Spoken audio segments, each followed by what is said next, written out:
Hello and welcome back to Pathfinder, Wrath of the Righteous. I'm Luce, and tonight, last time we successfully completed the Midnight Isles DLC. Sort of. I didn't get the trophy for beating it and getting the Broken Chains ending, even though I fulfilled the requirements. Unless I even reloaded it between streams to redo the whole thing in case I missed something, but unless there's a missing, must be on core difficulty or higher, I guess I it just bugged out or something. Still, now that that's done, all that's left is Heart of the Mystery and Threshold itself.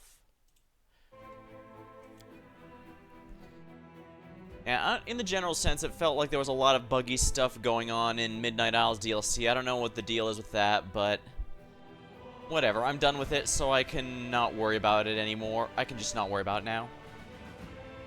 Now, I don't know how long the final dungeon's going to be, but I do know this...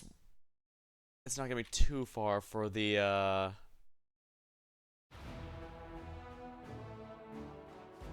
Mostly I need to... Yeah, the army's gonna have to take the last bastion right before... Or whatever it is, right before Threshold. Because I really need that clear. Then I can go around the map and clear out this other stuff. As for the rest, well... One step at a time. I believe Final Veil is around here somewhere.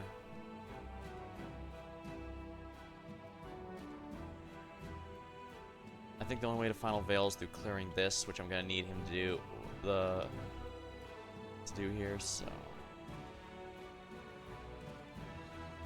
I could also go to one of these other riddles here and use the teleports, so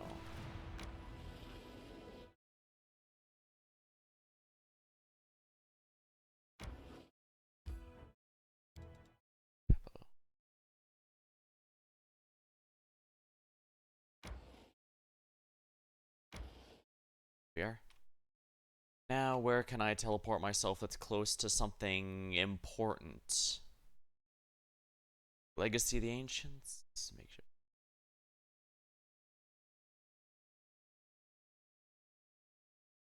Forgotten Secrets. Might not be a bad option here.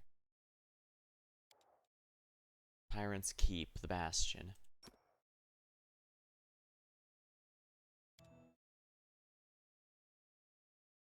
Oh, I guess I haven't had enough built there. Oh, right, the teleport's not done building. Oh dear. City in the Wasteland. I guess I can teleport to Sinister Mansion. And then do this area I haven't done yet. It's not a reagents area, so it should be fine. 19 hours. Sounds good to me.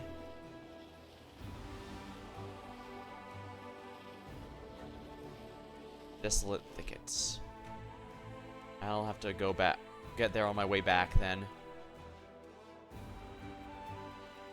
Deathbridge Outpost. Here.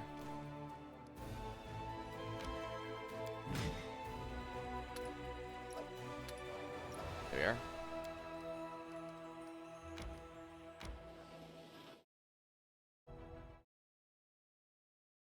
The Citadel we're going to have to deal with. It'll take another day or so to beat that, but it should be well within our means. Then, once this is clear, I can just go with these guys. What's this? What makes this one 13 difficulty?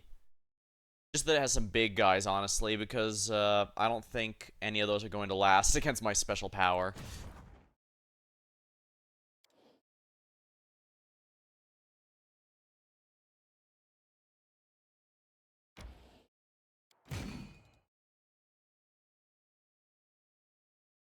Oh, there's something different entirely. Oops. Oh well.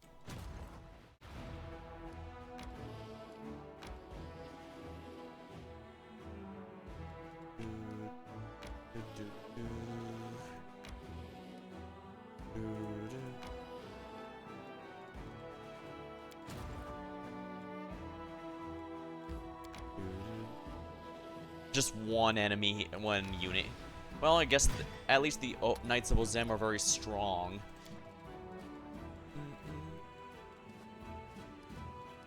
City in the Wasteland. Well, first things first, let's rest up here. But what if I once killed one of your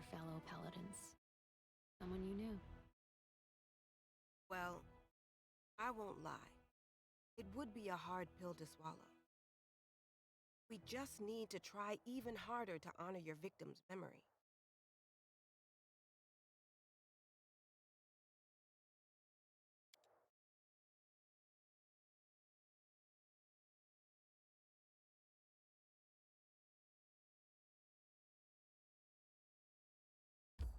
Now let's enter here.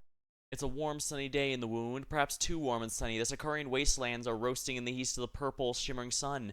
Even the demonic plants are unable to survive here. They suffocate in the red dust of the plains. A hot wind sweeps across the wastelands, leaving the commander with a taste of ash and sulfur. The commander can see for miles in every direction. If there were any enemies, they'd not be able to sneak up unnoticed. However, it does not look like anyone survived the excruciating heat. The only sign of life is the sound of insects buzzing. Their chittering noises sound like harsh, rasping laughter. The heat in the air causes the air to shimmer as through the haze notices the walls of a city. Is it a lost Sarkorian city, a trap, or some sort of trick of the mind? The walls look real, but they're only mirage. The commander realizes it's impossible to tell, so decides to explore the city. Alright, let me just, let me check the, a thing here. Here. Hello, Tempest, welcome. You missed last time when I beat Midnight Isles. Well,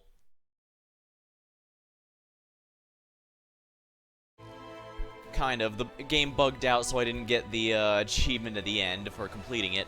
Oh well. Actually, it felt like the Midnight Isles were kind of buggy in general. Maybe it's because I waited until the end game to do it all. Or maybe it was just in general, I don't know. Well, whatever. Hopefully the main game will be less so. The commander knows the walls are partially buried in red sand. As the commander draws closer, they realize this is not a city, but some bleached remains of a Sarkorian settlement. The buzzing grows louder. The commander can see Vescover is perched. The husks of their dead kin crunch beneath the commander's feet. The commander notices rotten pillars covered in faded Sarkorian runes. The top of the pillars have gotten gnawed into a sharp points, making them look like long wooden stakes. The highest of these pillars seems to be a signpost that seems of what used to be busy crossroads. Time has worn away all but 3 words: square, marketplace, gem. Nenio, get this for us. Succeeded, knowledge world. Nenio looks around and recognizes the surrounding streets. She's seen them depicted in ancient maps. The drawings on the walls depict the horses and herds of sheep, offering further confirmation to the commander's theory. This is Damora, city of herdsmen that was lost long ago. The commander recognizes the majestic temple of Gulzrun that towers over the other buildings. The temple used to be a local landmark, attracted countless pilgrims. The underground aqueducts built under supply the city with drinking water, sourced from a lake that long since dried up. Commander's sure this is Damora, but the appearance is inexplicable. The city located far away on the western border. However, there's many strange anomalies. There must simply be one of them. Search for the Vescover Queen. Eiselman examines the houses. It looks... Whoops. Keep bumping the mic here by mistake. Oh, interesting. The little drawing here has a brain there. I guess we could... Oh, yeah, because the Vescovers, I'd wager. Oh, well. Examines the houses. Looks like a battle took place here. The walls of the houses have been damaged or destroyed, and all that's left of the roofs are a few wooden beams. Yeah, Midnight Isles can be weird if you wait until endgame to do them. Yeah, I'm glad I did story-wise because, well, I'm seeing why the guide I'm using warned that if you do the Midnight Isles when it first shows up in chapters 2 and chapter 3 and 4, you could easily get some gear or over level. Well, because WoW is some of the stuff in there really good.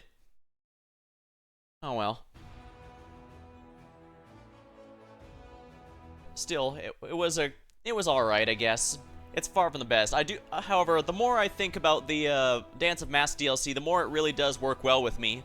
I mean, Iomedae did warn us that even if you don't seek glory, glory is sometimes thrust a burden you must bear, and indeed, Razmir learned about our powers and wanted them for ourselves. It's impossible for him to not learn about us like that. And as such, yes. Now granted, earlier they did hint that, yeah, because we've been doing so well, other countries want the power and status of saying they helped us. So that's why they were pushing us to work with all those countries before. And why part of me wonders if I should have sided with Solciel a bit more over Lady Konomi. Although I guess Konomi wasn't leading us wrong exactly. I can't say her decision. You were right that her decisions were pretty good, although, like I said, part of me does wish I picked some of the others as well. At the same time, I think there was a bit of a mix of not wanting to rock the boat too much back home, but as she said, it's impossible to not do that. And indeed, our political stage is relevant whether no matter what we do, since yeah, we caught the attention of Razmir, or in his insatiable human greed. Right, examine the houses. The walls have been destroyed, and all that's left are the roofs of a few wooden beams. When the commander turns attention to the insects, they notice all the Vescivores are flying in single direction toward the square. Marketplace first. As the commander moves further the city, hearing the hum of voices, sounds of conversation coming to the marketplace. It seems the city's still inhabited. They head toward the market square and see creatures of all races trading. Demons and other creatures scurry. As the commander gets closer, realizes the customers and vendors are only pretending. They move around aimlessly, occasionally shouting incomprehensible. Many of them are missing limbs, some are headless. They pick up pieces of rotting flesh. The headless crusader staggers towards commander. One of his hands is missing, the stick shoved in its place. He holds out a basket of apples. Marketplace, move along. A buzzing voice from the empty hole. Now go back. Go to the square. Alright, the winding street leads to the square that's lined partially with destroyed houses. Many of them only have 3 walls, and there's nothing more than piles of rubble. The commander notices more and more Vescivores. The air is filled. Oh, so the Vescivores are piloting the bodies for some reason. The square is empty, but the doors of Gozra's temple swing open. A woman emerges, begins to limp. She's stripped to the waist. It looks as though insects are swarming beneath her skin. Liver mortis has colored her with shriveled flesh, turning to blotchy purple. Opens her mouth, but words come out in a low buzz. Neither masculine nor feminine. Verbazor welcomes you, guest. Please make yourself at home. The insects hover near the commander, waiting to follow. They're gonna attack us, but let's learn what we can. The swarm flies through the air unhindered by the obstacles. The commander has to climb over the debris and walk through the partially collapsed buildings to follow them.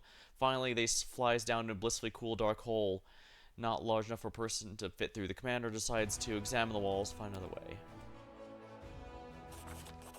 Isel feels along the sides and finds a hidden door. The damp, cool air in the underground passage does feel good against the commander's skin, but the cheering of Vescivores as it becomes more intense. Oh, there's a swarm mythic path option here. The commander finds in a labyrinth of underground passages. These are obviously not natural caverns, although the stonework and aqueduct quite a rarity for such a course, almost completely hidden. Or layer of the Vescivores. The walls, ceiling, floor all seem to move like bowels of a living creature. The insects block passages all but one. The passage grows smaller by the minute, prompting the commander to move. The passage ends abruptly, and commander finds himself staring down a huge well.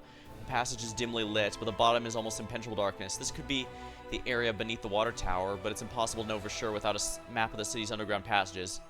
The well is filled with the sound of buzzing Vescivores, and the commander can smell the scent here. The smell reminds the sweet caramel of the festival. Memories come flooding back. For a moment, the commander feels though back in town square. As if to answer, a giant figure of Discari rises from the well. Suddenly, a crossbow bolt pierces the demon lord and dissipates. Both Discari and the bolt were formed of insects. More scenes flash the commander's eyes, ash and smoke, leaving a sour taste. But familiar and unfamiliar places. It's as if some unknown creature is trying to see mine and access memories. Yet the creature seems tentative and cautious, almost as if it's seeking commander's permission. This should not be wise. But I want to see what happens. I might even reload just to see what happens. Although I'm curious what the Swarm Mythic Path does. This is the first one where it's not obviously kill everything. Allows the swarm to see the vision. Seems real, like a memory. Dresden, Canabres. In the vision, watching the city sunset over the city of Dresden. Or Canabres, Nearson. A priest of some unknown deity approaches. The commander isn't sure if this is a woman because they have no face. There's only a mouth where the face should be, and the mouth speaks. We are Verbazor. Verbazor is her, the one who defeated the mighty demon lords. It harbors special hatred towards Discari and would like to know more of his weakness. It wishes to fight this demon lord, defeat him. Ask who Verbazor is and where it's from. The answer does not come immediately, then sees the skies over Dresden, or is it Canabres? Nearson? I have no idea, I don't recognize the storybook segment at all.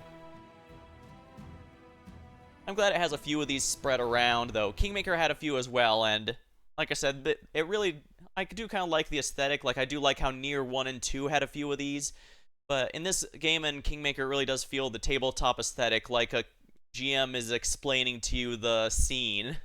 Feels very thematic, on top of everything else. On top of me just liking, I mean. Herbivore spent years gnawing the flesh of fallen demon lords, but now a man from Demora, city of great herds, is summoned to fight barbarians. A pathetic bunch of mortal thugs. It crawls from the depths. When the mortal fools open the way to Galaran, Herbivore flies up and devours the city with someone to defend. It leaves a hollow shell, a city of empty streets and silent buildings. The city walls will lure travelers to a deadly trap.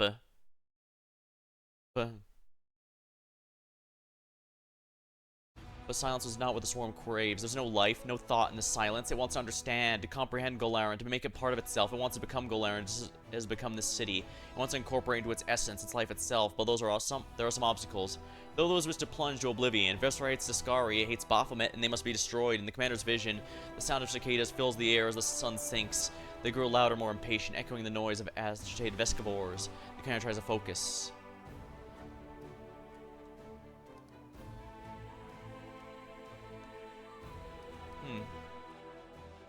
I don't think giving them this information might be ideal.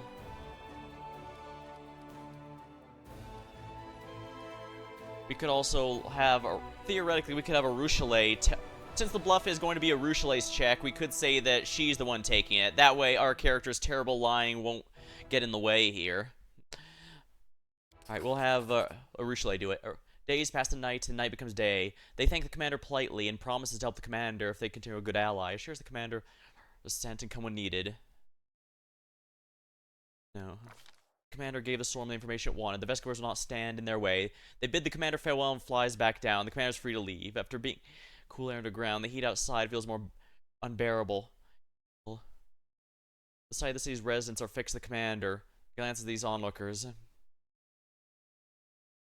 Strictly speaking, we should burn this place to the ground, but at the same time, could it even be possible for insects to turn away from being evil? We can worry about that later. For now, we have more important things to worry about. Commander does not have difficulty leaving. The corpse watches depart and return to their routine. That's actually very interesting. I was not expecting something like that. Desolate Thicket. I've not been there yet, so... Why are there so many religion checks here?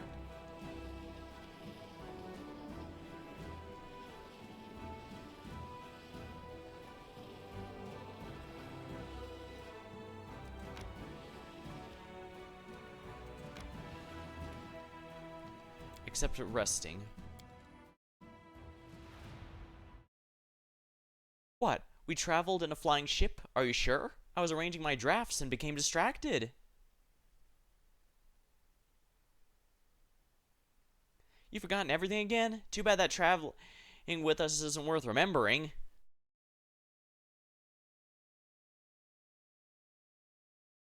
I would think she'd want to keep that information, since that's not exactly common info, you know?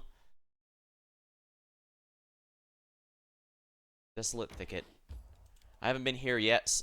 I have to wait for the teleporter near the area I need to go to finish building.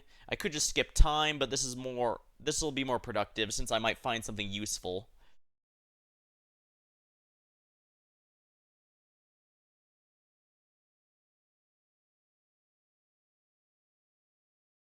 They will break against our resolve. Alright, I'm on normal difficulty. Let's go back to turn-based. Yeah, like I said, I end up trying to do a lot of the, here we are. DLC off-stream, including on easy mode, but it's bugged out, presumably because, yeah, Alright, I hate these Babu eliminators. I can only imagine how rough these guys are on higher difficulties, because while they are... Yeah, they only have 130 HP, so they're not too bad here. They do have a bit of an issue in that every hit they successfully land counts as a sneak attack. So I imagine higher difficulties there are a bit ridiculous.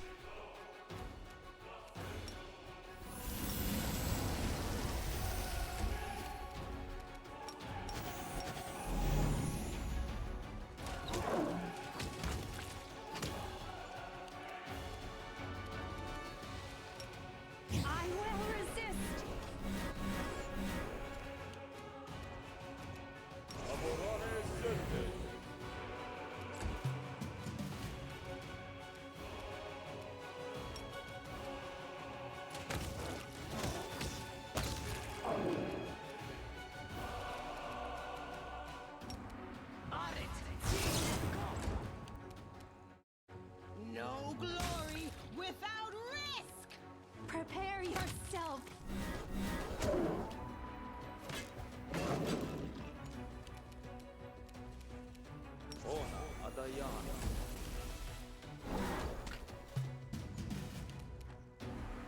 stuck in the abyss of my own.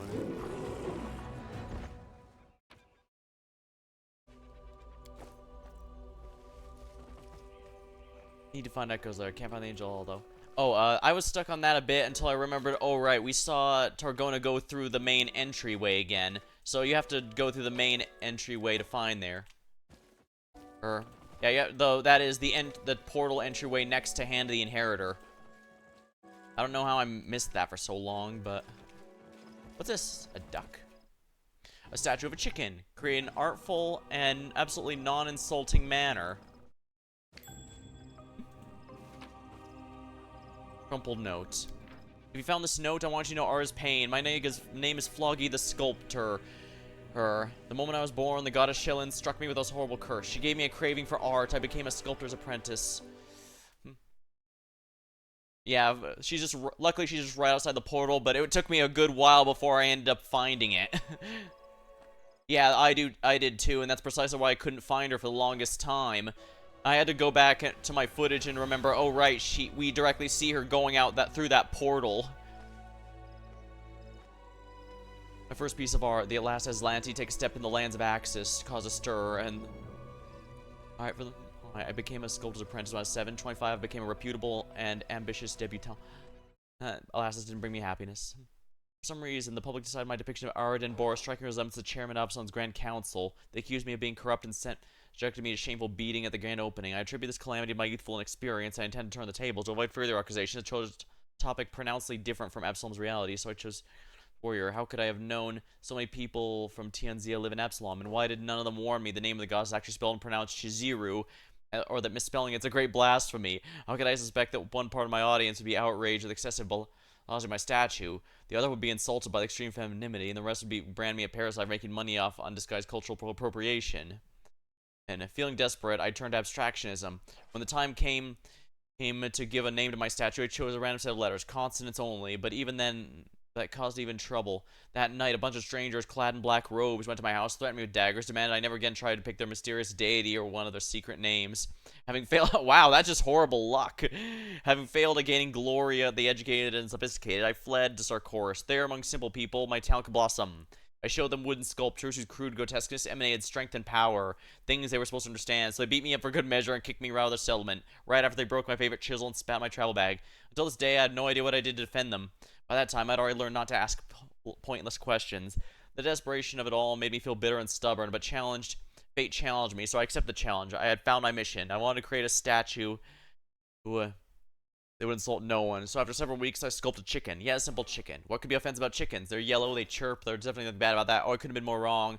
A week after my statue was shown, a group of grim-looking people fell to their knees. They pronounced the statue to be an idol of deity worshipped, the infernal Duke Iosrael. It turned out there was a Duke of Hell whose unholy symbol was a chicken. More and more cultists came to see the sculpture, then another kind of public. Tough knights with long swords had chopped all the admirers of my talent to pieces. After they were done, they started searching for the person who created the blasphemous chicken.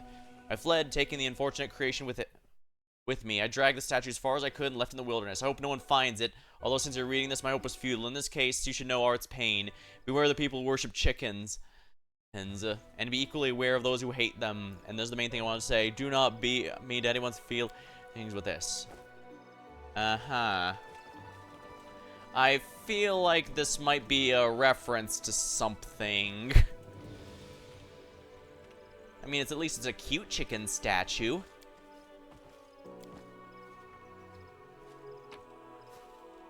And I'll just leave it here for the next person. This is a very entertaining story, and it should be preserved.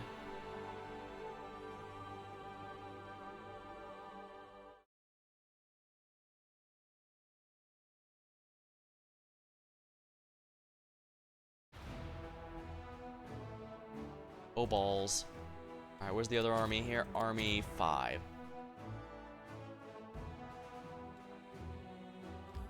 Alright, this will just take 2 days to reach.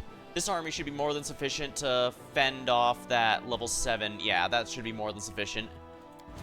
Crusader 3. Alright,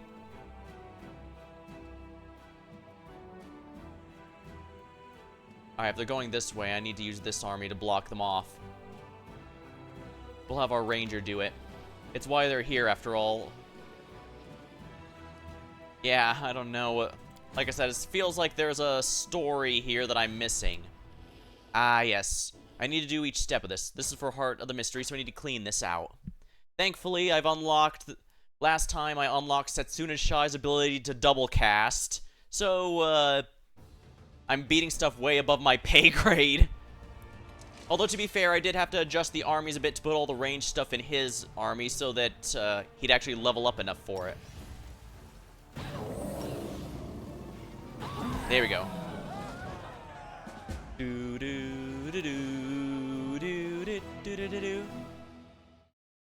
Yeah, there really is basically just mage generals and anyone who's not a mage general. Crusaders descend upon the enemy in the middle of ongoing negotiations. A small gang of demons was haggling fiercely with a group of strange mortals covered in shadows for the artifact the latter brought. In the end, yeah, really, Twin Cast is pretty crazy. Yeah, basically any game that lets you cast 2 spells in a row is going to have something really good like that. Let out a final breath, one of the mortals an evil grin with the Onyx Alliance would not forget the insult. According to him, the powerful trading alliance in the Shadow Plane operates across many worlds. What's this? Shield of Chet. Competence against touch attacks. I guess I can sell that. Level 19. Extensive Infirmary. Salvage. Outflank. I'd rather Extensive Infirmary. But I do get Dimension Door, which is going to be quite nice. And now, for the real reason I brought him and everything all the way over here, because he's going to be opening our way to Threshold. I don't think Heart of the Mystery is going to take that long to beat, since my understanding is it's not a full dungeon like Enigma was. Which, first of all, oh, thank the goddess. And second, yeah. We are Sinister Mansion. Ruby Gorge, wait, no. Tyrant's Bastion?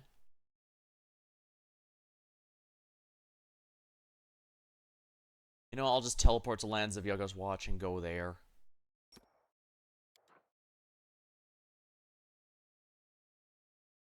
Because I think I can do Forgotten Secrets now.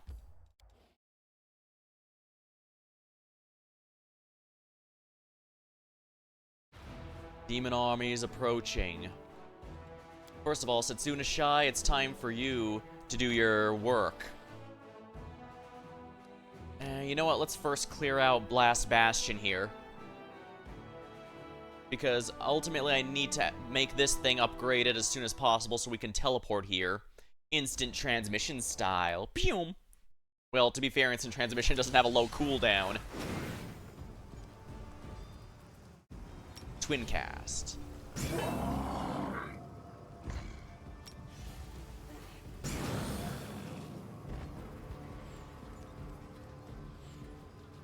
Spider Swarma. Another streamer watched the puzzles boring the first time he did them. He uses a mod that auto-completes them for him. Yeah, I kind of get that. Puzzles definitely have their place in this game, but I do think Enigma in particular went way too far with them. There are spiders down and Vescavar is down. Do do do do do do do do. Especially since a lot of them, like even the one I'm doing here, these 4 puzzles are just a game of dominoes. The last demonic defense standing in the way of the crusade has fallen, lying at his threshold.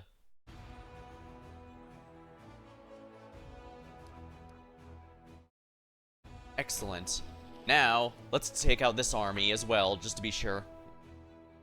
Yeah, puzzles have their place. I just think, this game likes to repeat them a little good bit. I guess for the 4 individual ones for Heart of Mystery, it's not too bad, since those are all... You can do that across different acts, but for Enigma, yeah, to do it all... There we are.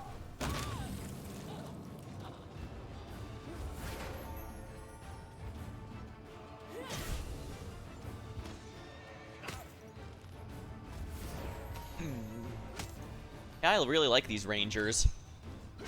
Only reason I'm going Enigma run is because I want the crystal. Yeah, it's got some, it does genuinely have some nice items in there. Plus, it is nice getting some closure on Nenyo's story, but holy crap, unless you specifically need the Nandrian crystal from her blood or whatever, it's kind of a pain in the ass. Alright, fire on the cutthroatists.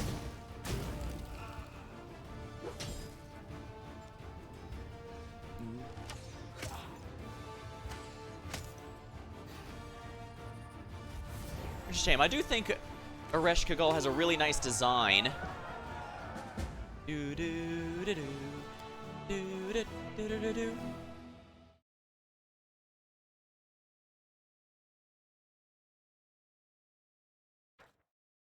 A gang of hunters was scouring the area around the Whirlwind, grabbing everyone the hunters met and dragging them to Iz to feed them to the swarm of Discari. They were carrying lots of trophies taken from their victims.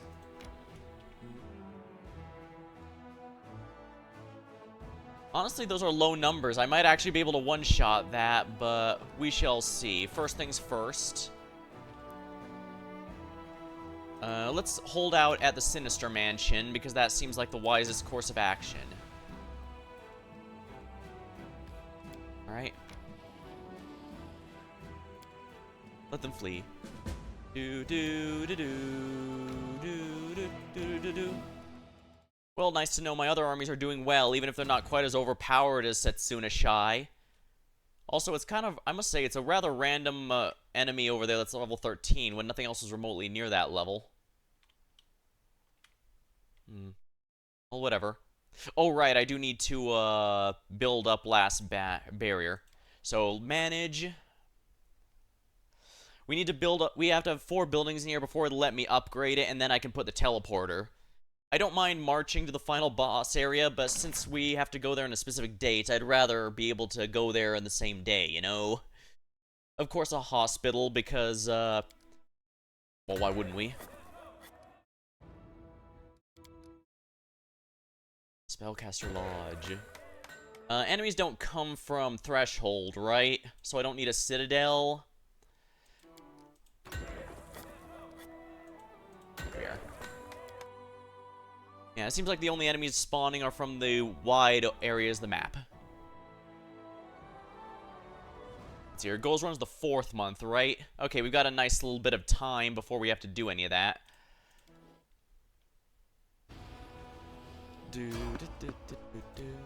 Now, they only come from Iz.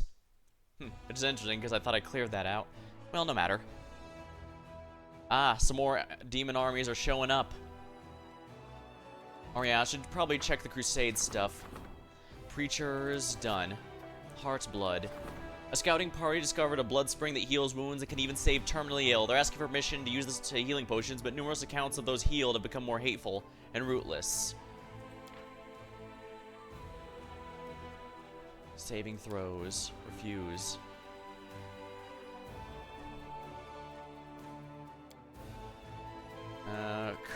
We don't need the morale, but I guess I can save this until we do need morale, actually. Enchanting with the Baphomet's Fire. Alright, 2 spellcasters want to power it up.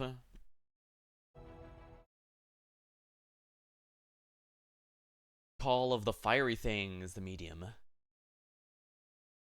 Whenever the wearer of this shirt kills any of the fire spell, the game ability damage, their mental scores increase for 3 rounds. Additionally, the wearer's allies deal successful attack.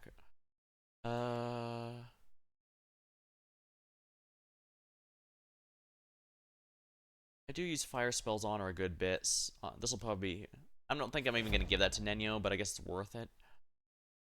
Now let's see here. Decrees. Logistics reform. Oh my, we're a ways away before we can have that. But the good news is, we've officially maxed out all of our stats. That's good news. The fate of the pin. Sure, I'll issue this decree. Heaven Warriors, campaign against the dragon, glory to the heroes.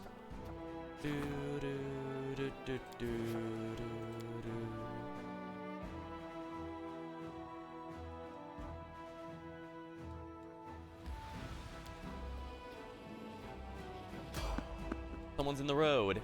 Oh, who is it going to be this time? I thought I was done with all the scripted encounters.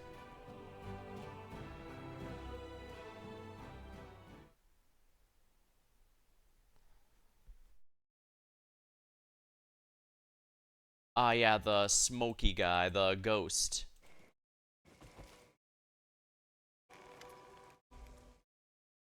Your question for knowledge. Answer here. Ask me a question, I will answer. My final question is about an artisan scholar who possessed rare knowledge but failed to share it. I share your vision, and you must answer me. Who is this person, and what did he create? A vision of an elf appears before you. He looks ordinary, but there's nothing special about his appearance. However, as you watch carefully, he carves a block of grayscale, sculpting the shape of sprouting vines. Knowledge world check. You recognize him. He's Caladron the Sculptor, one of the greatest elven mages of all time. When you saw him in the vision, he was creating the Arch of Refuge. The elves used the Great Gates to escape Golarion thousands of years ago, and then used them again when it was safe to return. Thanks to him, the elves were able to escape Earthfall. All it takes is a little knowledge to begin the journey. By answering correctly, you've taken the next step. You may now make your way to the Forgotten Secrets, reveal its mysteries, and continue. Secrets of creation will reveal the one most worthy. Don't give up your search. This is our fourth and final meeting. I have no other secrets. If you'd like to ask me, do so now. It's a pity this all end. I enjoyed talking with you. Who? I think I know who imprisoned you. Was it Aresh Kagal? I cannot answer that question. He shudders. He barely manages to finish. Disappears the screen. Okay, so we now know that Aresh Kagal is behind this somehow.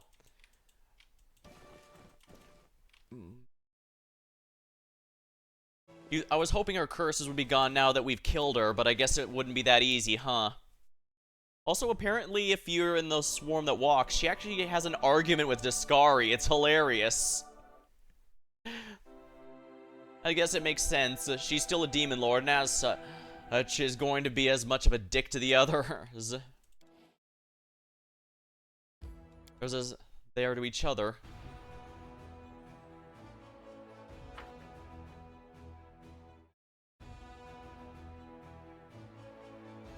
A shame it wasn't for her horrible dungeon. I'd probably find her the most intriguing of the ones we've seen so far.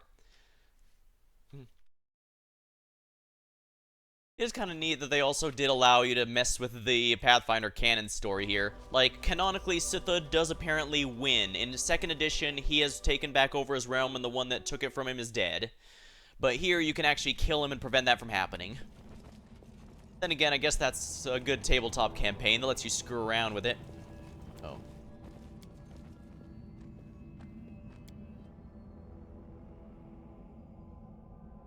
Now, I've completed 2 of them. I just need to find out where the last one is. Alright, I'll use the Heart of Mystery to quick travel between them. Damn, this thing is convenient, isn't it? I think this is the one.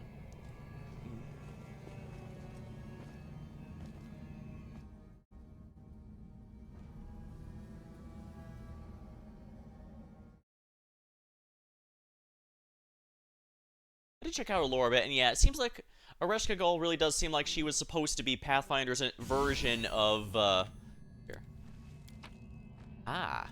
Alright, so I'm gonna look at the, puzzle solution. Sorry, but I'm not sorry. It's just a lot easier.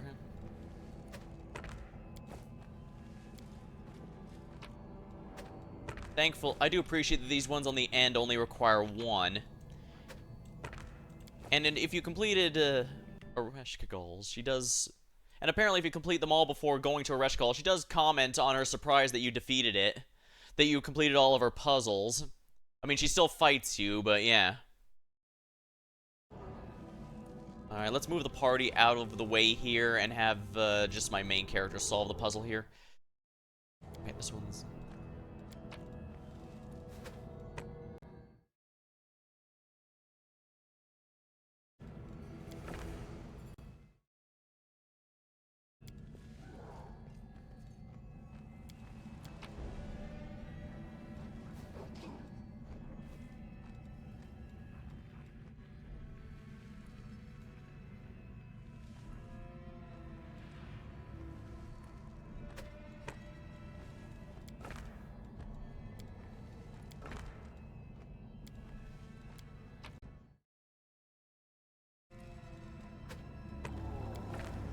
There we are. I think that's right. Oh, no, that's not. That is not right at all. It's this one.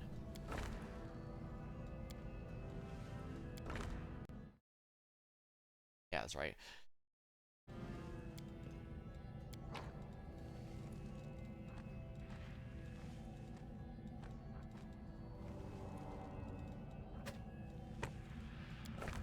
Yeah, if it's just one puzzle or whatever, it'd be fine. They just kind of stay their welcome. And I do get it. It's supposed to be because Aresh Kagal is a secret boss, so you're not even supposed to know she exists until you fight her. You know something's up, but... Yeah, she does seem like she was intended to be the Pathfinder's version of Nyarlathotep, but then they actually have Nyarlathotep, so I don't know. This is a doubler. Granted, her lore does say that she's gathering information on him, so maybe they decide to lean into that. She's all, huh, this guy seems so similar to me. Let me learn more about him.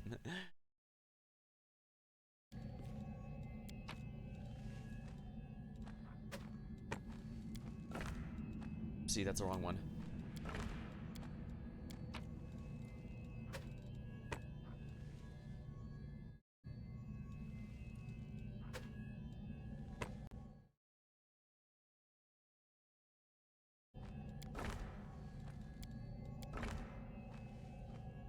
Yes, that's right.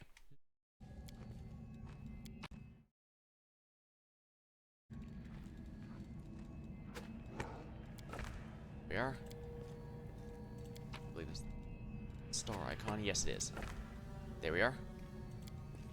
Now it's...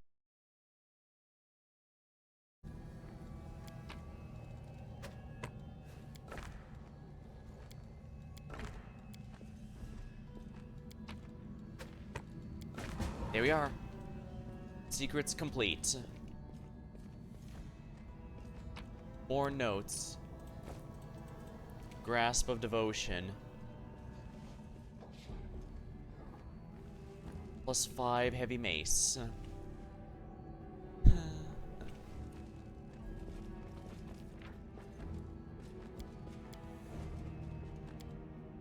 we are.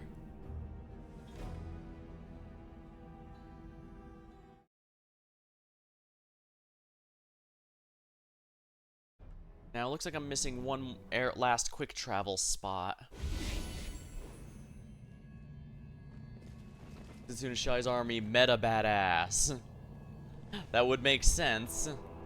Forgotten secrets.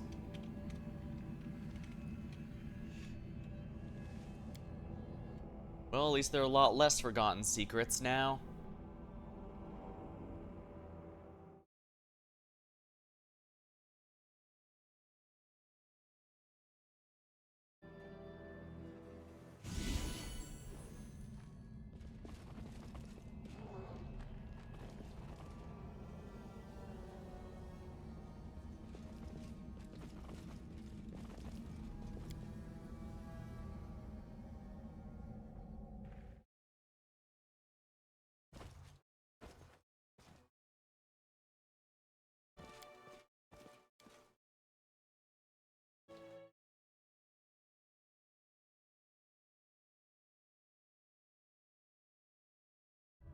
Yeah, Regal's one character who acts all above emotion stuff, but I've been able to get a read on him after all this time. Probably by design, if I had to guess, too, because it's not like he's doing his stuff for fun. Final Veil.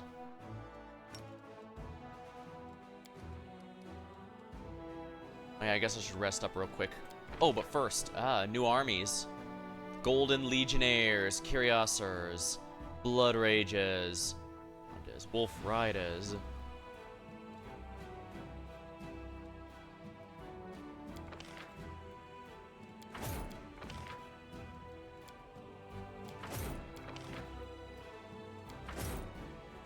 He's not almost just like I think he is. Yeah, I mean, even I think I pointed out, but when he well, he did insist that he didn't care about what Solciel thinks. Whenever Solciel starts shitting on the Hell Knights, he immediately starts making a wise ass comment, calling him weak or whatever. Yeah, whenever someone says they don't care, but also but also something else, they care, no matter how much they say otherwise. I'm pretty sure everyone is beyond furious with that path.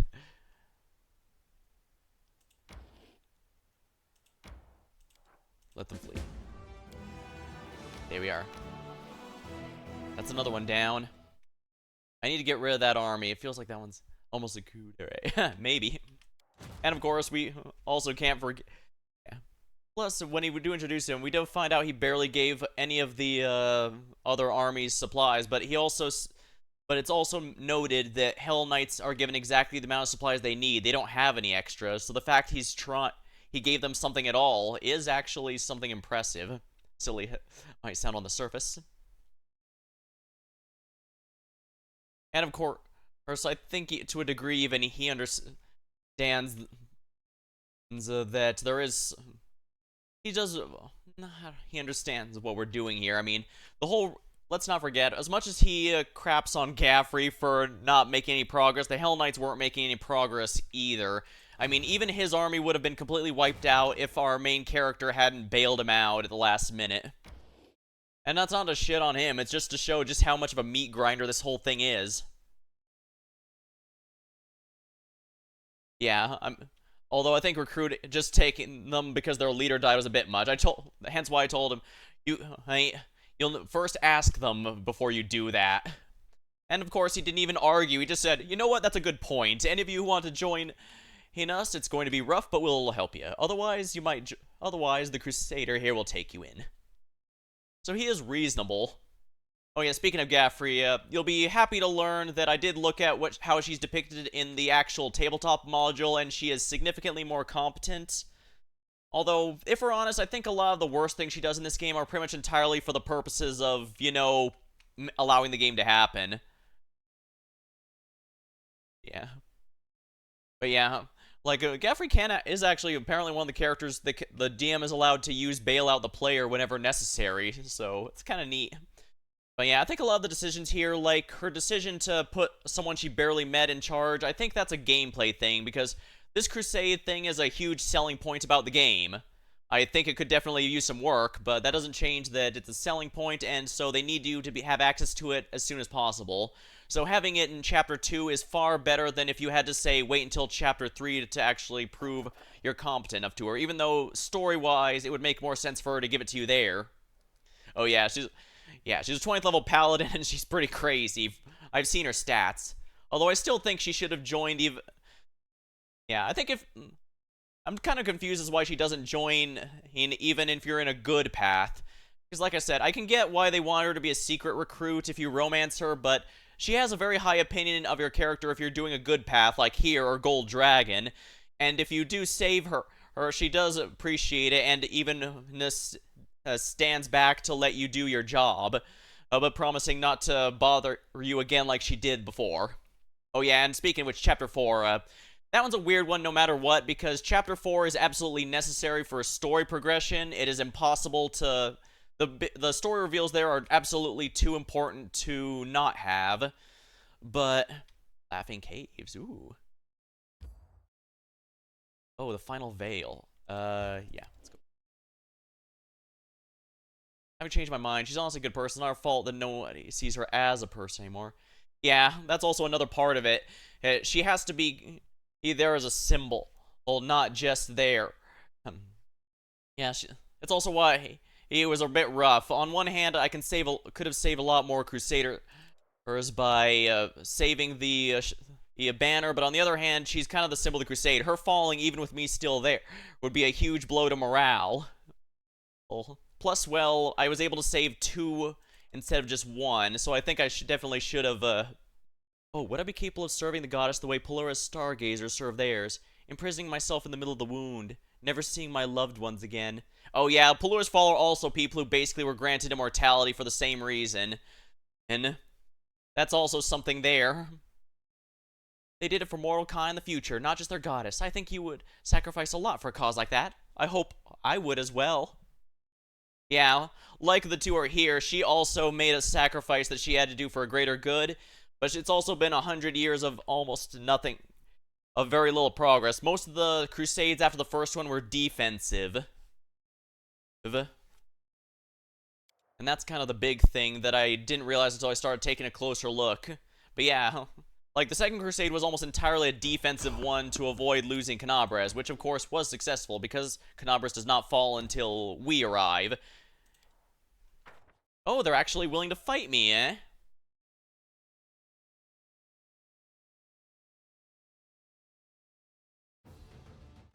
Well, this...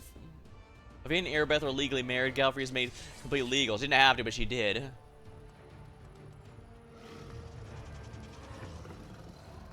Pet Drake.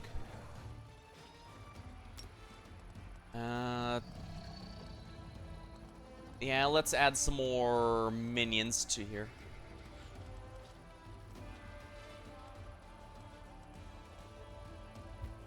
Okay, oh, I see, yeah.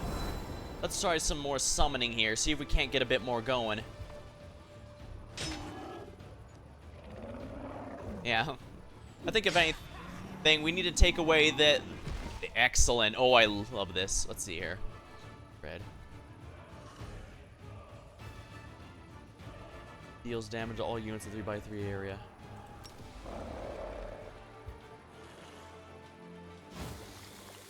Ooh, that's a good one. You give a chance to ability to dominate this symbol. Divine Symbol of Crusade's okay with it too. Yeah.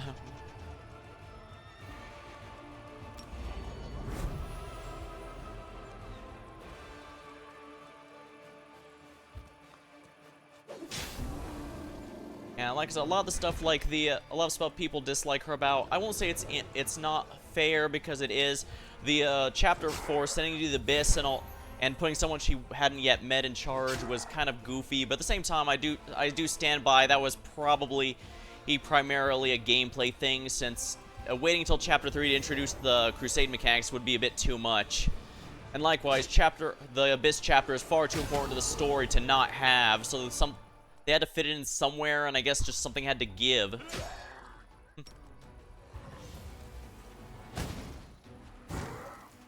Frankly, I don't think anyone but a demigod like the main player character. That said, I'm actually kind of surprised at how many people hate Yomade, but then again, I guess it does make sense, or at least in the sense that, of all the souls, the Knight Commander has the best chance. Yeah, that is true. It's just kind of weird that it comes out of nowhere, or like that. But again, like I said, it's more a gameplay thing, because the story needs you to go there, so they just kind of got a reason to make that happen as soon as possible. And ultimately, her gamble did in fact pay off. It's just that, well, we also have to remember, Discari's little storm that made everyone think we vanished for 6 months, it didn't just fool them, it also fooled,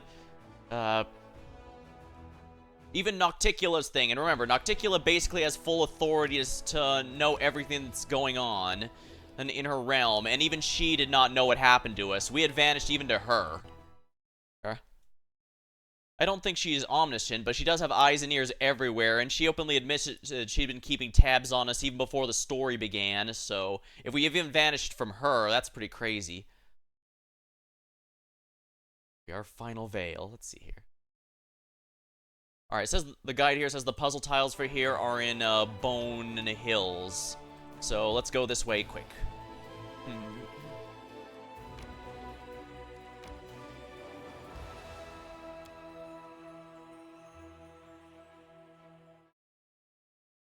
And it says a lot of Discari is able to hide something even from the Demon Lord, who specializes in subterfuge and stealth, because, well, insects aren't stealthy, and it's not even a specialty either. Baphomet would make it. You knew what you care about as Ember. The second year's Noctula's been spying on them. Yeah. I'm actually impressed at how much people seem to like Ember. Now, granted, usually younger characters in an RPG like this usually get pretty divisive, but as far as I can tell... Oh, crap. Hold on.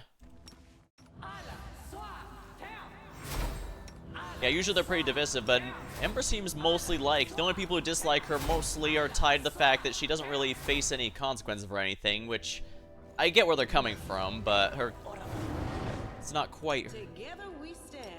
Ember's also far too wholesome the setting she's in. Yeah. Even I didn't realize how accurate I was when I said, oh man, I've played JRPGs, teenagers with strange powers, or how you kill God. Yeah, it turns out I was more accurate than I thought. Because in some ways she kind of does feel like a JRPG protagonist.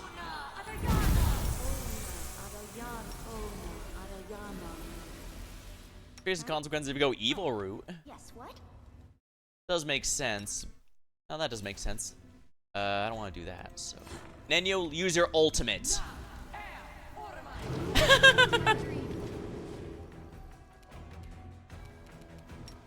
Yeah, Weird and Phantasmal Killer are kind of really nice on a mage with almost 40. There we are. There we are. Desna, guide my hand. Almost 40 DC checks for that.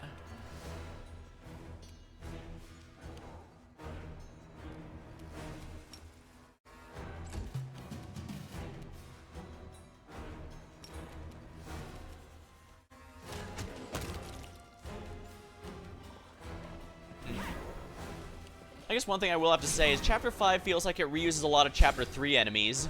I started using Weird and Phantasmal Killer recently, the results are hilarious to put it mildly. Yeah, it seems like this is specifically the kind of build you're supposed to go with for her. If you min-max it properly, I hear you can even get well over 40 DC. I only have like 37 or 38 or something like that.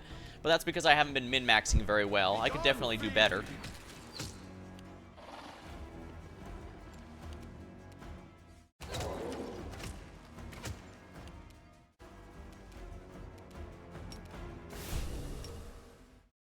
Yeah, they're too close for that.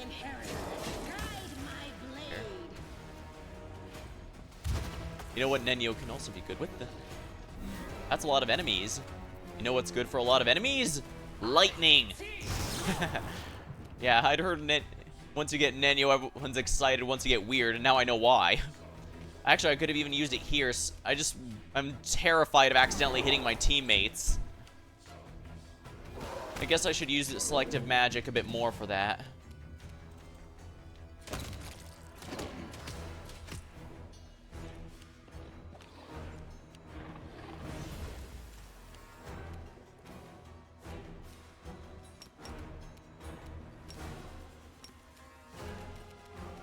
You know, I'll just heal Nenyo. Yeah, selective magics. Yeah, I need to have played a bit around with meta magic. I did a bit more with used meta magic a little bit with my Magus, but I mostly used it. If I recreate my ooh, here it is. Here we are. Yeah, I might mess with it a bit more if I recreate my elemental sorcerer in here, since she's really good for selective magic. Sorcerers in general feel like they use meta magic really well.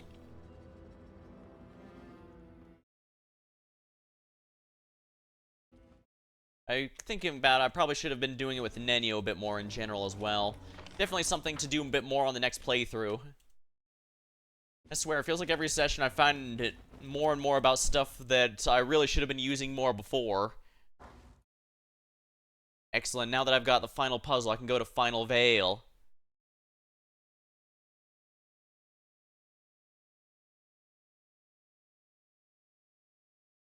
Yeah, Greyboar is also someone I feel like he hides his true feelings behind how he acts a lot. He does care about money and a reputation and such, but here. This is probably above my pay grade in terms of how tough it's gonna be, but let's find out. This one actually has a general, so he's gonna use some magic. Darazen's gonna use his magic of his own. Yeah. I imagine they're a lot more necessary in higher difficulties, which makes me very glad that I'm doing normal mode. Okay. Okay, so much for the toughest what was meant to be the toughest battle. Yeah, that's the guy we've been having this whole time. On one hand, it's a shame Captain Ozem didn't to get this final kill, but at the same time, well, all that quest gives you is a headband of mental perfection, and I found like 3 of those. Granted, like 2 are from DLC, but still. Heroic victory. Defeat Cosmodo's army in crusade mode. Champions of the Abyss. Ooh, and level 20. Finger of Death. Greater. Channel negative energy. Alright, well, might as well make it stronger then, why don't we? Yeah, but his lore makes out to be a terrible general, but, no. Yeah, really. Yeah, to be fair, if he actually got an attack off, he might actually be a little dangerous. It's just that mage generals here are so much more powerful than any others.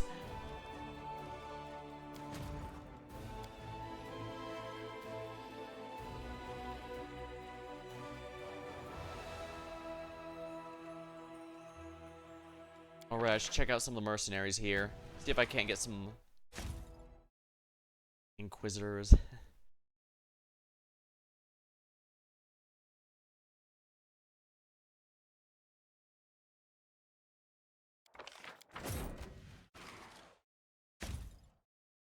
Hedge knights. War priests. Alright. I think that kind of show. Granted, just because you're a good general doesn't mean you're actually a good fighter, and I think that's something a lot of people will typically forget.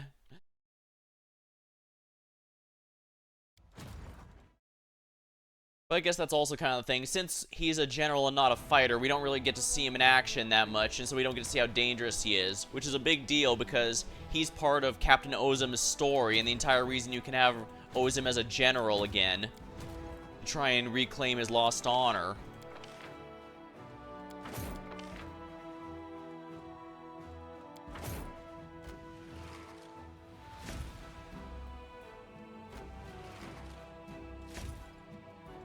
Wow, really? Wow, really? Screw you guys, too. Whatever. And what are the names of the demons you find Threshold? Interesting. If he shows up in there, that's going to be rather amusing, because when I defeated him, it directly said he died, and not that he retreated.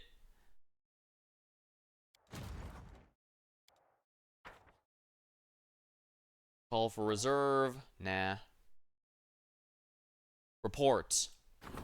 The army of the Champions Abyss gathered by Kazmura was thought to be invincible. The crushing defeat delivered by the commander demonstrated the folly. The greatest, fiercest, and proudest warriors have been put into the dry Sarkorian ground, proving demonic rage cannot bring down the fearless defenders of Galaran. I guess this wouldn't be half bad. Heavenly audience. An angel is waiting in Dresden, hoping to share the wisdom of heaven. Ooh, I'll do that after I complete this here.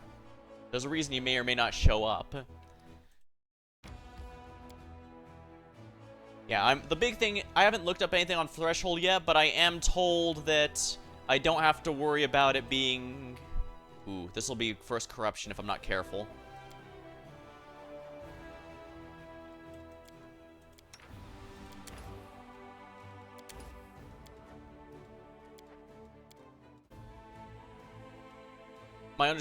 I estimate the probability of meeting a cleric of Shellen on the front line of the World Wound. You have confounded my calculations, cleric boy.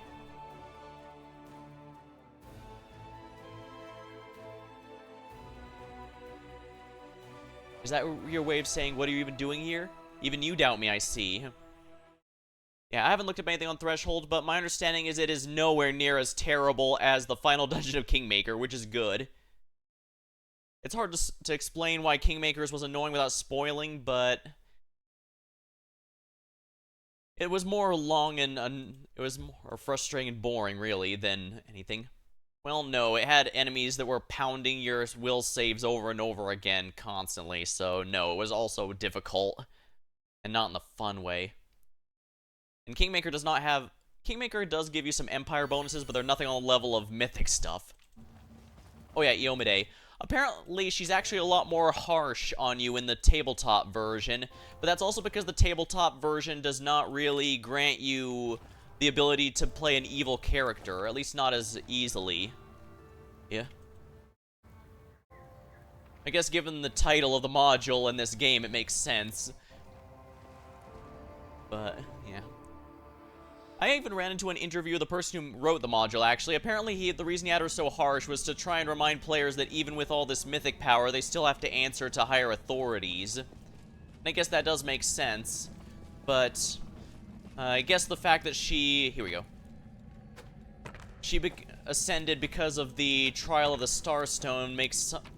Well, was gonna say in-universe it's been a bit controversial because the books here, I've been running into both here and Kingmaker, have brought it up, and it is apparently controversial even in-universe, which, I mean, makes sense. But, I guess it's controversial among players, too, because some people just plain don't like her very much. Oh well.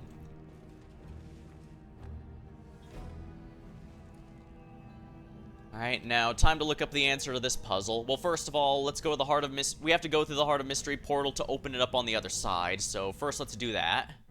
Then I'll go back through here.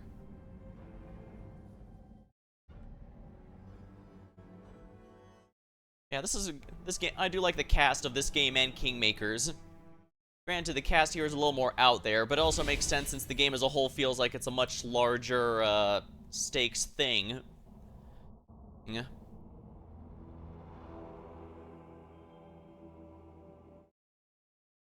After all, while Mendev is screwed if we fail here, there's definitely a lot more than Mendev is going to suffer the demons if we can't stop it. Alright, time to look up the answer here because I'm sorry. Let's see here.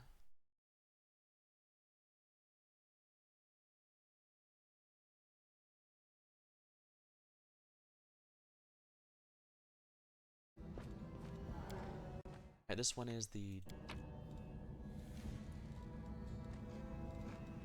Here we are.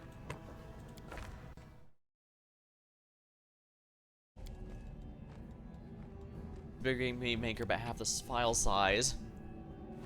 Yeah, it's because Kingmaker's empire building is very elaborate. Like I said, you even unlock new stuff as you go along, so there's actually good reason to break down old buildings to make newer ones. So it actually does care about what kind of city build or stuff you do and what cities you choose to grow and all that. Even when I looked up the Kingmaker module, it said, warning, this is a technically a level 1 to 16 campaign, but it takes longer than most 1 to 20 campaigns. And I can easily see why, just because of the empire building mechanics you have to worry about. Here we are. Here we are.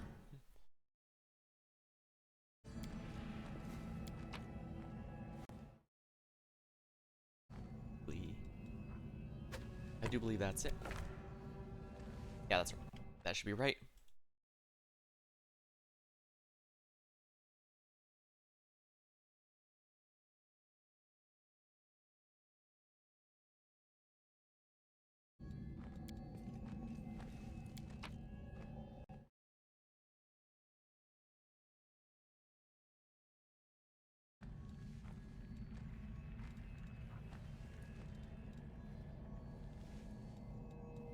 This is it.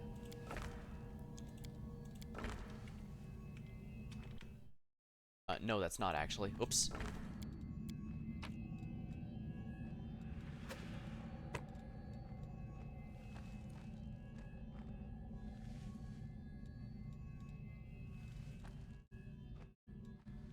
There it is. Alright, yeah, that is the correct one.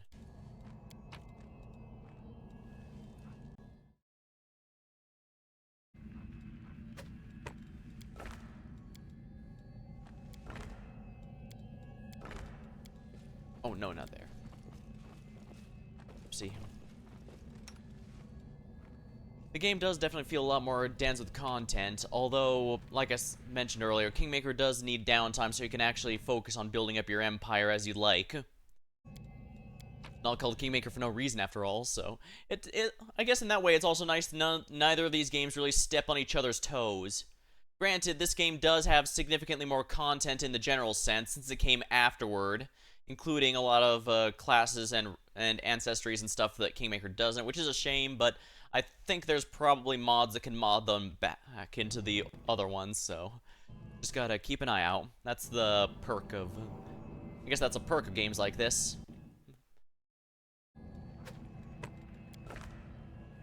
Here. Oh, reverse this.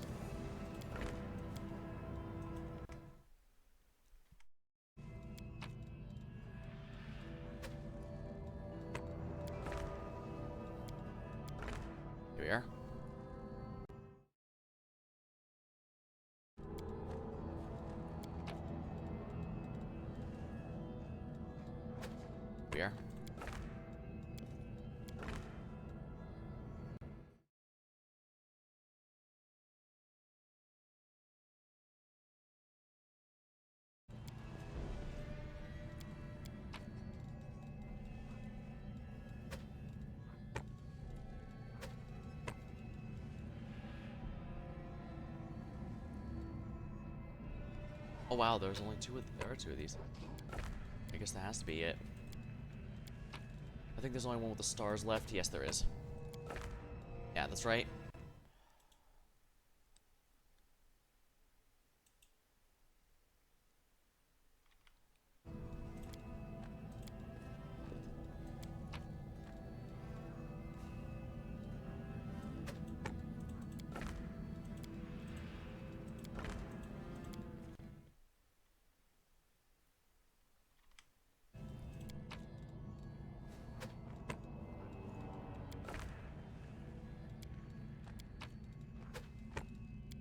There we are.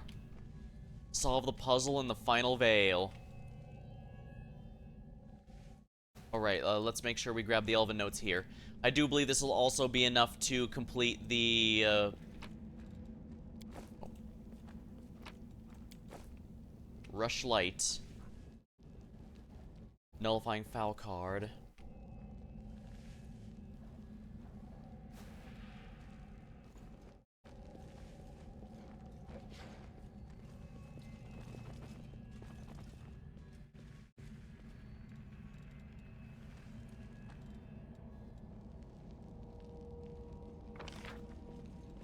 Oh, there's a third one in here. This must be where the notes are. Yep, elven notes. And now there's one more. Final the mystery in the heart of mystery.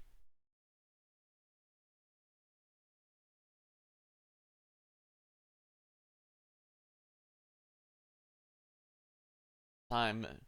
There's probably not gonna be a fight here. Or there might be. Guess we'll find out.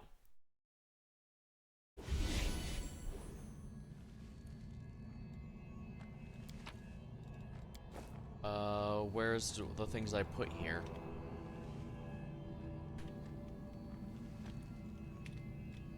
Hmm.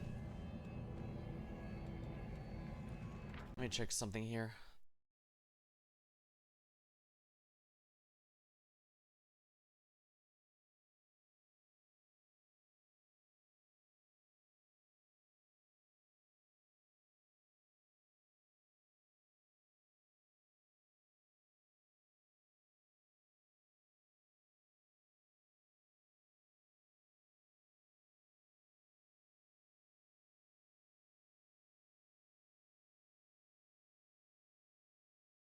I guess that's the final veil puzzle.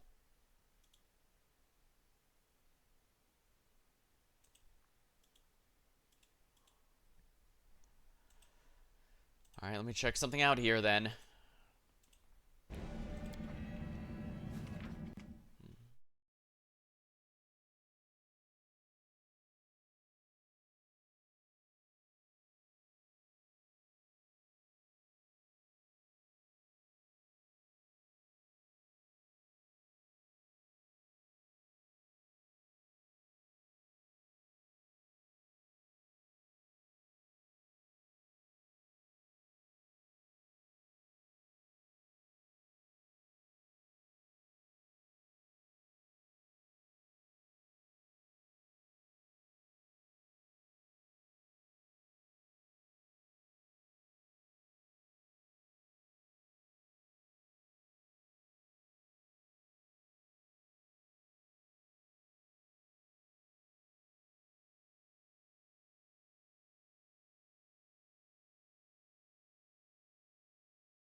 Oh, it listed in here.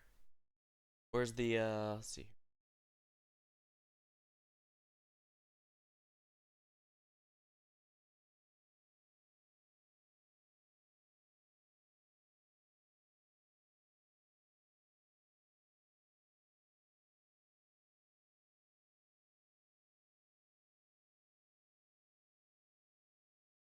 Alright, it says the Laughing Caves is where the stuff is located, so.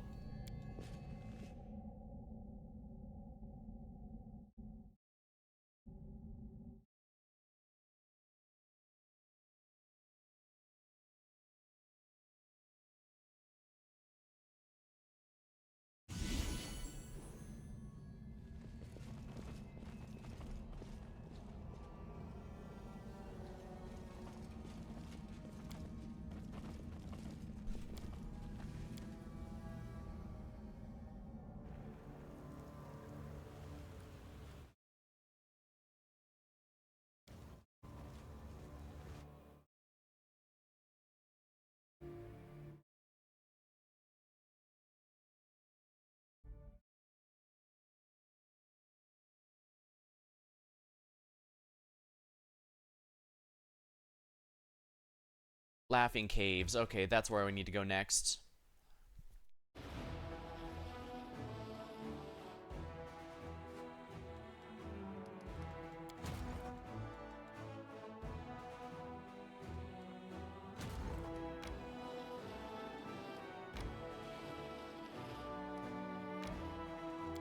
Excellent. Let's reunite the teams here.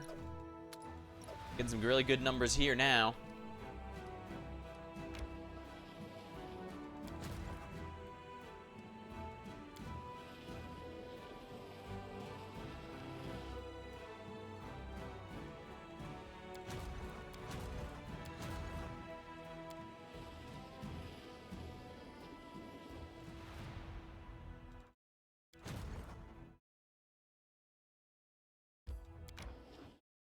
Might as well go directly over here then.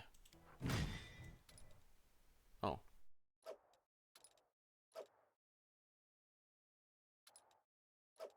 Clear.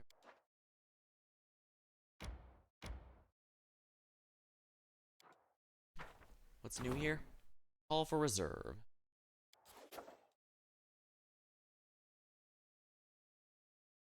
Hin and the Bastion need to wait.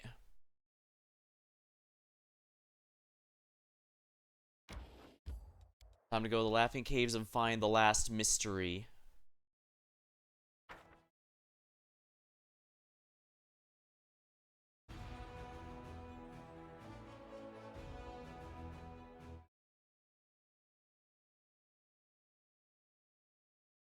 Okay, I see a lot of enemies there, so let's go ahead and prepare then, shall we?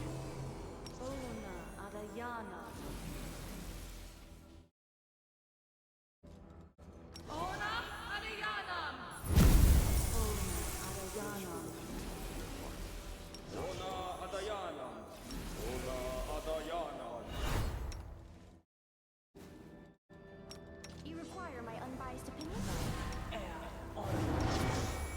You are my favorite aide.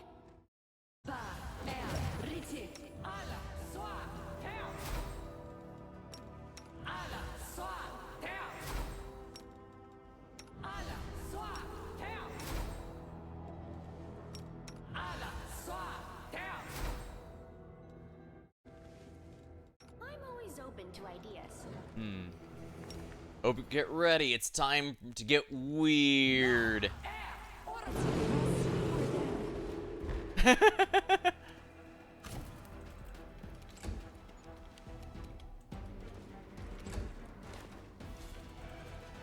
Oh wow, every single one of them died.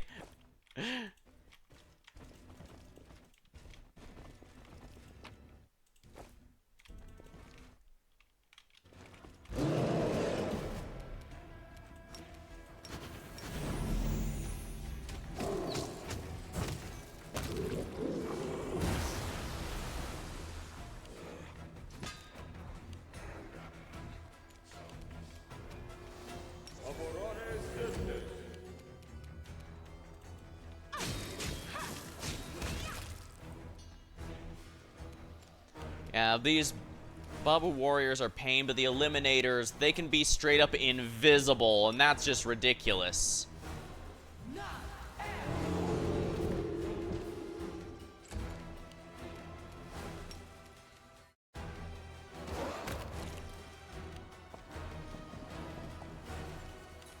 Make your peace.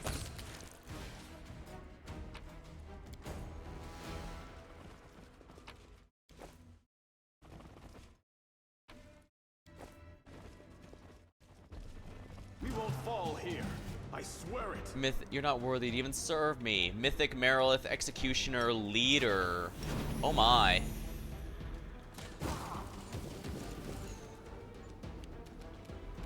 Yeah, you look like someone who needs to die yesterday.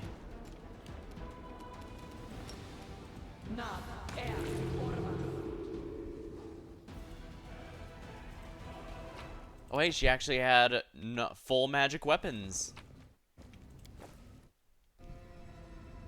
Blood Freezer. That would have been good for Camille if she was alive.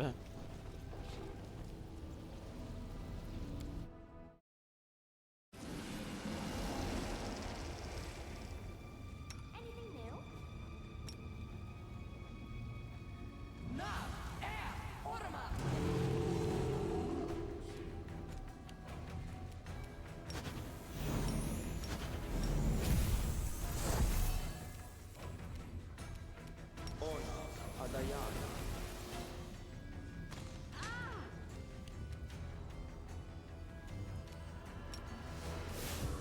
Yeah, these are mythic demons. They're actually going to be trouble. If I'm not careful, I mean.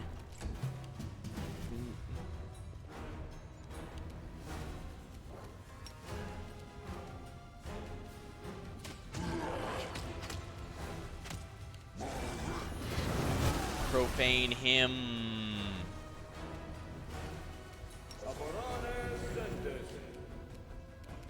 I will resist.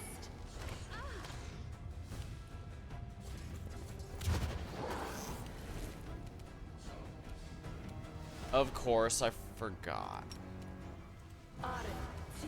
Excellent.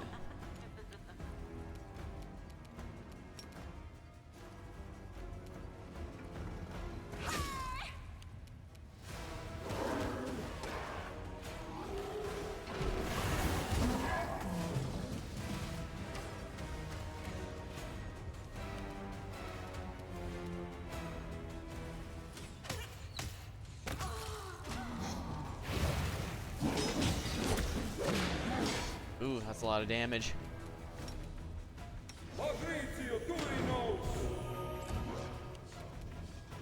Prepare yourself.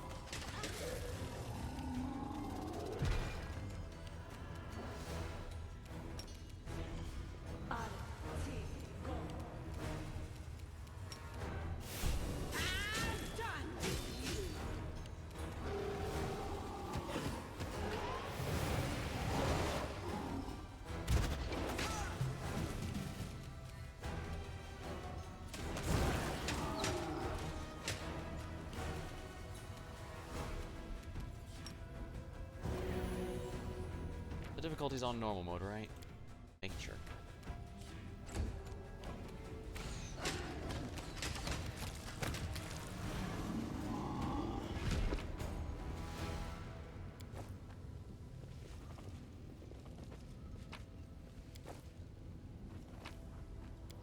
Oh wow, full containers. Of what? Let's find out.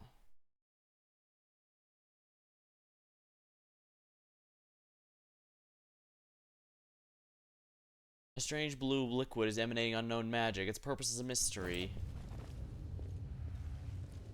I don't know what any of that is, but... Robe of Fire. Oh, I see. This is from the other side of the, where, What's-his-face sent all those demons.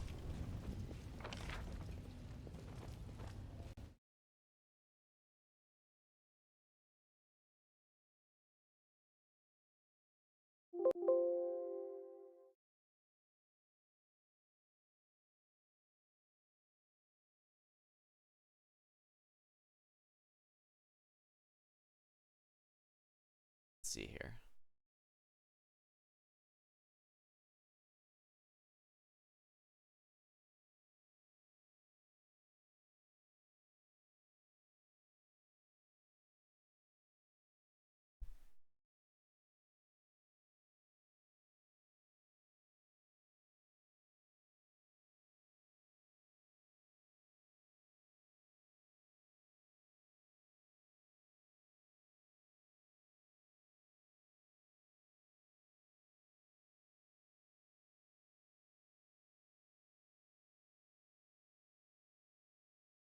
It doesn't.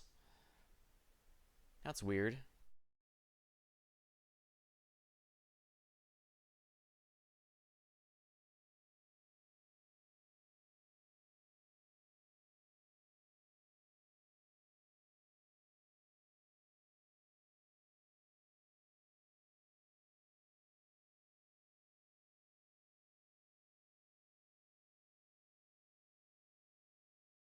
Guess I'm gonna have to figure out how to solve that puzzle.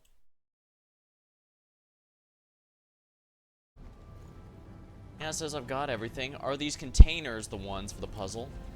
Guess I'll find out. Yeah, I guess this was from the, Mustafan. That's what I was thinking of. I guess this must be where Mustafan sent those demons off to. Well, so much for his army.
We are.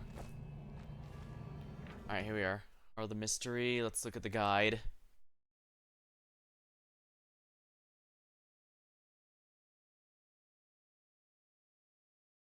I see. I'm guessing they're set up this way specifically so you don't realize they're for this puzzle.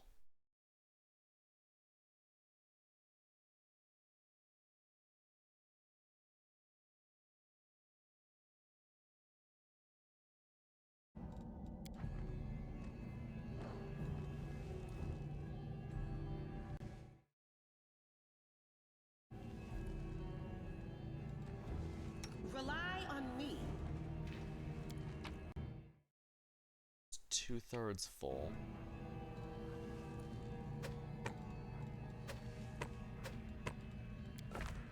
Yep, that's correct.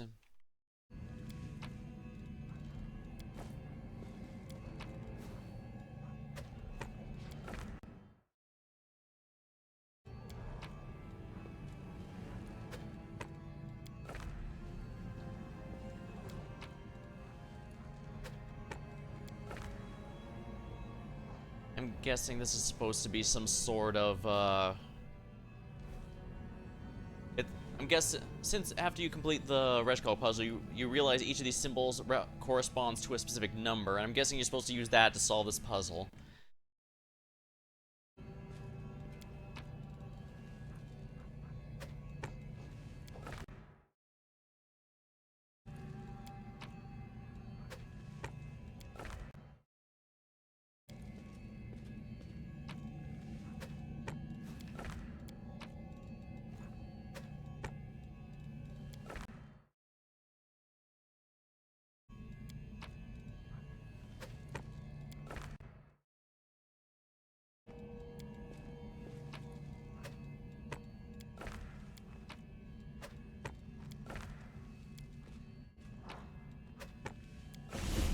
Here we are. Claim the reward.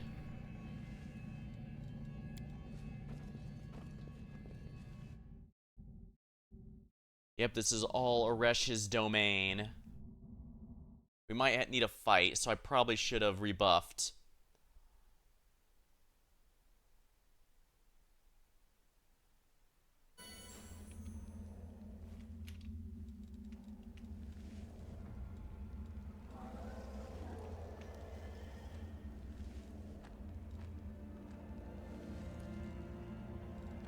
I will lend you my aid.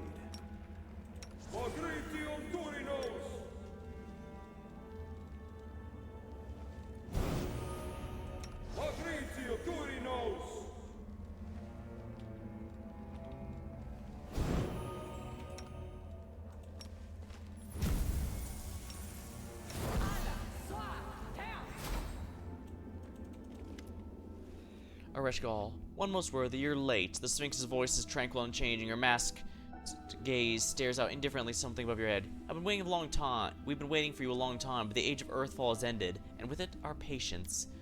Secrets of creation will remain unknown. Leave. Alright. Warning, if you completed Nenio's quest and are wearing Areshkigal's mask, take it off before going through the portal. Well, lucky for me, I made sure to get rid of that stupid thing. Yeah, talking to her really enlightened that, yeah, that mask is a trick.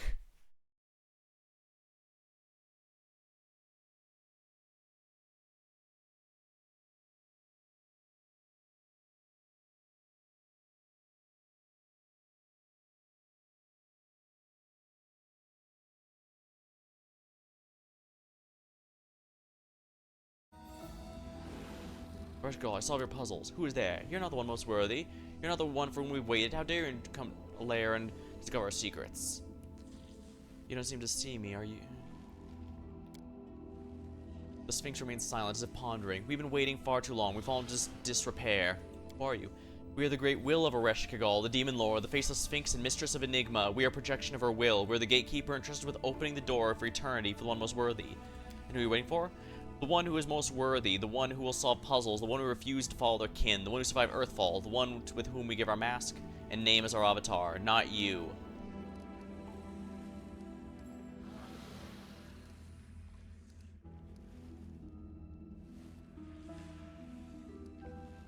This requires Trickster. Interesting.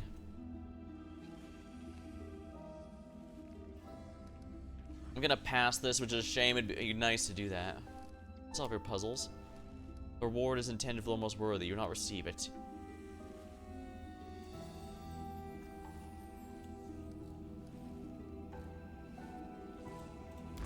We're gonna have, it says a fight is inevitable, so we'll just say it's inevitably reaching a fight.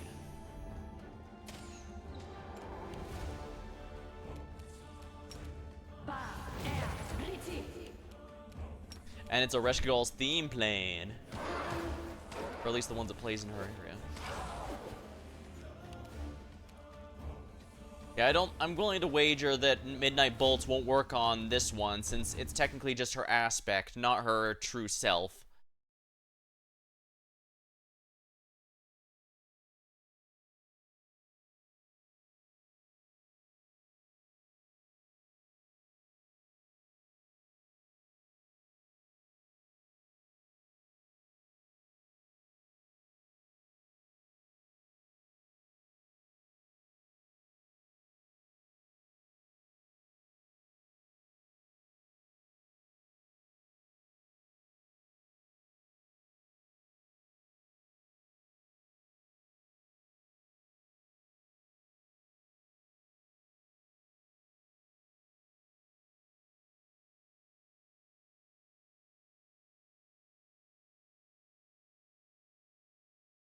It says here, if you pass the bluff check or use the Mask of Nothing, you can just wait for just constantly wait until she gives you the reward. She's not nearly as tough as the real one, that's for sure.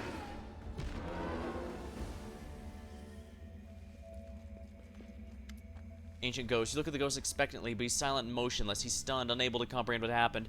Suddenly, he springs to action. With one movement, he grabs the mask and takes off his face. This is the first time you've seen his face. He looks pale and haggard, but his dark eyes burn with stubbornness and strength. I've been imprisoned by that cursed Sphinx for thousands of years, but now I'm finally free. There'll be no more encounters with wandering travelers. I'll never again lure them to a trap with the promise of great mysteries. I must reward you for my freedom, adventurer. Yeah, I figured this was kind of a trick of some kind, given this was a Reshkigal, and she lured us in there after all. I must reward you for my freedom. Although I've been dead for thousands of years, I was once a thief, and a good thief always leaves some loot slashed away. Here's a token of my gratitude. You did not gain access to the secrets of creation, but you've given me the gift of freedom. Gain access.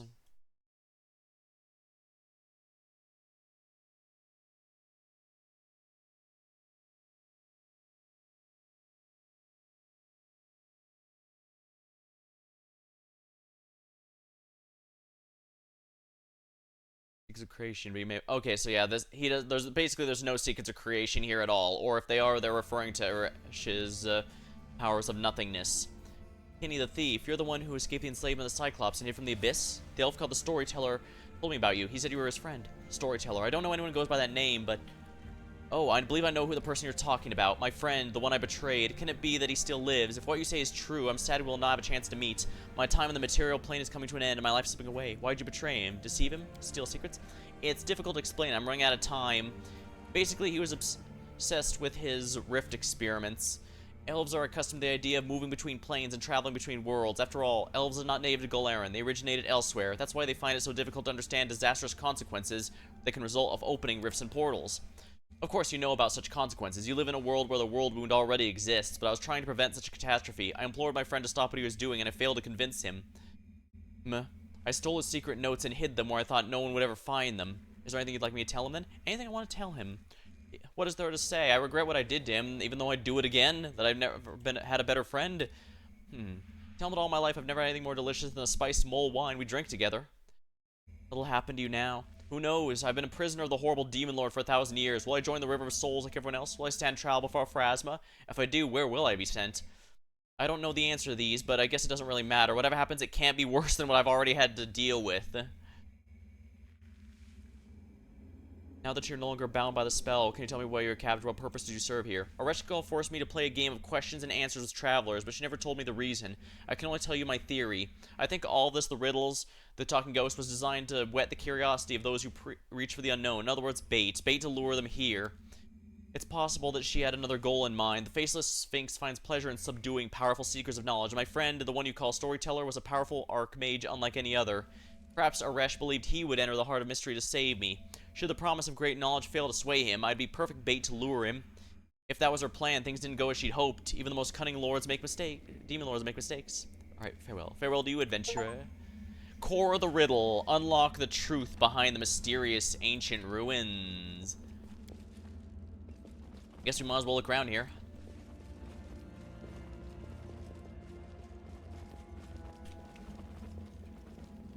Ah. I see. So basically, this is supposed to be an aspect of the Enigma.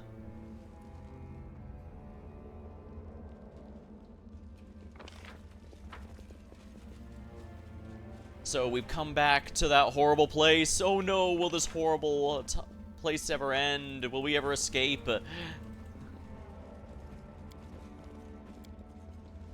Yeah, I'm not sure why they went with vaguely Egyptian aesthetics for a Sumerian goddess, but whatever. This version seems to basically be another form of Nyarlathotep anyways, or someone like it. I thought maybe they were aspects of one another or something, but no, her backstory and domains are very clearly explained in her and she's not any of that, so I guess we should now bring all these notes back to Storyteller.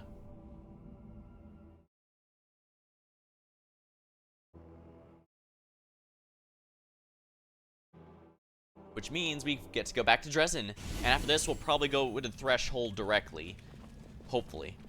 I'll have to skip a few days and all to make sure everything gets built, but whatever. I'm feeling good shape. I'm feeling like we're ready for the end game.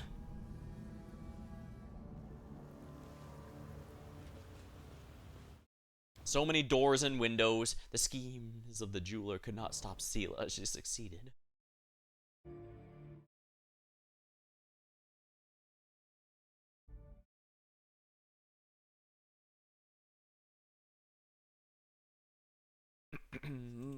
Dresden.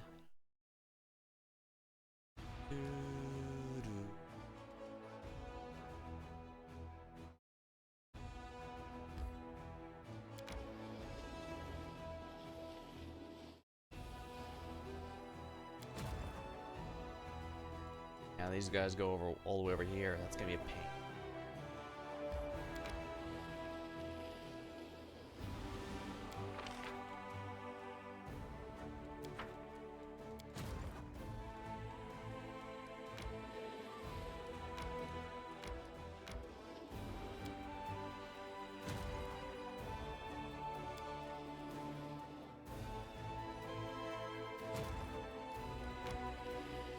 I might as well merge these armies real quick.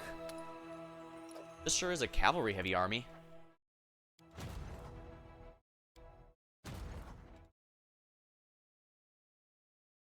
Yeah, maybe this wasn't the brightest of my ideas.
Is everything in here built, actually? Let's double check.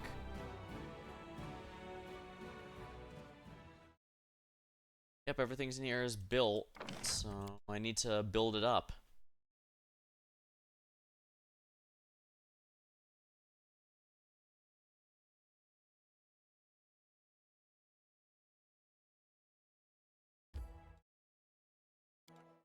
Citadel first. We have to meet Torgona for something new.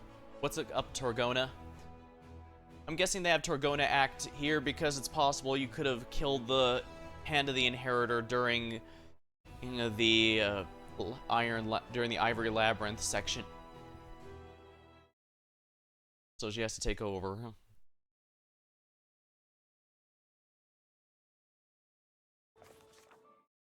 Here she is, yeah. Torgona wraps her arms around herself and gives you a thoughtful look. I come to you today with a difficult question. Your answer will not just decide the fate of a group of souls, how history will judge your crusade. The more lands we free from corruption, the more fugitive cultists we encounter. There are deserters who abandon their former masters to seek mercy. Some foresee the demon's imminent fall, while others flee the demon's wrath due to failures. But one way or another, we will continue to find yesterday's cultists behind our walls, with tears in eyes and repentance on their lips. These mortals are traitors and former enemies, but they may also be the ones most in need of your mercy.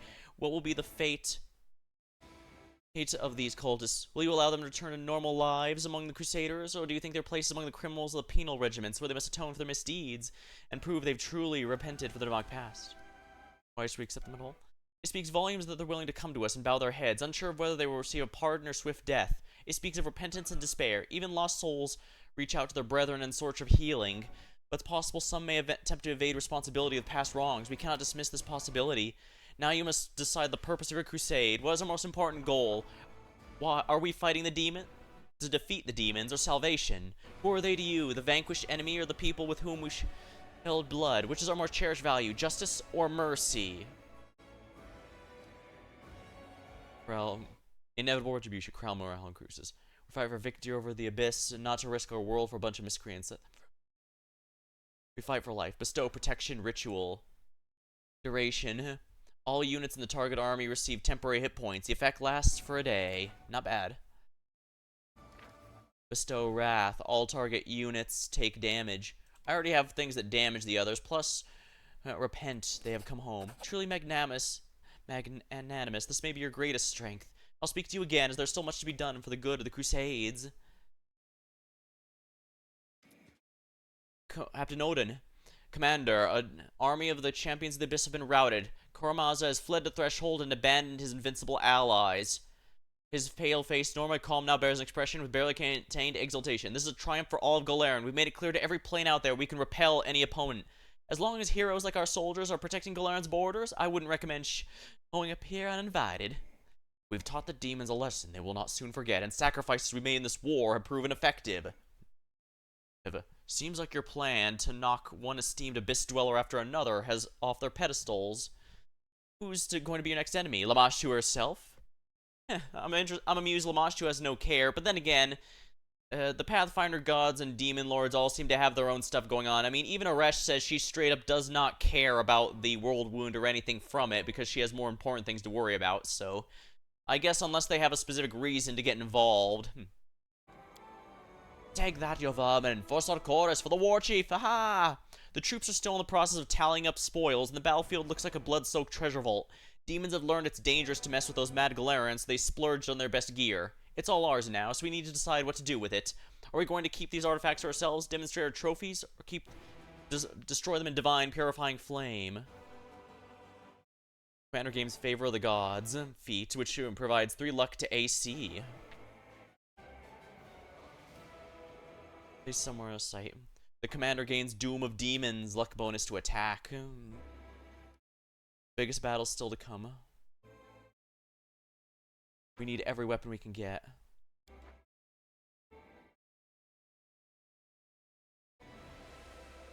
Technically the best one here is straight up his damage, but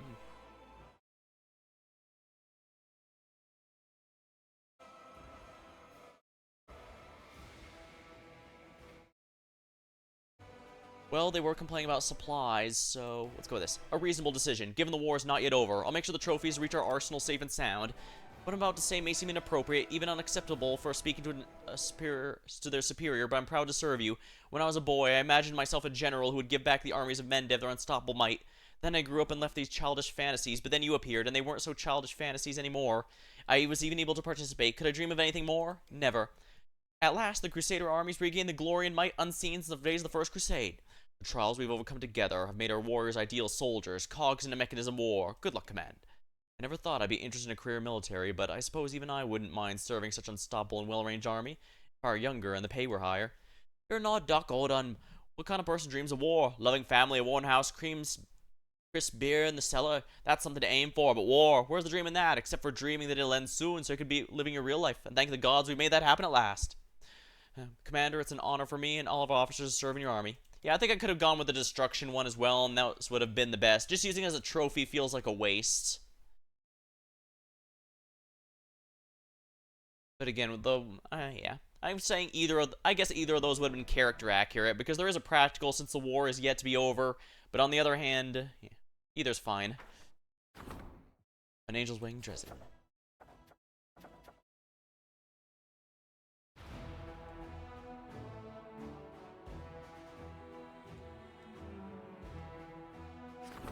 Upgrade. Here we are. Enter. Yeah, okay, so yeah, I have to upgrade it from the menu here. I keep forgetting that for some reason. Alright, build. First things first, teleport circle.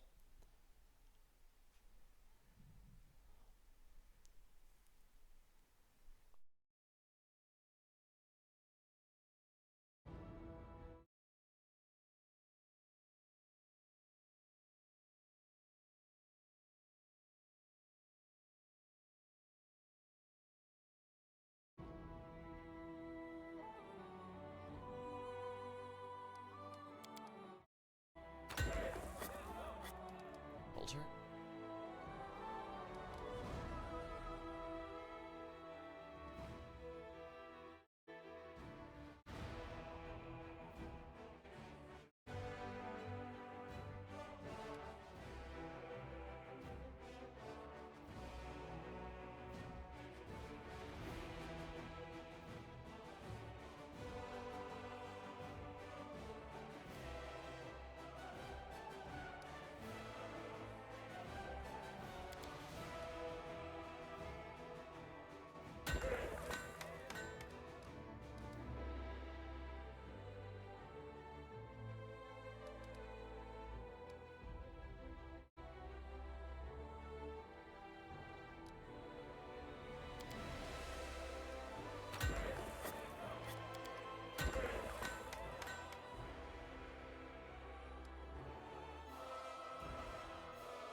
Here we are.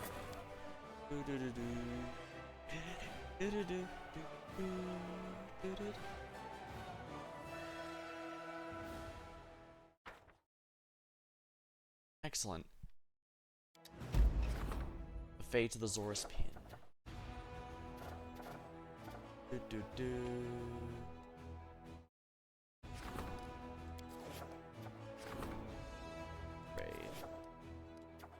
Fate of the pin. A headband or a ring. Zorus' blood.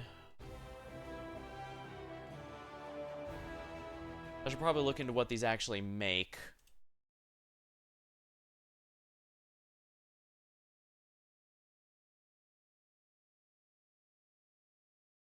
Here.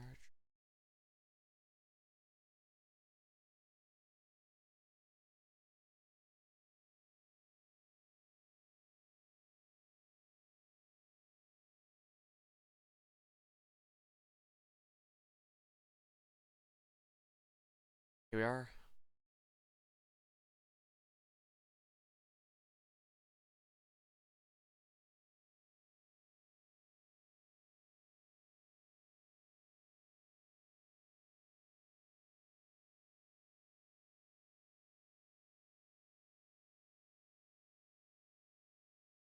Zora's pin. Here we are. Let's see here.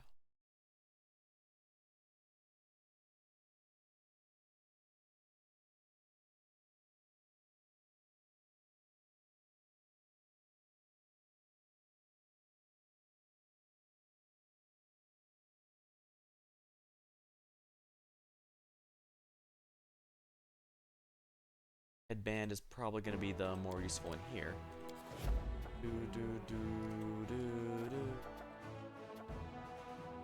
Fate of the Face Stealer's Mask.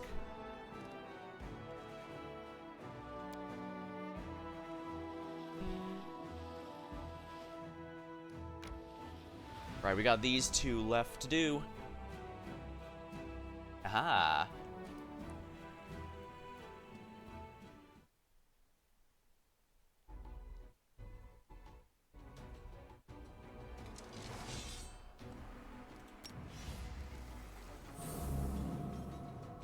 Oh, everything here is undead. Oh, that's a bit of a problem.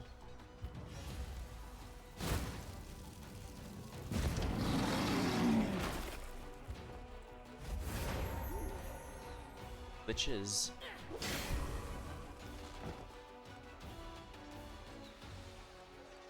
Vampires.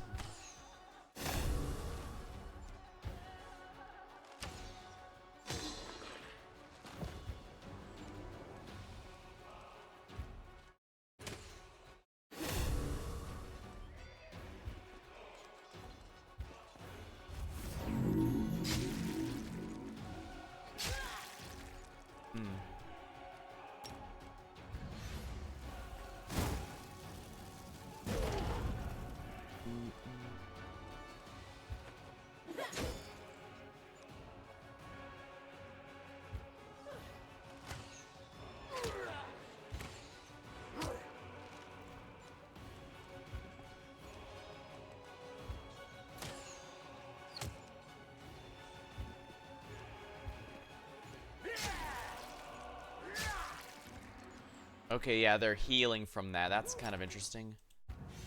Here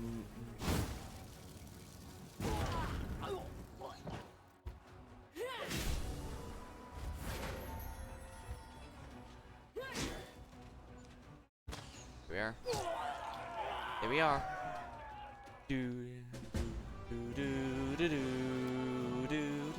Yeah, it seems like undead gain more for kills, just like in Might and Magic. I imagine Lich can really take advantage of that to snowball pretty hard. The Crusaders encountered a group of volunteers from Ustalav who joined the Crusade 60 years ago. Unfortunately, their leader, an influential noble, turned out to be an uncover vampire. He corrupted his army, spreading the plague of undeath among soldiers. Before putting his unholy corpse to the torch, the Crusaders stripped the body of ancient relics from the family. Cruel necrotic dagger. Let's make sure that's not undead this time, shall we?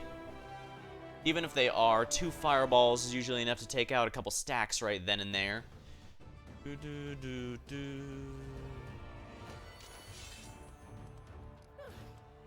Legged dragons. So they are undead, huh?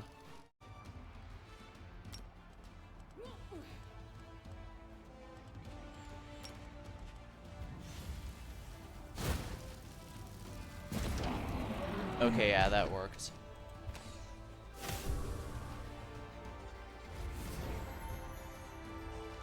Yeah, the archers might take the dragons out before the meleeers reach it. That'd be nice.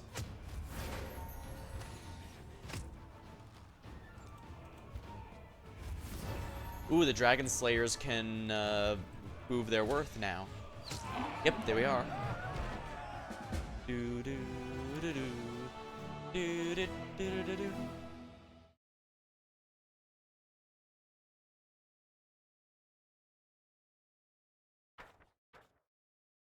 Once upon a time, an altar of the dragon god Apsu stood high atop this mountain. His noble children protected this place from the power of demons, but the corruption of the world wound devoured their bodies and minds, turning them into undead monsters. Having lost their sanity, they never harmed the sacred altar.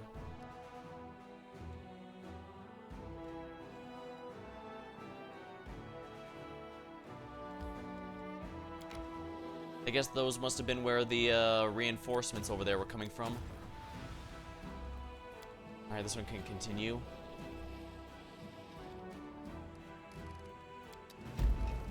Relics. Enchanting the pin, the relic will be augmented. In a bit, I suppose.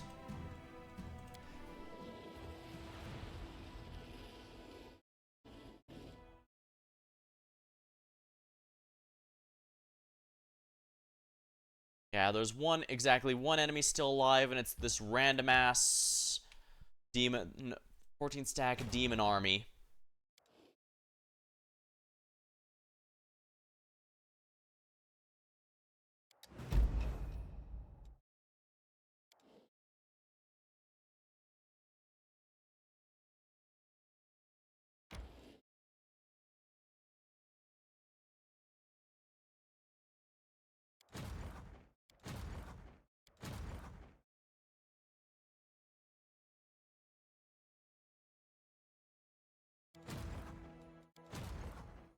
let's see here. That's level 9 and level 7. Yeah, that army can handle it just fine.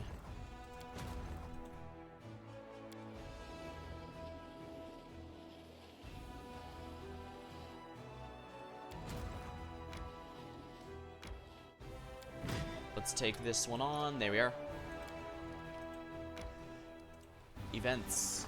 You can call me Helper. The soldier is telling stories of a spirit that comes in times of need and introduces himself as the Helper. His arrival is accompanied by ominous signs like blood or smell of carrion, but he saves warriors and demands nothing in turn. Hunt down a spirit hunt. Trophy from the evil spirit. Elder Caustic Necrotic Staff. That's a monk weapon. I don't really need that. Leadership points. Knowledge for the chosen ones.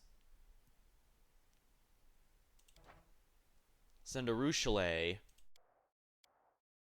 Having joined forces with the Ruchelet, the clerics found them, told him they used to be a servant to an evil spellcaster that made him commit heinous deeds. After his master's death, he tried to atone. The clerics helped purge himself of evil. In gratitude, he revealed magical secrets to them.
Golden Legionnaire.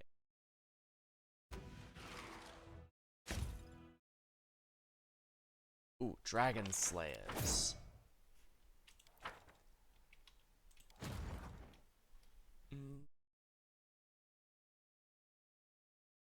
Yeah, the Dragon Slayers are really good. Greybor wasn't kidding when he said those were some of the best around as far as he could find.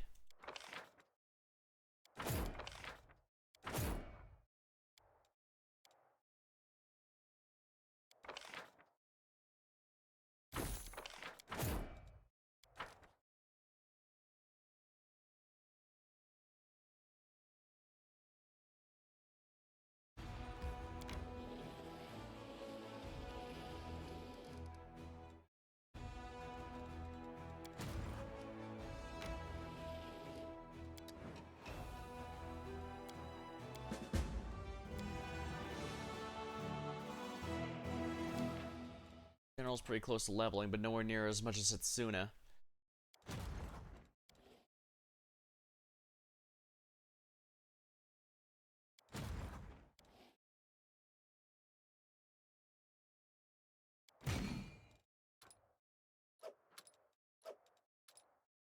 Oh right, I don't have Hell Knights anymore. Oh well.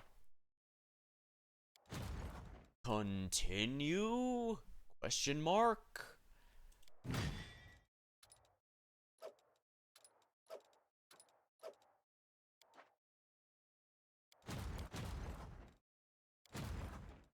Continue?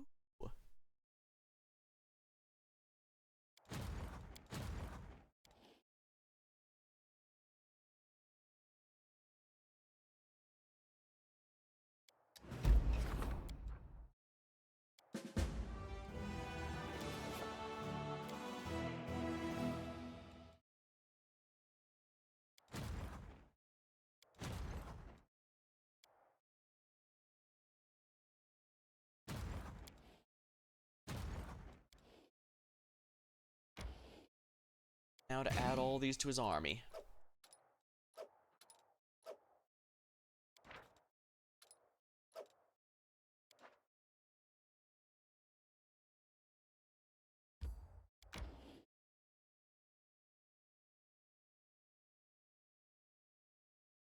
Development. Bastion to Fortress expansion. Wonderful. Fate to the Face Stealer's Mask. Okay, let's see what the Face Stealer offers here.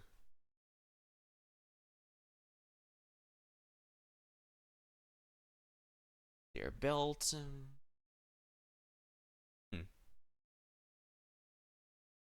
Attack rolls made to confirm critical automatically succeed. Pristine Mind.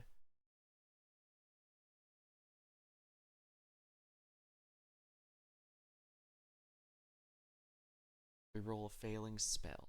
Pristine Mind. Enhancement, Intelligence, Wisdom, and Charisma. Enhancement.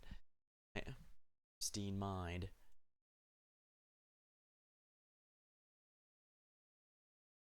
Belt might be the better one of these two.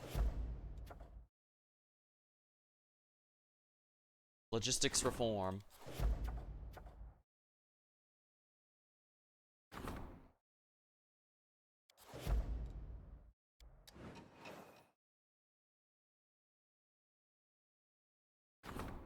Logistics reform.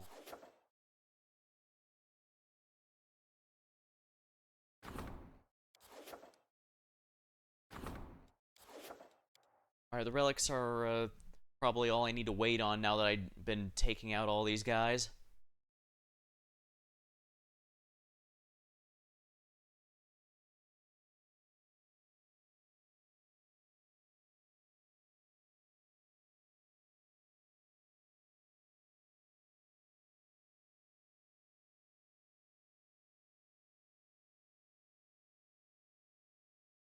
This is the last one.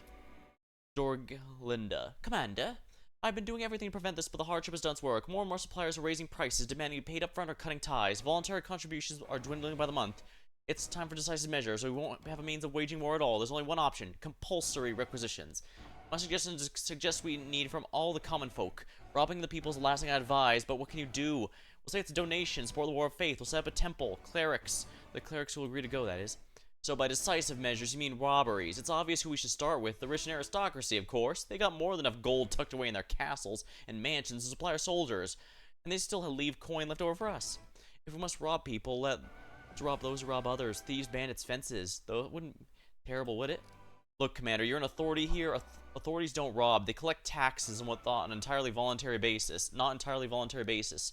Now it's emergency tax collection involving merchants and well-off types. Yeah, we're gonna bleed them dry, but at least we're following the law instead of acting like bandits. How has it come that we ourselves are now How has it come that we now followers the crusade?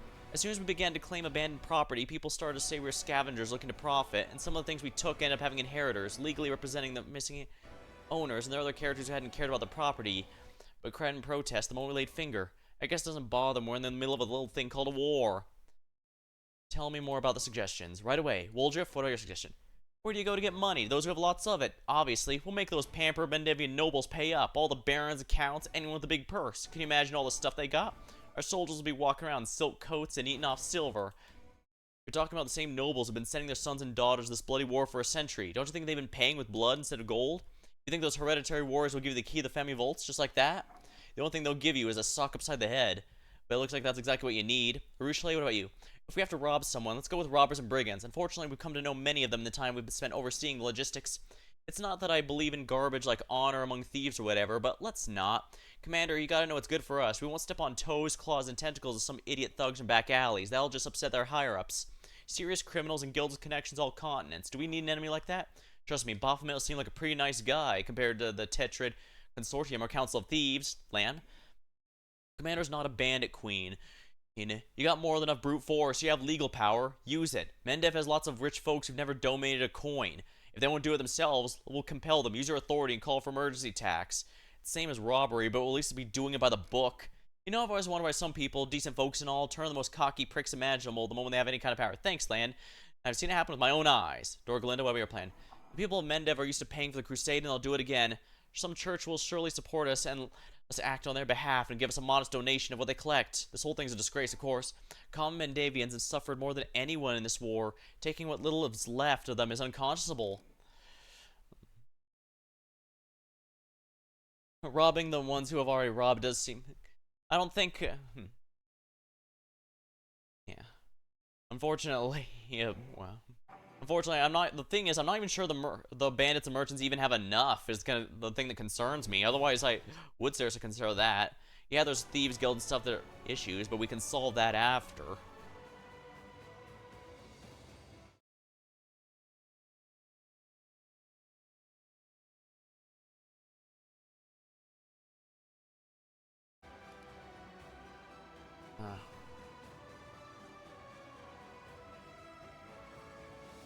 By the book, I suppose. It's about time, honestly. Why should we have to beg rich folks for alms while we're fighting to save the world? You have the right to collect from them, so do it. Let them call us bandits and complain that we're saving them from the abyss wrong as much as they like.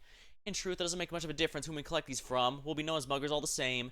Either way, we'll get through the crisis. It won't be easy, I can promise you that, but when has it ever been easy? I'll report the results in due time.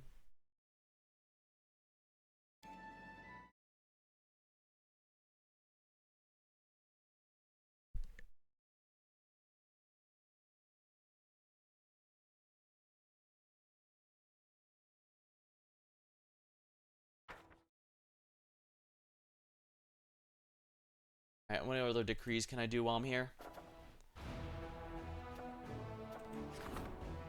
Also, I don't really need material points or anything. What's this one? Oh yeah, that's gonna easily be nuked by our negative energy channeling.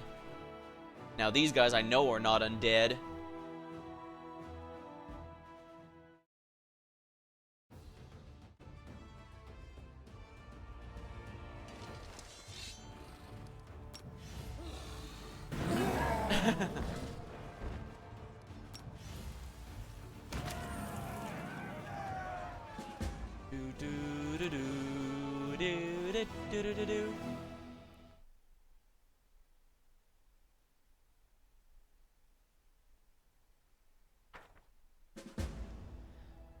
Insignificant losses. The errand is complete. Oh, so that was the weird... So that's why that was weird out of nowhere.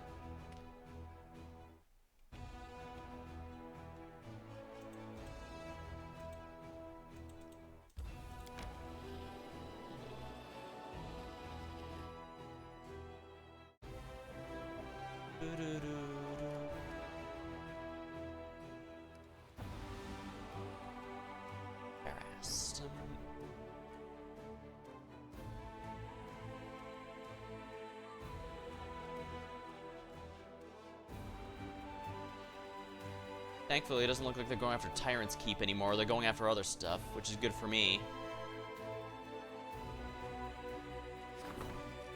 Can't upgrade any more of those, but I can upgrade one that's already there to a big one.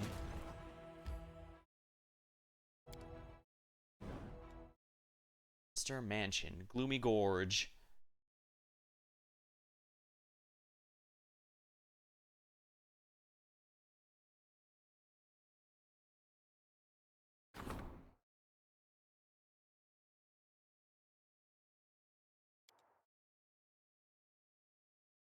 Actually, I guess I could just do Last Bastion.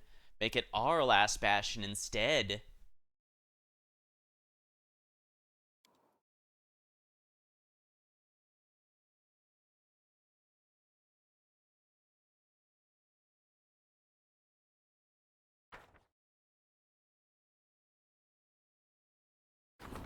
Upgrade again. Enter.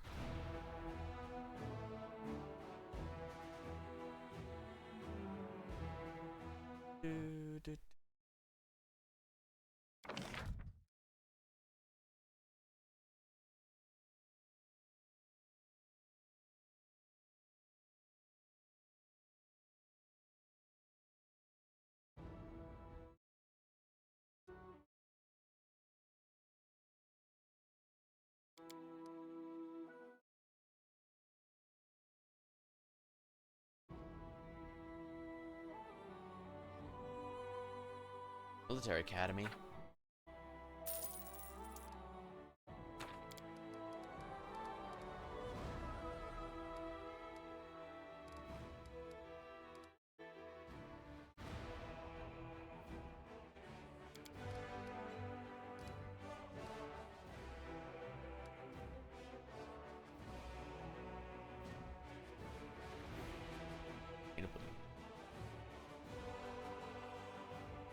Honor Society. Of strategy.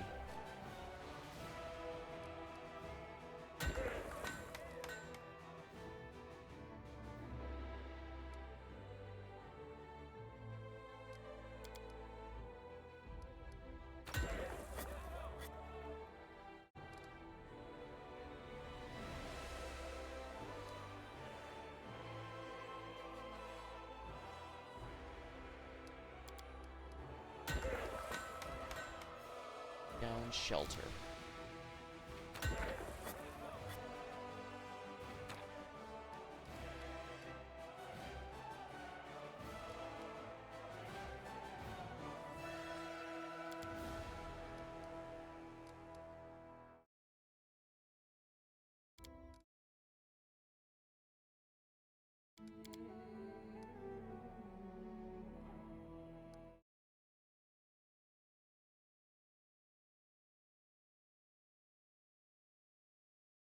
Sanctuary.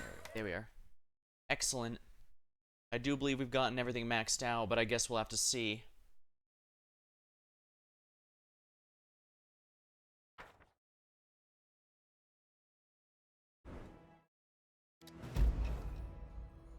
Requisitions. Those who do not wish to give even a small share will lose much more because of their greed. Units of merciless treasurers will persuade each and every... I don't like any of these.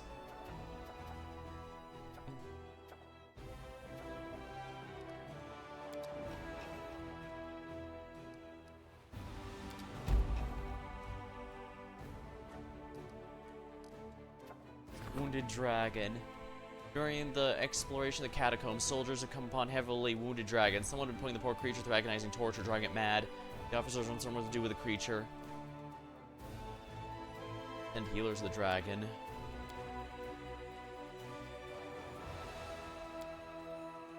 I can't... I have the path of the dragon. I'm guessing Windog just eats it or something. Priests and druids heal the dragon in mind. The poor thing is still weak, cannot fight, but repay the saviors. The relevant location of his horde in hopes of helping the Crusaders.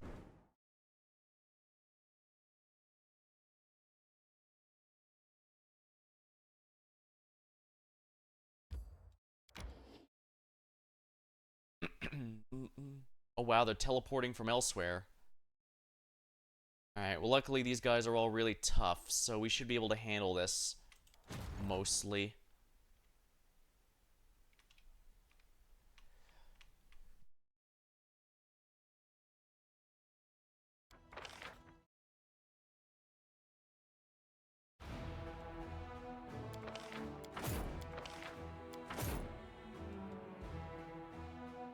Sisters the Golden Eriness.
Everything's ready for the relic's augmentation.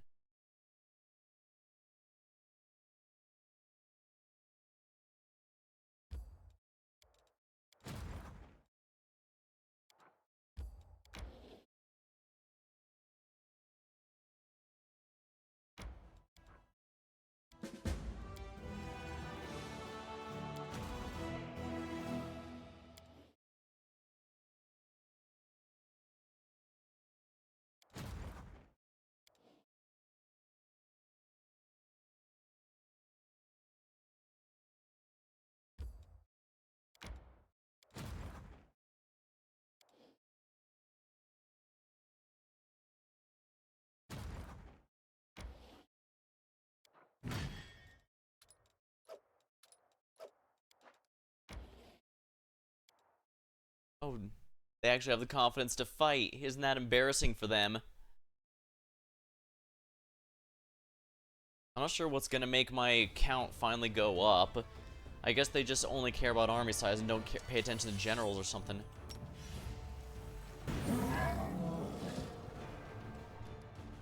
Alright, that was worth it just to get rid of that one, but I probably should just fireball twice.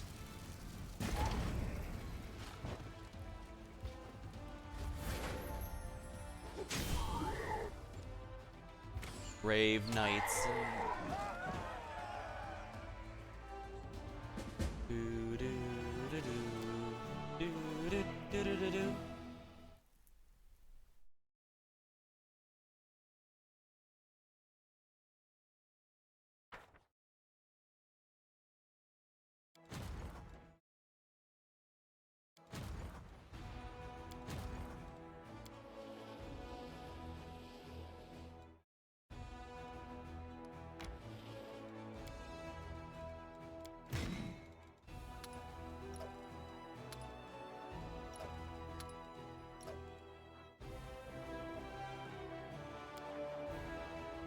Creator channels one weakness, undead. Indeed. I think there's a divine one I could have gotten too.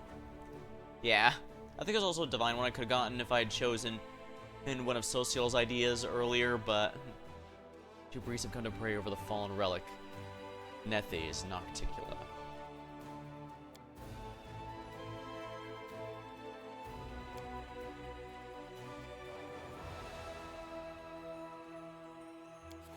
There. Enchant the Face Stealer's Mask.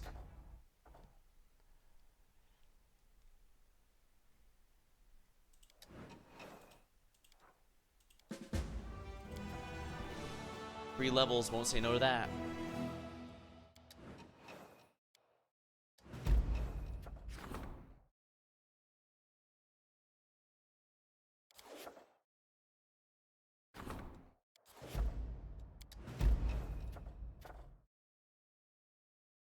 Heavenly Audience. Ah, so, Targona's back. Let me grab a sip of my drink then.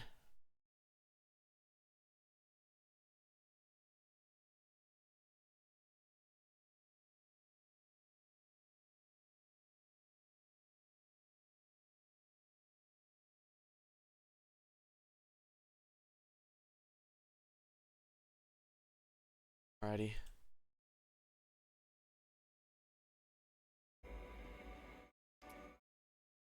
Greetings, Isla. Allow me to introduce you to travelers seeking your advice. I hope you can spare them a little time. She bows, take a step back. Dark-haired warrior bows gracefully, holding back a heavy mace. It looks like a common soldier, but his voice rolls with the power of thunder. My respects, Commander. Words of your noble deeds have spread far and wide, like a beacon to those seeking wisdom and kindness, even in the darkest times. Please bless protect your wisdom.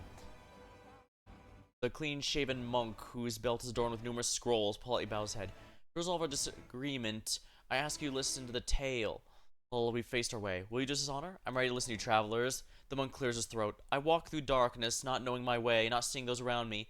Fear and loneliness filled my heart, but my desire to persevere was stronger, for others followed my footsteps.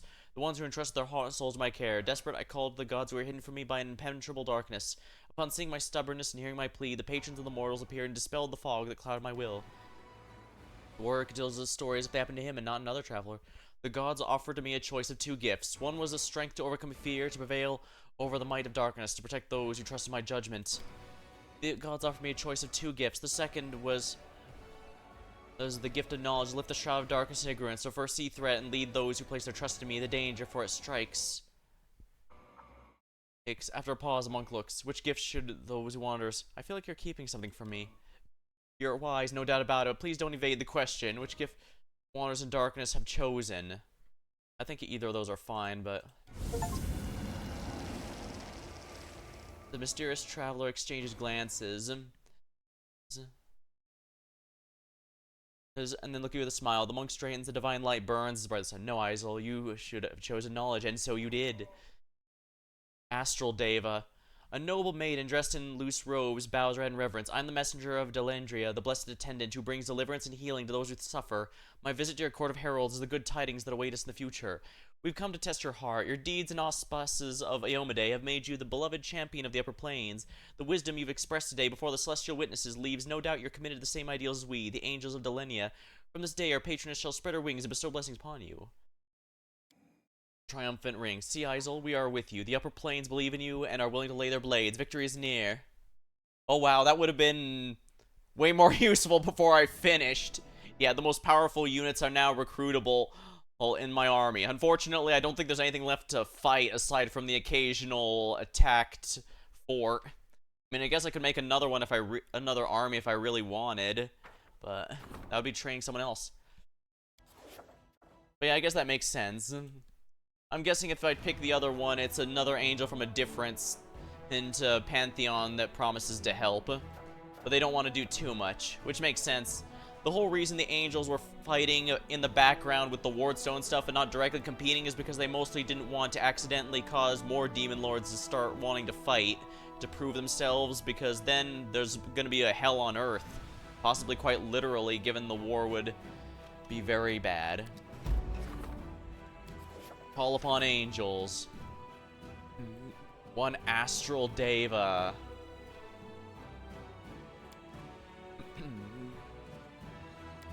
Waits for mortal wizards. Enchanting. It automatically succeeds. That one's the one. Save the spirit. Those seeks experience. Monk almost fell victim. Faceless Sphinx. Only humility saved him.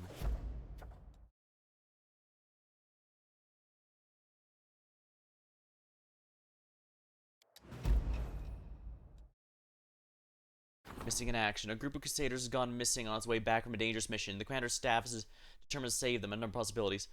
Form a search party. Rescue squads. Organize a large-scale rescue. Strategic routes. Hire diviners. Nihil on Earth. Abyss on Earth. Devils are far more than happy to make deals instead of fighting. The waging war is too chaotic after all. Yeah. I was also a bit surprised. Apparently, Devil isn't something you choose at the Eomade scene. You have to choose one of the two there and continue on, and then only afterward can you be swapped to one. It's kind of neat that it's kind of a secret path of sorts, but it's also kind of a shame it was near the end of the game's development, so they didn't have time to flesh it out. Train new trackers. Diviner's Decree. No, don't need that. It's a weird path. Yeah, it is interesting to be sure. Plus, that said, I do feel weird that I still think Azada seems kind of weird, because I did look up, apparently in order to join the Devils as an Azada, you basically have to be the exact opposite of everything the Azada path, and as I've noticed with the Angel path, it seems you kind of want to lean into whatever it's asking for the best results, so it seems kind of weird to even choose Azada if you wanted to be lawful or evil as opposed to the usual one. I get it makes sense. They kind of want to ruin anything that's not lawful evil, but at the same time, you have to be the shittiest possible Azada for them to seek you out. So it's kind of goofy. At least with Aeon, it makes sense, since Aeon is also about law and all that, you know? Hunters.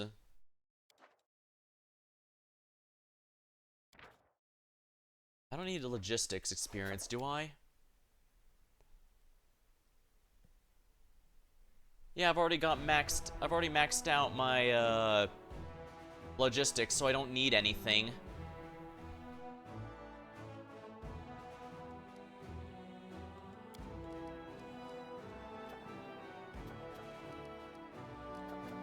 is.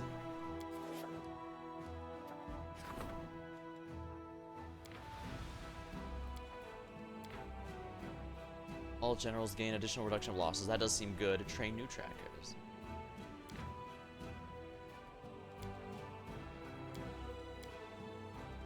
The officers will assemble a group of trackers for each to search for the missing troops. Once they've returned, they will continue to rescue soldiers who get lost or captured.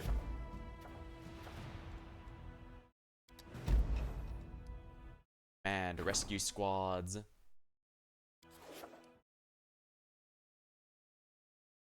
I won't be able to do that one for quite a while. Here we go. Great commemoration. Almond mourn the death of the heroes, but their deeds were not in vain. Random Allied Crusader Army.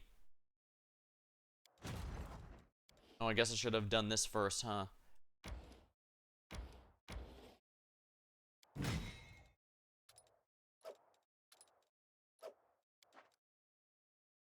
Oh, hey, I'm finally power level 12. Gonna be honest, none of these guys look promising for the armies I've already got. Killing time, pretty much, yeah. That, and I need to max out my stats. But yeah, as far as I can tell, I've done everything I can. So now I just need to wait until the month of Gorm, which is 4th, I believe, and day 15. So I've got about 30 more days. I guess I could recruit a new general just for the fun of it. I think we've discussed that mage ones are basically the only ones worth our time, so we'll go ahead and do it that way.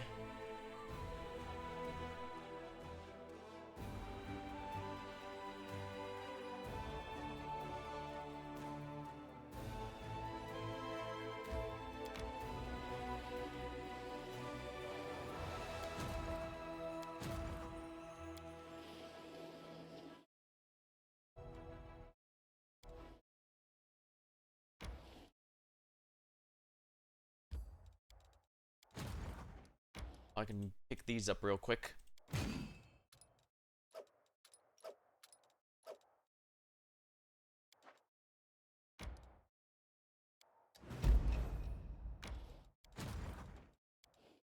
I might as well have as many of these at present as I can. New recruits.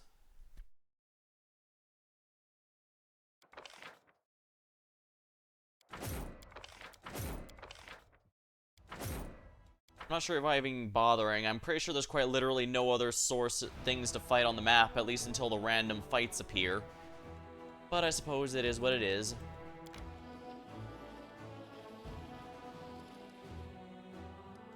A daring strike. The spies have reported 2 high-ranking demons are currently at each other's throats and their forces are in disarray.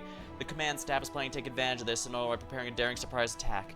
The officers are asking the commander to determine what will be the main focus. Reconnaissance ritual. Target army sees study target.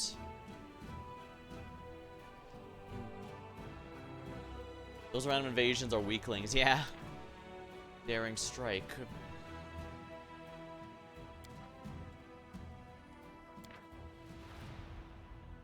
This move can only be used once.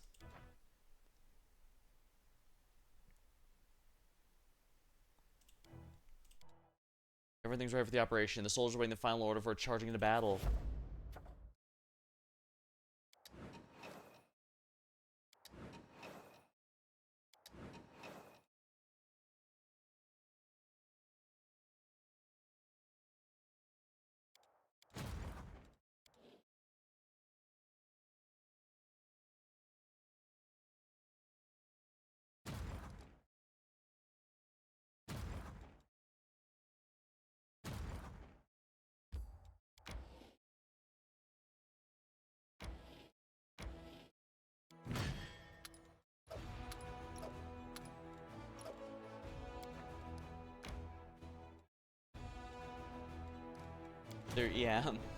They're pretty weak even without Setsuna Shai, I can tell you that much, because even my Ranger one is having no trouble crushing them.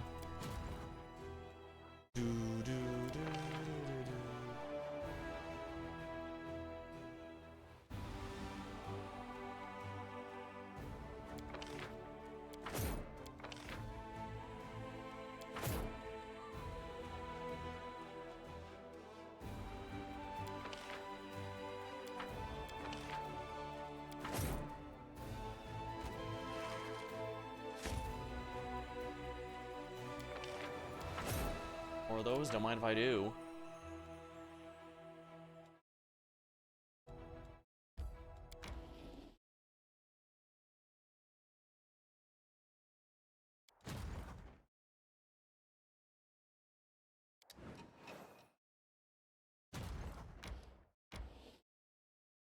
The armies reach you and no attacks. Yeah, they're feeling confident, that's for sure. Crush the demon armies, all they have are the dregs of armies. Yeah. I get they can't go away completely because A, you need things to fight, and B, they're theoretically an infinite ones coming out of the world wound. That's kind of why we have to stop it after all.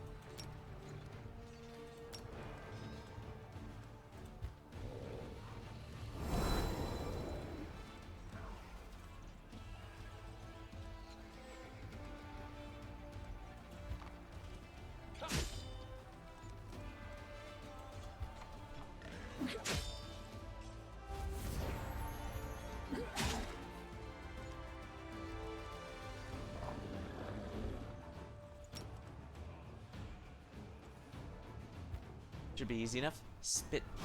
There.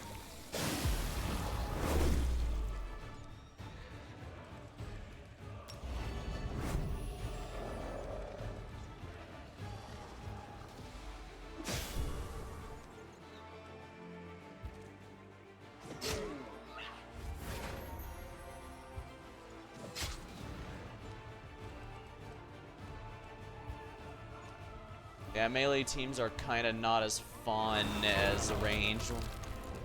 Oh, glad the Nelfishne is not doing much.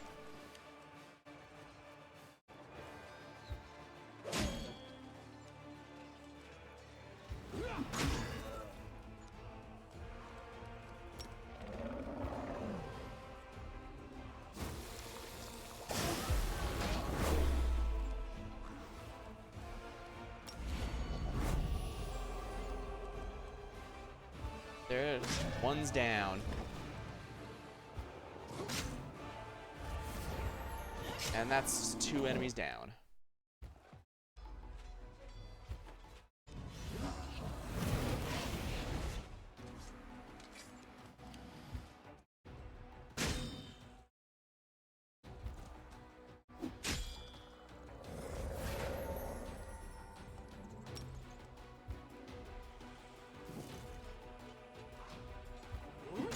Here we are. Do-do-do.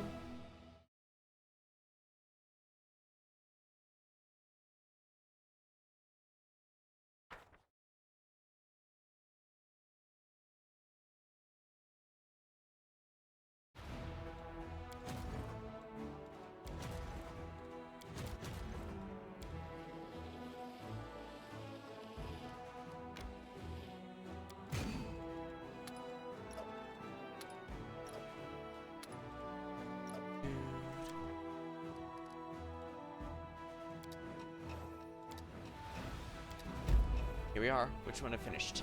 Executioner. A chilling truth about one of the jailers has come to light. He's secretly a worshiper of Zone Cthulhu, terrorizing the prisoners and learn magic, allowing him to use brutal punishment to leech life. Encourage. Oh, interesting. There sure are a lot of them with Wendog, that's for sure. In fact, it feels like I've run into more Wendog options than land ones. I'll punish the jailer. We really don't want to. We've been no point in going back on that now.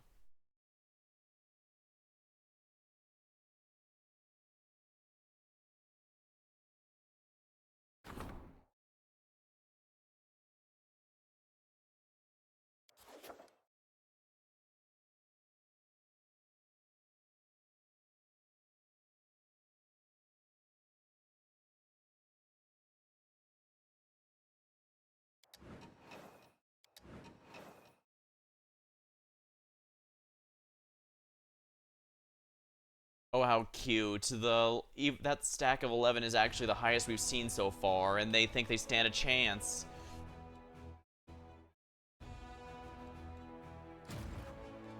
Ooh, level up.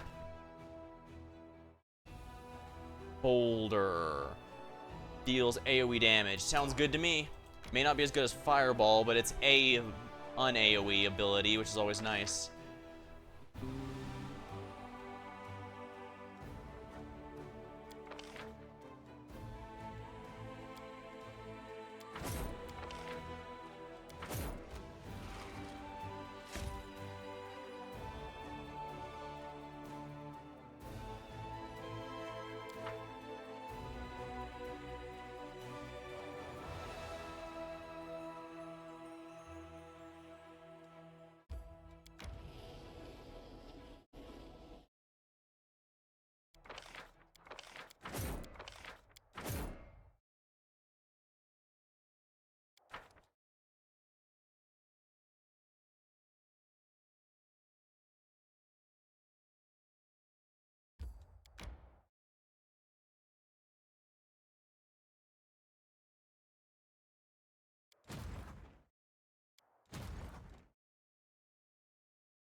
I don't think any more are going to be coming to the Sinister Mansion since I've cleaned out that area, but hard to say, I guess.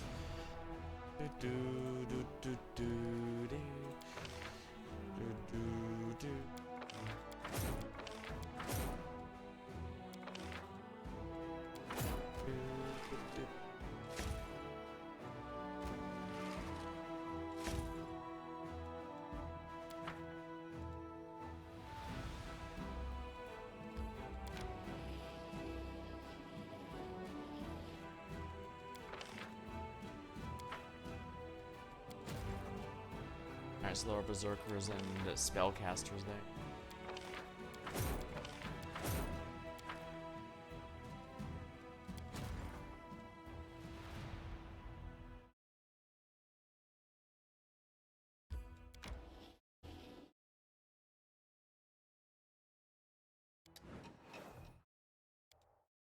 Oh yeah, these ones actually want to attack. Let's see if there's any more liches again. If there is, I'll just fireball. Just fireball.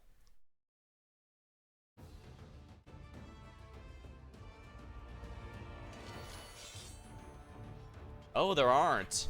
You made the mistake of not having undead in your army, buddies. do, do, do, do, do, do, do, do, do.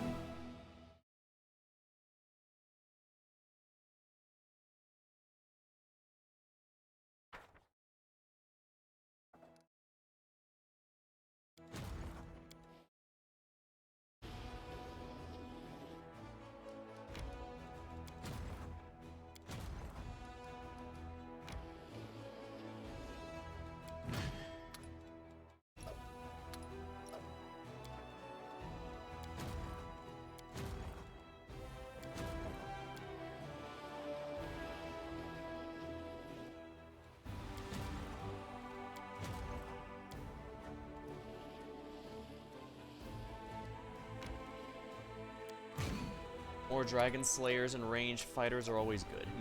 Although I suppose I don't need that anymore, so I could probably just ignore them. In fact, I probably should, if we're completely honest.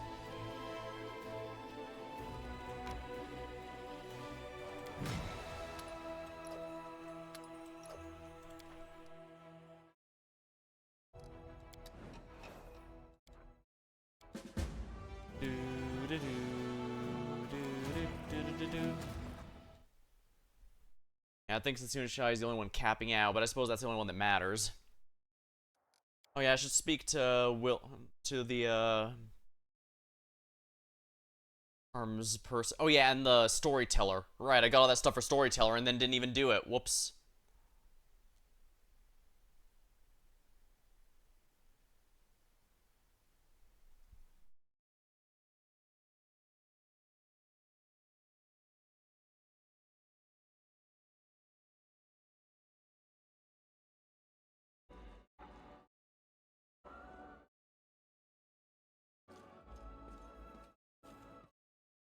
Oh yeah, I need to rest in general just because everyone's exhausted. Oops.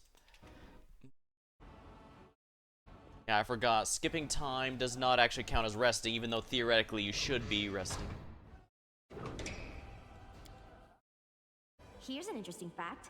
To dissolve a body in acid cheaply and without the use of magic, you simply need to... Go slower, please.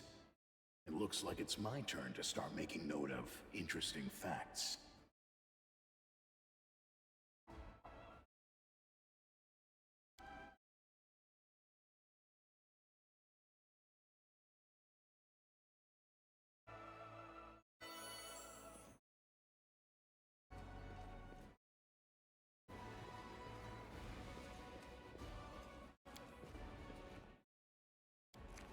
Let's report to Wilser and the storyteller.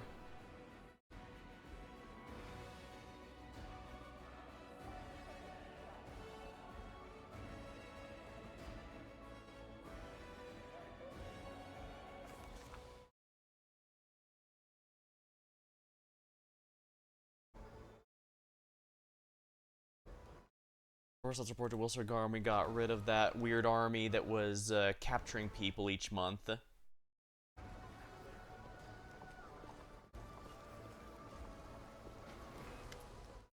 The demon squad you mentioned has been destroyed. We avenged the deaths of our soldiers.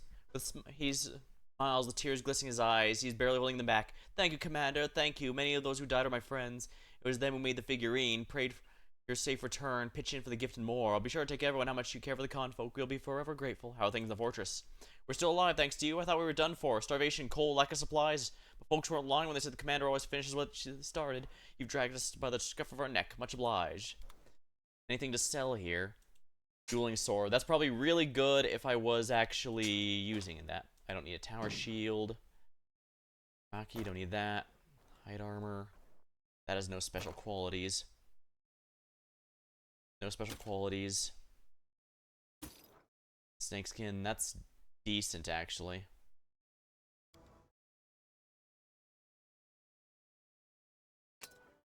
Excruciating remorse.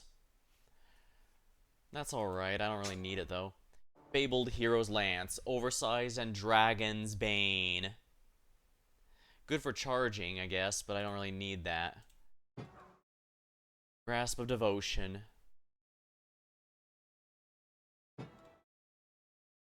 Peacemaker, Hand Axe.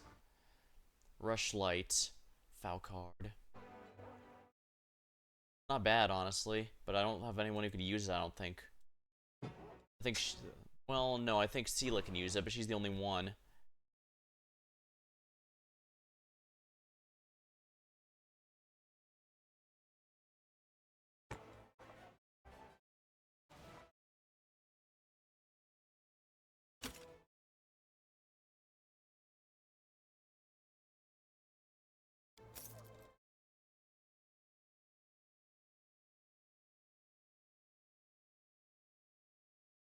Morale bonuses are doubled, actually. That's Wand of Heroism, then. Let's see here.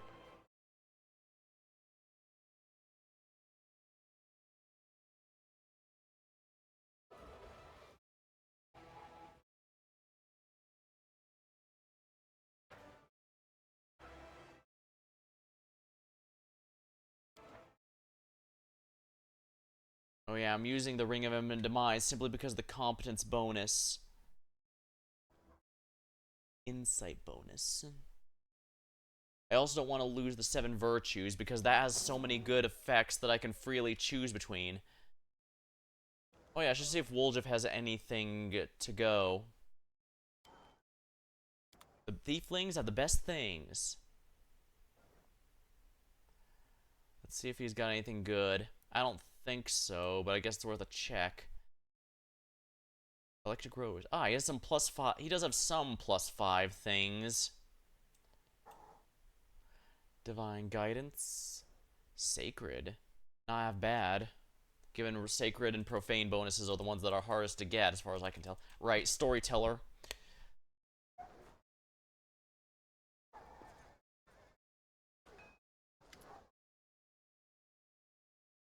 Greetings, I brought me a story. Brought word from Kini, your friend. His soul was being held by a Rishka all these millennia, but I helped him break free. He asked me to tell you the warm spice wine you two shared was the best drink of his life. Kini, my friend, after all this time, I never expected to hear your name.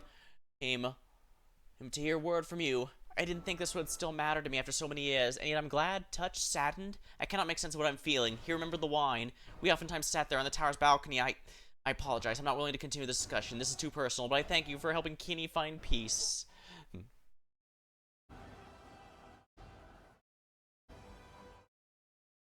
Why does suddenly Achilles and Patroclus come to my mind? I found a page that might interest you. Yes, you're right. Another piece of evidence of the past I've forgotten. Thank you. Find more. Please bring them. Found another page. You're right. Here we go. I think this is the last of it. A purple flame covers my eyes. I cannot turn away. It follows my gaze. I cannot close my eyes. It will follow there, too. The heart of the tower burned in my sight. I'm not sure whether I'll be able to see my dear Galarin again, wounded, groaning from the consequence of Earthfall, but no less loved because of that. Exhausted, I sit down on the cold floor of the laboratory. All my work was in vain. I wasted a long elven life looking for something that turned out to be useless. I didn't understand what really mattered to me. Galarin, such as it was before Earthfall, does not exist anymore, but there's another, new one, young and surviving, fighting for its life. By connecting it to another plane, I would have destroyed New Galarin, making an extension of the other plane. Yeah, I had the feeling he'd realized that what he was doing was a bad idea. Instead of trying to save Galarin, I should have helped the new one. I was supposed to preserve the memory of old Galarin, and to gather knowledge and heritage of lost civilizations, give them to the world who needs them. For at some point, it will rise from the ashes without help. I believe this now. Deep down, I always have. So that's how you lost your sight. Looks like it. I see only this purple flame. After so many years, it's become quite dear to me.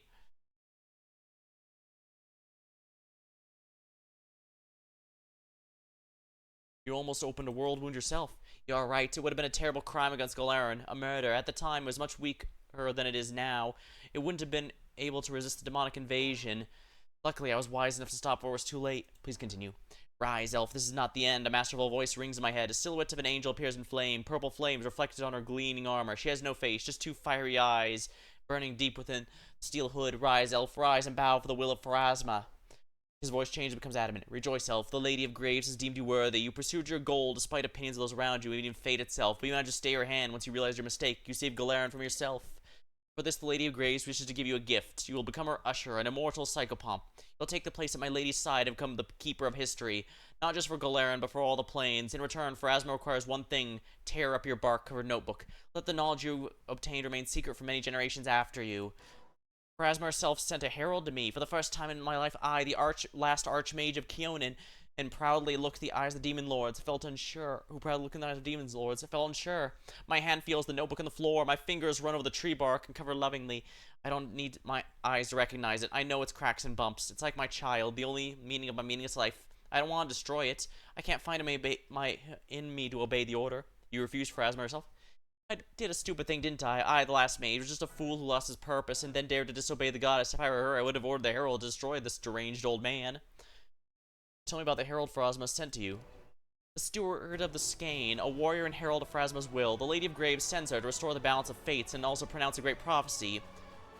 I do recall all of my DM mentioning at one point that Pharasma actually does have a special connection to oracles. Her interference in the fates of the world is almost imperceptible. Only a few remember meeting her. Don't eternal life-serving Pharasma merit the destruction of such dangerous knowledge? My mind wants to say yes. Should have destroyed my notes that could have ruined Galarin, but my heart says the opposite. Well, this knowledge is also part of Galarin's heritage. I, the child of that world, created in my reckless pride. If I want to preserve all of Galarin's heritage, do I have the right to choose which part I should be wiped from history? Please continue. I'm ready to undergo any punishment for my refusal, but the steward only looks at me quietly, pondering. The knowledge in your hands must not see the light. This is beyond question, but my lady's merciful and has agreed to make concessions. You will tear the pages of your notebook, and along with it, out of your memory. You will scatter them throughout the world. Your memory will be purged. You'll be immortal but pure, like a newborn babe. Use your new life to keep the memory of the fallen and seek the truth of your past. As soon as you remember this moment, you will lose your immortality and answer the question again. Will you choose to become a servant, or will you prefer to live out the short life you have left? I find no strength whatsoever and only nod. The steward raises her hand. We both find ourselves a whirlwind. I see nothing but the purple flame and a glowing image of the herald. But the rest of my senses tell me we're rushing to many places. I hear seagulls crying and smell the salty air, followed by the raging volcano. The bracing wind of plains changes to dry heat of desert and then blistering snowy mountaintop. In each of these, I tear out a page and give it to the wind. It grabs the new toy from my hands and takes it far from to hide me for many years. With every torn page, I forget. What did I do in the Ivory Labyrinth? Why did I live in Alashinira? Indeed, why did I ever live there? The name Kinney seems vaguely familiar, but I don't know what it should mean. Maybe it's my own name? Exhausted, I down the withered grass. I remember this is how the woods of my home in Keone used to smell. The mind drowns in darkness. I don't see the steward any longer, but I hear a voice. Look for your past and gather the stories, for this is your calling. I name you the storyteller. When you remember this moment, destroy the dangerous knowledge once again fall in your hands, and Pharasma will see you in her halls. And you, Isel, help him with this. Help make him the right decision. He drops to his knees and clasps the bark-covered notebook. His voice trembles. What should I do? I've gathered the stories for so long. I'm looking for my past, and I found it. Should I accept her proposal? Do we have to decide right now? I'm afraid so. I feel Phrasma's heavy gaze. She's studying me and evaluating. She's waiting for my reply. Forgive me for burdening you with this. What do you want? If only I could answer this question. It'd be safe to assume several thousand years would be enough to make a decision, but obviously the last Archmage is the most indecisive creature in all the Outplanes. Well, to be fair, several thousand years, he didn't know he had a decision to be made. Then you got your name, Storyteller Phrasma? I suppose so. As for my real name, I have remembered it. The name of the last Archmage of Kionin. An old, unwanted, unassuming name. It doesn't suit me anymore. I'm a storyteller, and I would like to remain so until the end of my days. Well, it happened to accept it. I would die and be reborn as a new guise and join the servants of the Lady Graves. The secret and dangerous knowledge of how to merge the planes will die with me. I'm free to live out the time I have left, the few years fate has in store for me. When they pass, I die, I'll enter the halls and give her my oath properly. What will happen if you reject the proposal? I'll stay here. I'll keep my secret knowledge and hide it in the most faraway and safest I can. My age will catch up with me gradually, but I have a few years to write books of stories I've gathered, or tell them to someone I will take on an apprentice. As you can see, my choice means a prompt death.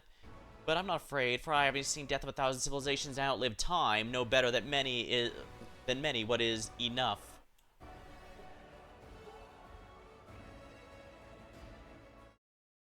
Given how religious our character is, and Serenray does have a good relationship with Phrasma, it might be a good idea to follow her advice for the... You are right. After so many years, I should have realized how dangerous this knowledge can truly be. The pages crumble to ash. The elf raises his hands to his face as if trying to see the knowledge turn to dust.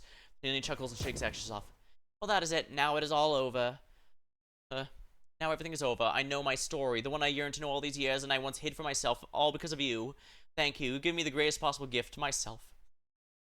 You know, the fact that even the Herald, when speaking through Storyteller, mentioned her name, it reminds me of a scene that a friend showed me from one of the Assassin's Creed games. I don't know which it is, but it has to have been one of the first three.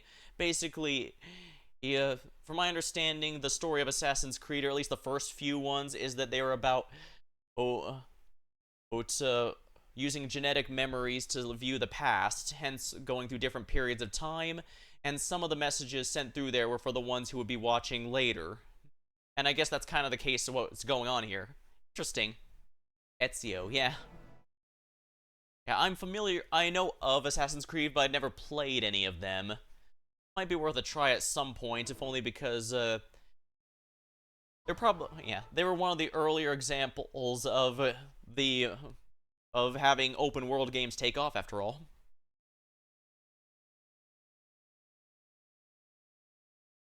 Think of when Ezio spoke to the main character. Ah, I see. Interesting. Yeah, like I said, I only know of it because a friend showed me a clip from there. I don't know the full details. Oh, Desmond, that's the name.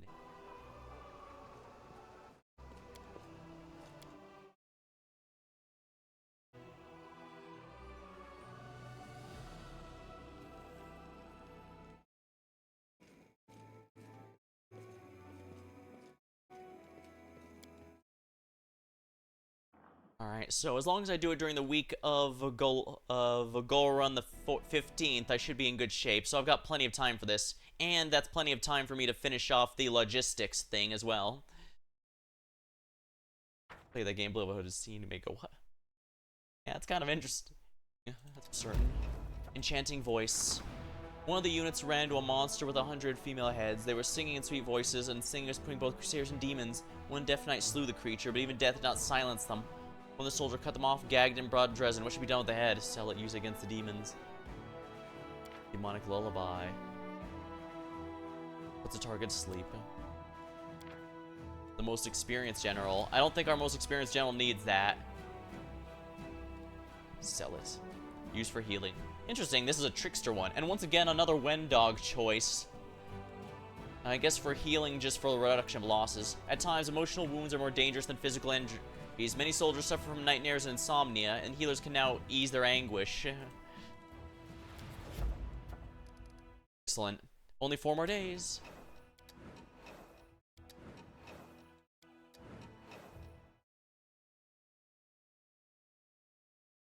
Here we are, Gauls. I think this is it, Gauls-run. Crusader morale is reduced. Requisitions. The stern servants return covers of voluntary donations. While some may talk about outrageous robberies, the main thing is the wealthy inhabitants have learned their lesson. From now on, support is not encouraged. Not what I wanted, but this is what's gonna have to do.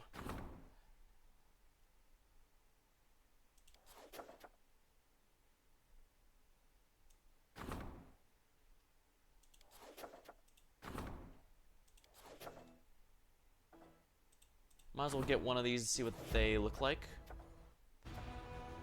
Call for reserve, royal parade. No, not that one.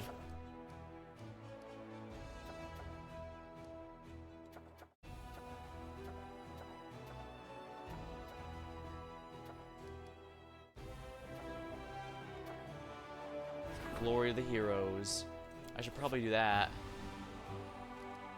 It's amazing how negative you can get here. I might have to do omelet innovation just to avoid that. Methods of persuasion. Several politicians have claimed the threat of the world wound is exaggerating the crusade is a front to extort from allies. They're encouraging nations to reduce their support of the crusade. One of the officers suggested organizing a series of attacks and abductions in neighboring nations caused by demons to muzzle. Make a public address and leave it at that. Ignore politicians. Chaotic. Recruitment growth increases. Make a public address and leave it at that. Demon. Ooh, that would be... Demon one probably is interesting. Public address and leave it at that. The commander's public address to foreign politicians had the desired effect. The skeptics quieted down. The soldiers would know their leader had held their own against even powerful outlanders. Yep, that undid the problem I had.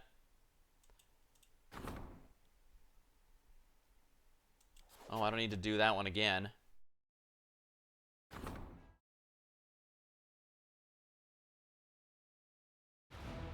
Is this it? Let me check here. Hold on, let me check the date again.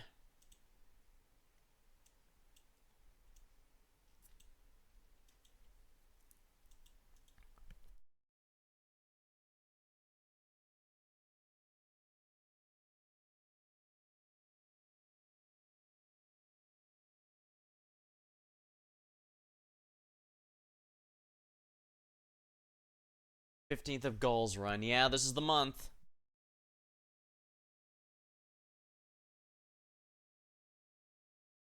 So as long as it's done, Commander. The most difficult moments demanded. Well, to make the most difficult decision we did. The first requisitions are made in the warehouses are resupply the soldiers, weapons, and food.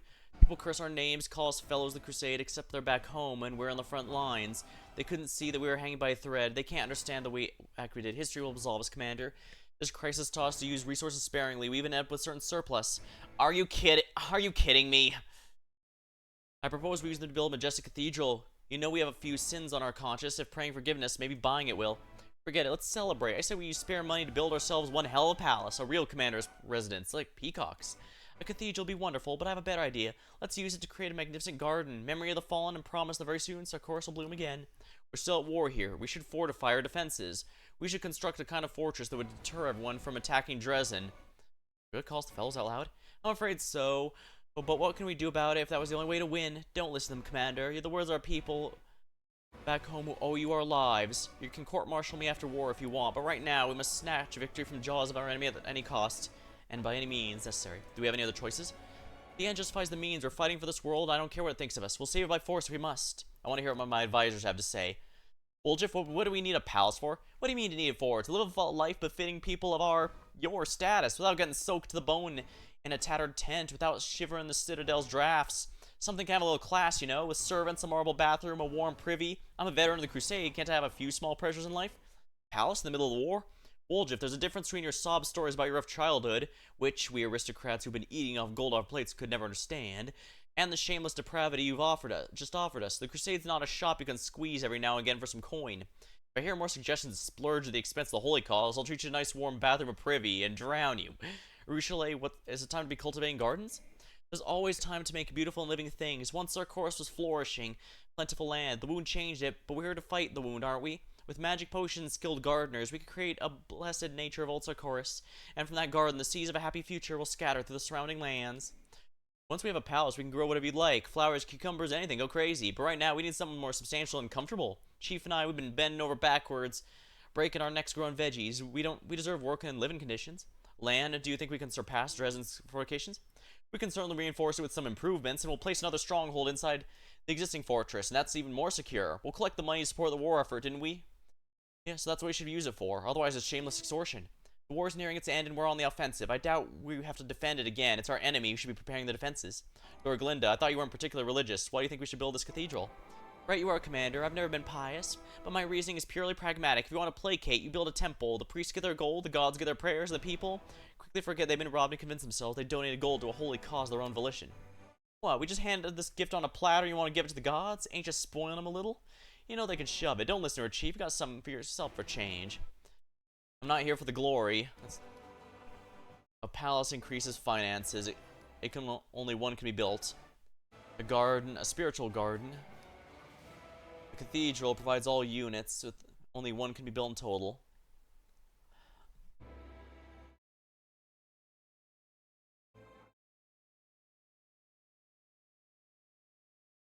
Spiritual can be. Recruitment growth for mythic units. 10% bonus damage against demons. Given we're going the angel route, I'm gonna go with this one. Strategic victory. Develop all crusade stats to rank 5 at the end of Act 3 and to max by the end. Just what we need. We'll give our clerics the heart's desire and they'll calm the people and ask the gods to forgive us. Commander, thank you for everything you've done. Your methods have been irregular, cruel, and let's face it, not strictly legal on occasion, but they did the job. You've done it. You prevented the crusade from choking on the noose of the crisis, and you've organized logistics we can rely on in the final battle. Huh, never thought you and me would be so slick at dealing with serious business like this. The two of us are pretty much the whole crusade from Zerndune. I'm proud of it. You are faced with a difficult task to lead the crusade in its greatest hour of need. Alas, there's no place for kind decisions in times like these. Once forced to choose between evil and idleness, you found the strength to make the right choice and save us. I greatly respect you for it. Well, we knew this wasn't going to be easy. It takes nerves and a heart of steel to be a good chief. You've proven you have them because people who depend on you are still alive, and that's what matters.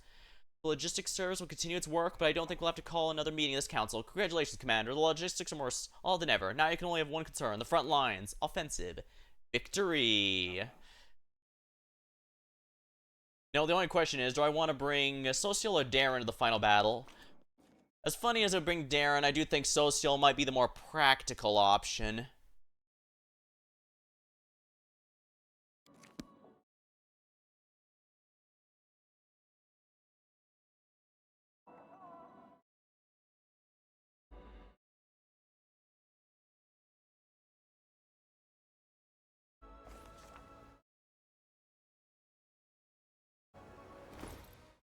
Right, we got some new items to distribute, so...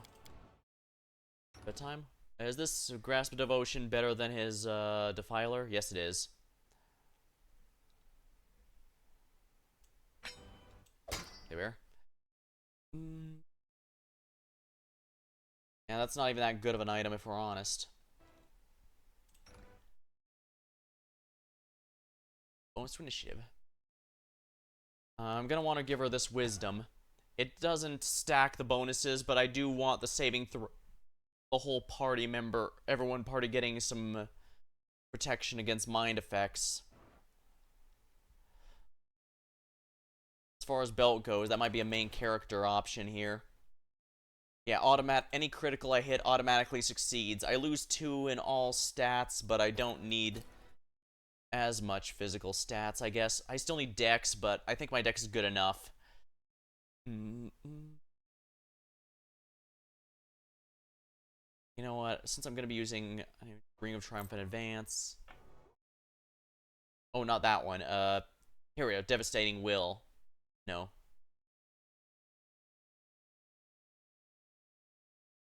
Deflection bonus to AC. Okay, the deflection bonus doesn't stack, but the morale bonuses are doubled or huge because I like to use, the morale bonuses I love to use for a number of reasons, so that's also good.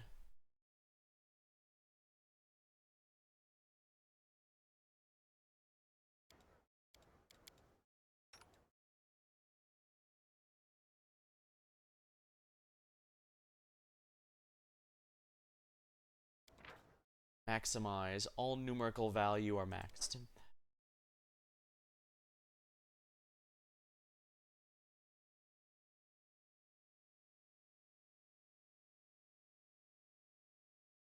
resistant.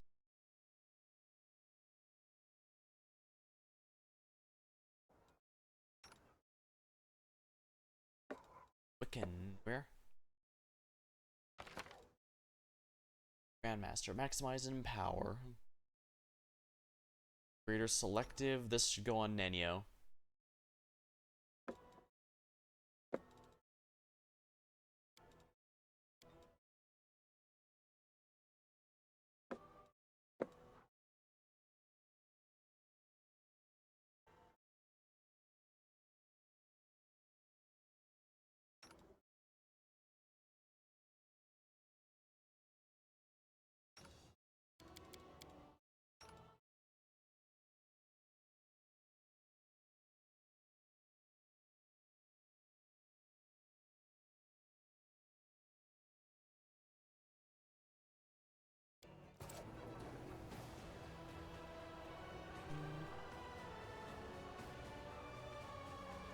Hey, L'Oreal.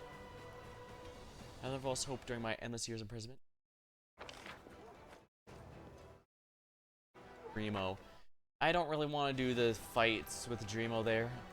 Although I will say, the Shadow Plane tournament seems to have just been tacked on. Like, it was meant for a different DLC, but they decided to just tack it into the Dance of Masks. I mean, I guess no complaints. Content is content, after all. It's just kind of funny. But yeah, having automatically all crits automatically confirmed is going to be quite nice for my main character, given damage is what I heavily focus on. It seems the build I've been going for my party this time around is mostly empowered big attacks, because I do know you can make spells work.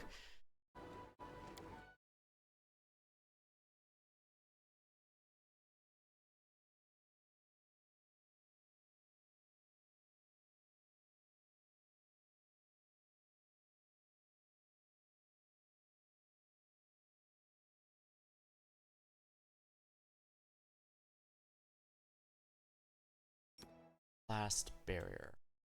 Here we are.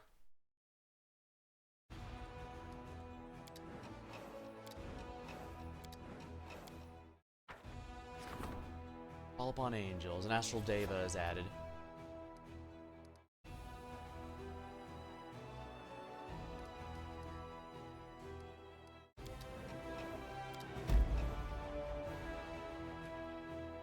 This valor and prudence. A suspicious fraud who calls himself Master Prudence has organized lessons of sensible valor, charging a tuition fee for lectures. He teaches soldiers to survive, but beat hasty retreat and avoid unfair fights. His advice is not devoid of reason, but it's more sensible than valorous. Would be the soldiers listen to him.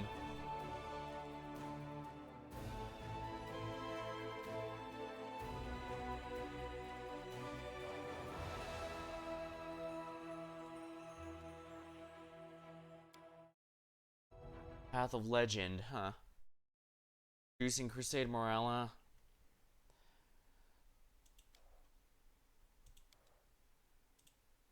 We're already winning, so we should be fine here. Bravery is most...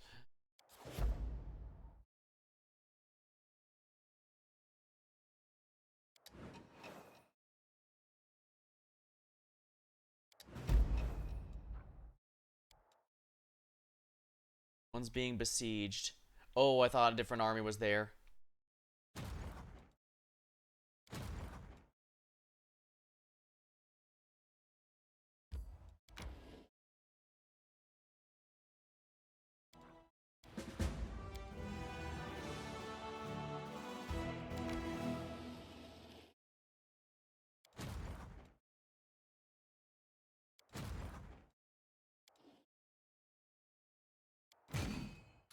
Signifiers are pretty rough. And that's a lot of generic enemies, but I guess if I really need to, I can teleport Setsuna around. Should not be a danger. Astral Devas.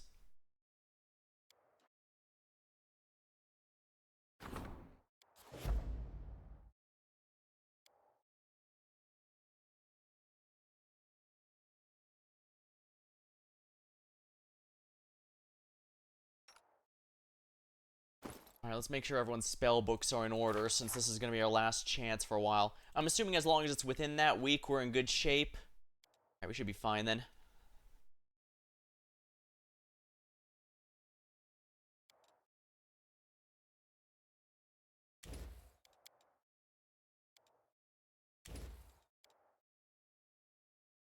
fine. Yeah, I don't like any of the ones she has here for this level. Well, no. Shadow Evocation I should probably be using instead of Phantasmal Web here.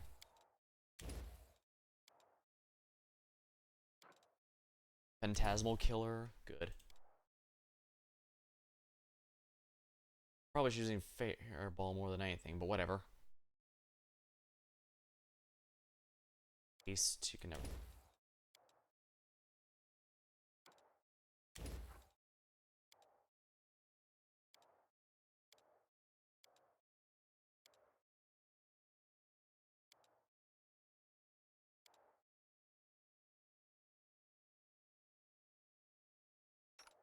Social also needs to have his spells looked at. More Greater Restoration is good. No point being conservative with its use, after all. Yeah, these are all fine. Some Dispel Magic. Just to get... Yeah, since he is actually a full caster, he can actually dispel stuff.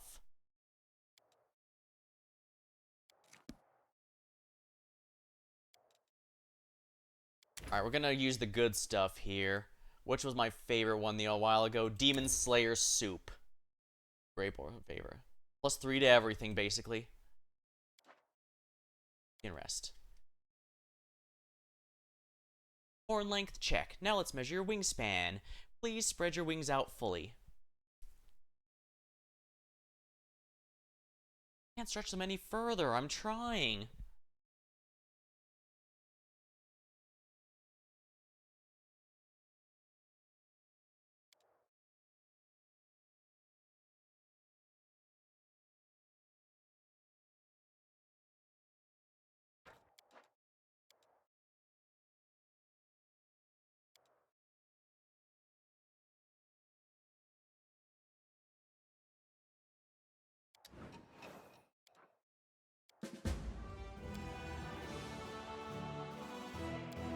Oh. Can't let that one through. Alright, these guys actually want to fight. That's alright. Bring it.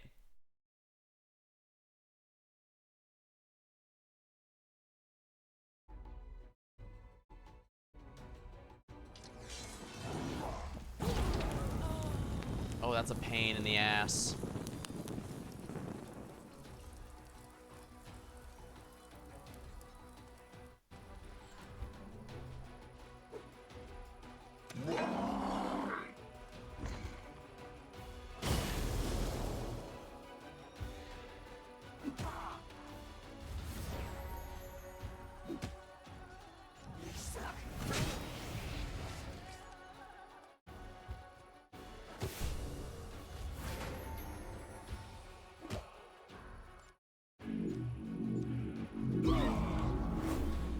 Need the healing here, so...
Wow, really?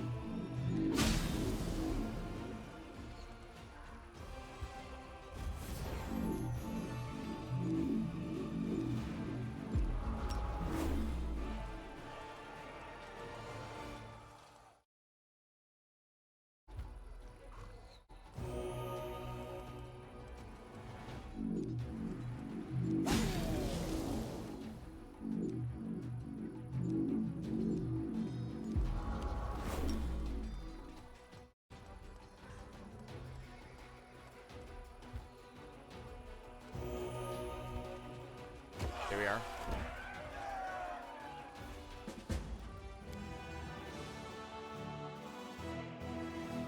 Yeah, because the bars were completely wiped out. Those were expensive to replace.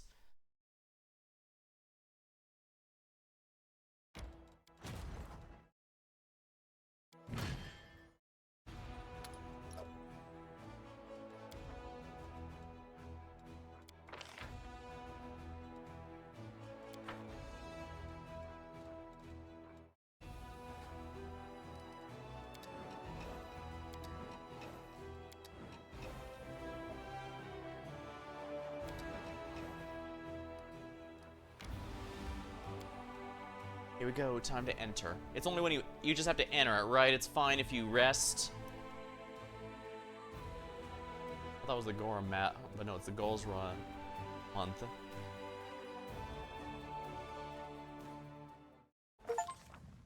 After breaking the blockade of the demon armies and defeating Discari, the Crusade forces close in on the Threshold Fortress. The place where 100 years ago, the first rift between the planes was opened. The place where this story will end. They're coming closer to the commander herself, marching at the head. Let them come. It's been a long time since any brave fools challenged me, the mighty Kormazda.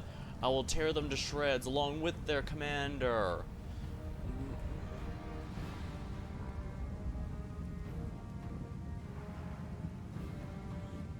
And those who beg for mercy will be flayed and hanged next to their pathetic holy rag. Here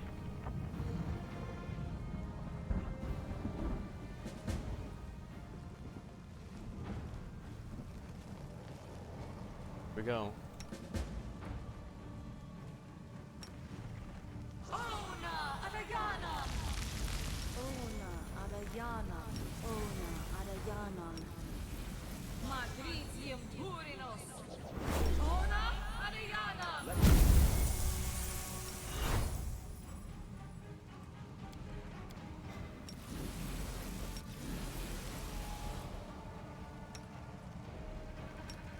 I'm prepared. A bright future awaits us. Oh, yes. Ala, swa, down. Ala, swa, down. Ala, swa, down. Ala, swa, down. I'm gonna set my ring to something good. There we are.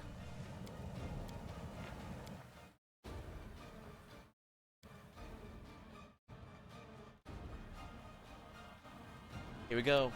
This is I don't know how long this dungeon's gonna be, but I imagine they're gonna throw the kitchen sink at us, so time to be prepared. Hey, Derzud. Tired of getting your ass kicked by Setsuna Shai?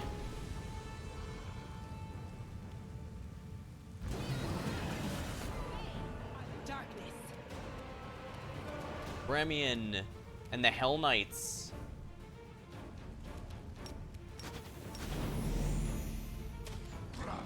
Ooh, 20 damage.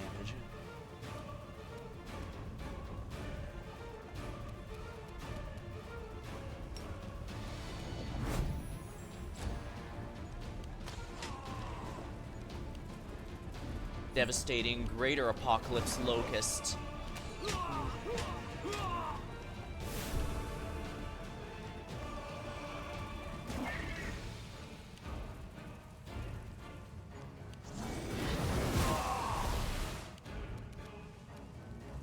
Oh no, wow, he just instantly killed all of them.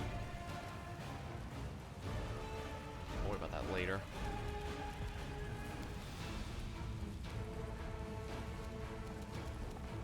Selective. Well, if we're gonna be selective then.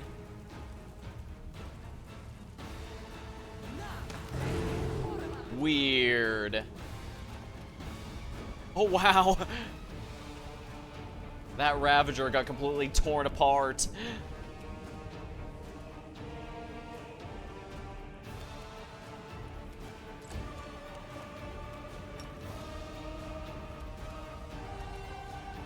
Oh yeah, that's Succubus. I don't want you to be archering people.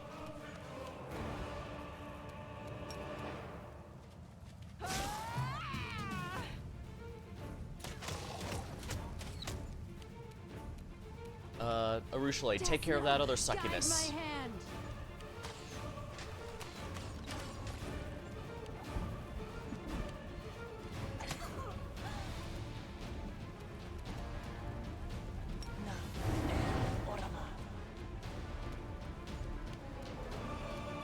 Fall!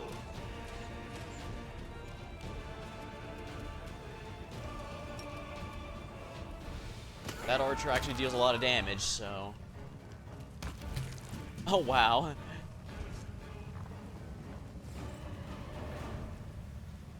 I'm glad to see you in peace. Ah, I should probably be reporting in a solidarity manner. Report, we're winning, I think.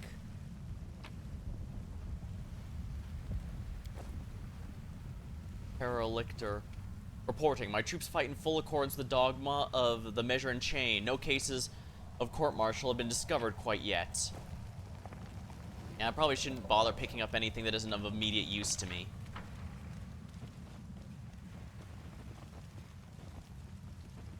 Ah, right. Social, there's one... Oh, there's a buff we need to be giving everyone here. Oh, she already has it. Whatever.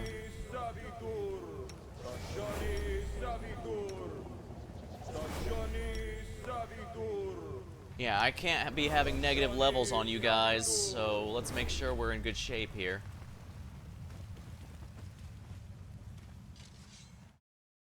A giant abyssal worm. The day we've been waiting for arrive. Let us prove we don't call ourselves crusaders for nothing. Ah, I see, so everyone I've helped is coming.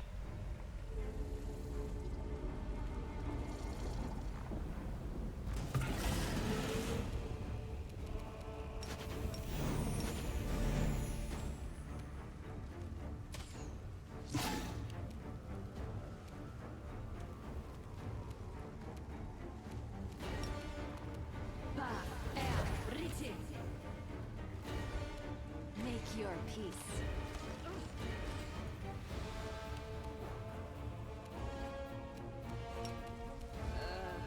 Did I mess up again?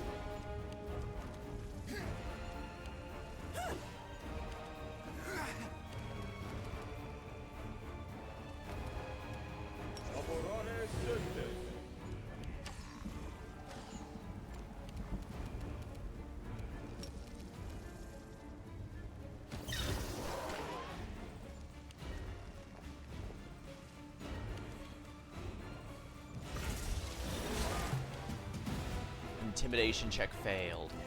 Bane time.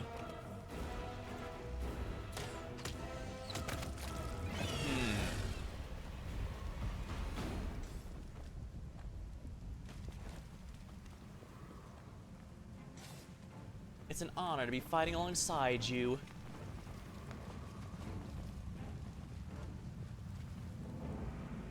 I see.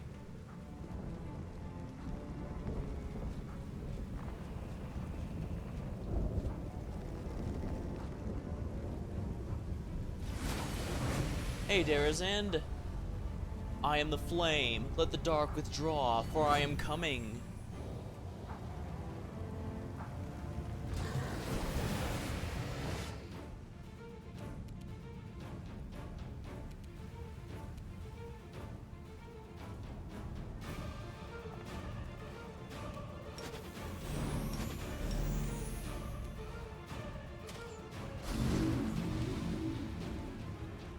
storyteller's actually fighting here.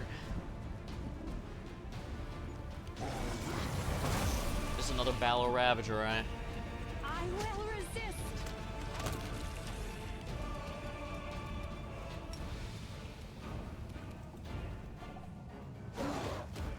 Unholy Aura.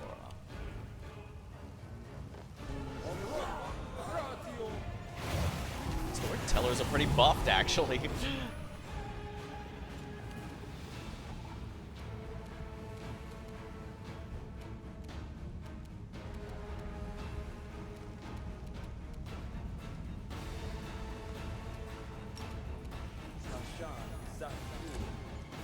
No matter.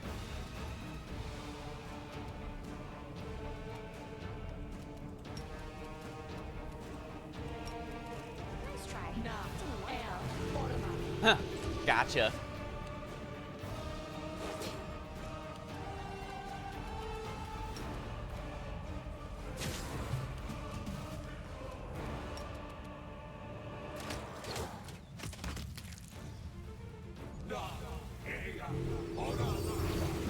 Oh, wow.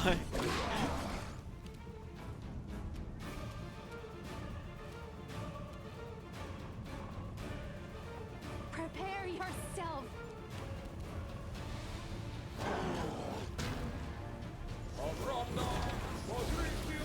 Yeah, I had the feeling there'd be a lot of fire spells here.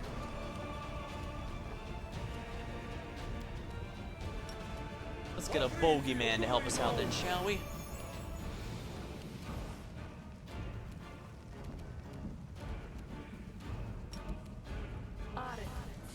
There we go.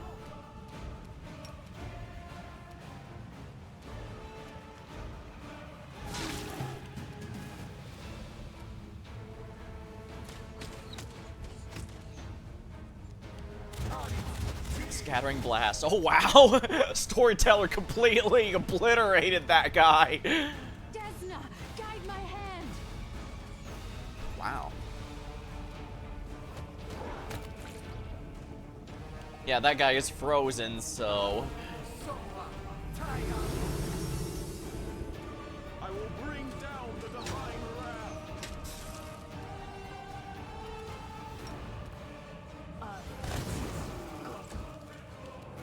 Into the fray.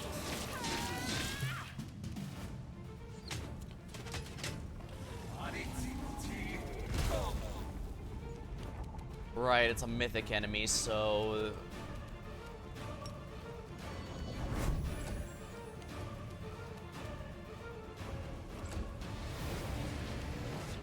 we have to kill it twice.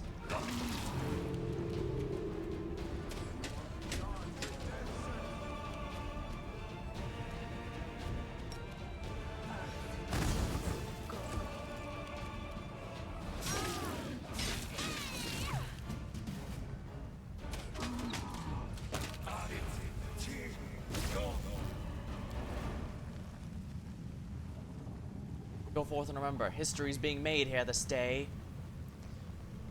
If they try to drive us out, we'll melt the very stones with our magic, but we won't fall back.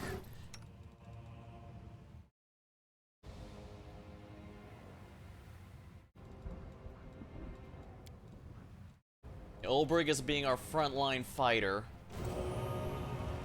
as well as Sela, so they need good durability. Abadar preserve us mortals who stand in the way of the chaos.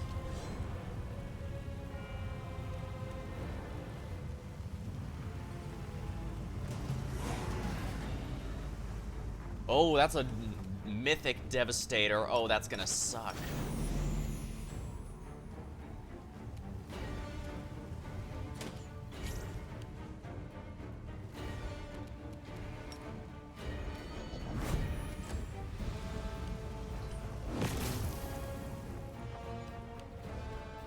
Summon Bogeyman.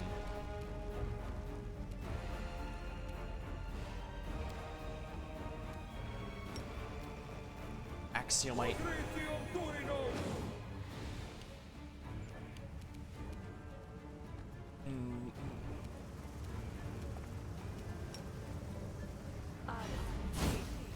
Not much of a fireball left, but hey, it can't be reduced. any further, anyways. Arson.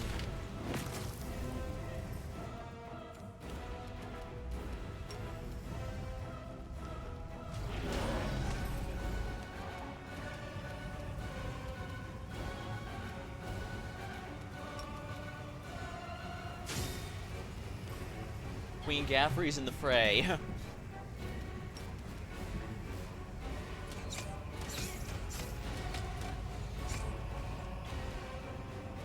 Make your peace.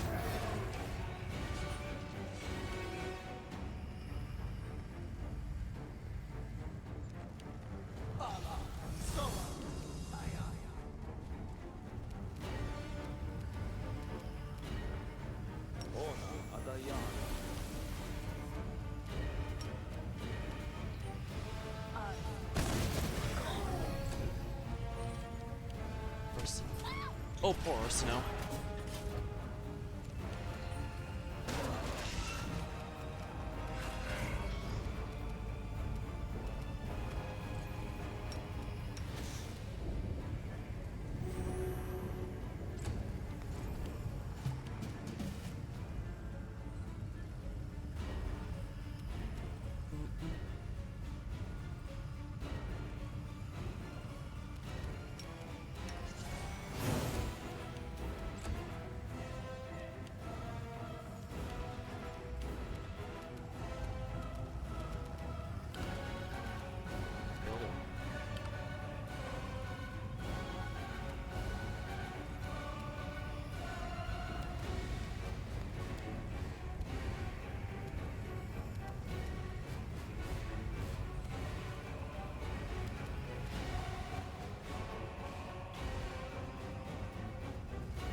Unfortunately, all we can do is wait for him to get back up. Attack of opportunities, at least.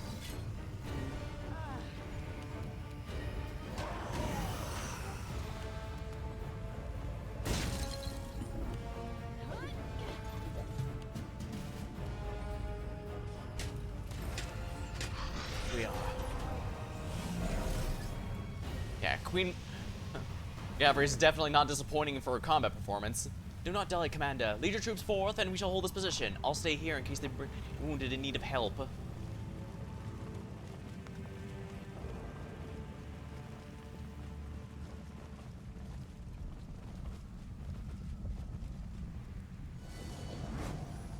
Ah, here they are. Oh, the angels are here. We'll purge this land of your corruption, demons, much like the Commander purged my spirit. Our resolve.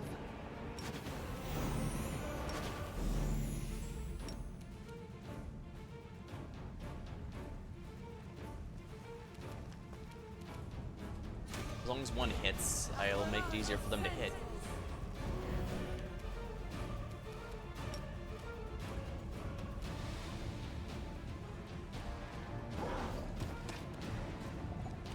The eliminators might be a bit of a pain.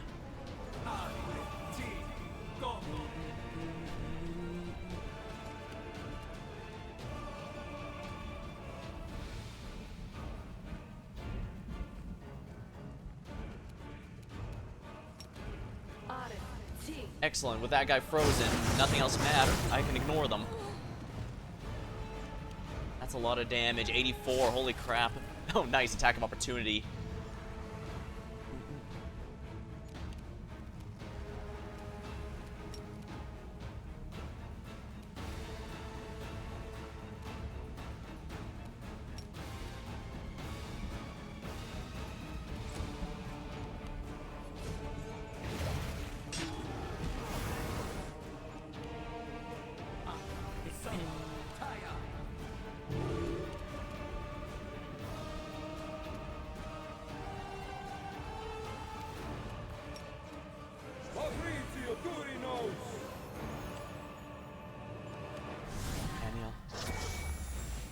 Smite evil.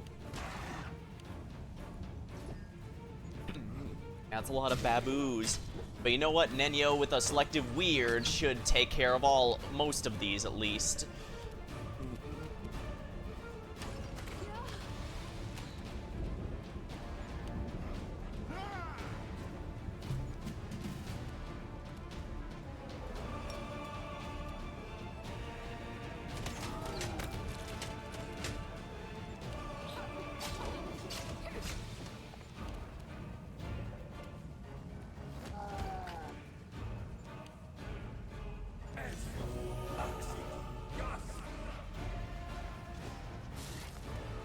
Alright, Nenyo.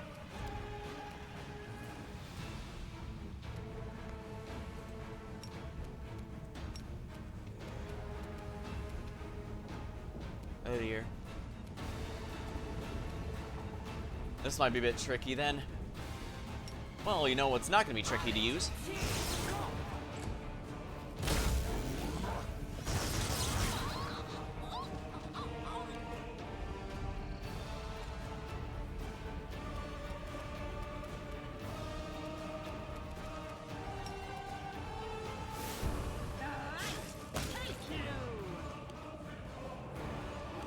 This condition is irrational.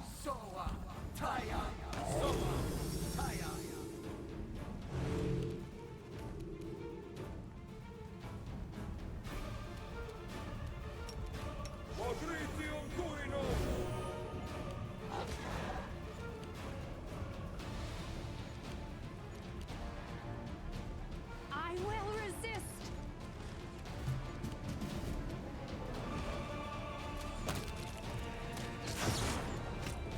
Lightning.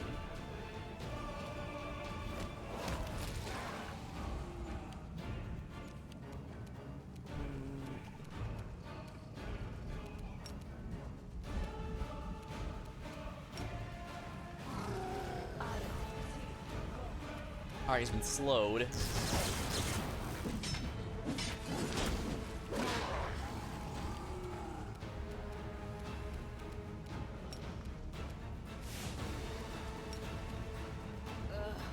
Did I mess up again?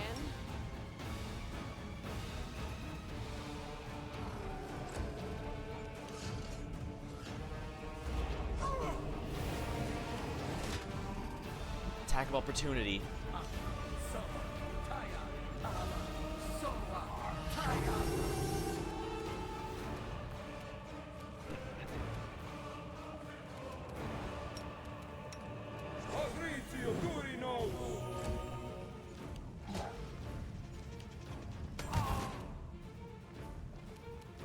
Prepare yourself.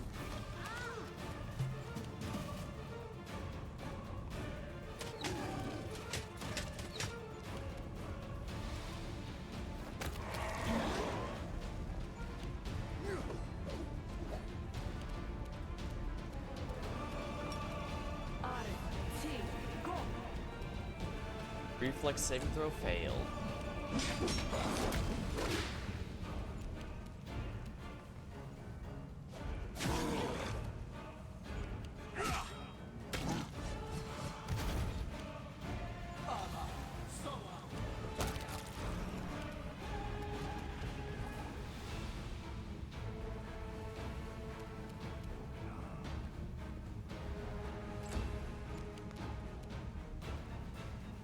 Desna, guide my hand.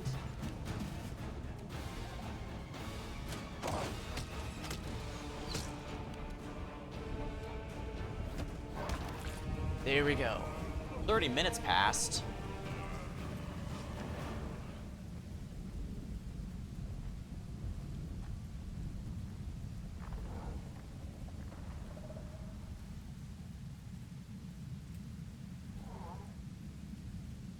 What's going on? A dear guest on my doorstep. Please do come in. You have been long awaited. Aurelu opens her arms like a welcoming host. The Jesper doesn't seem feigned, but he senses a menacing tension, like the echo of a nervous chuckle that was never uttered. The wound in her chest pulsates a red glow. I can feel the madness radiating you. What changed since last we met? Nothing at all. The witch answers, glaring at you with her crimson eyes.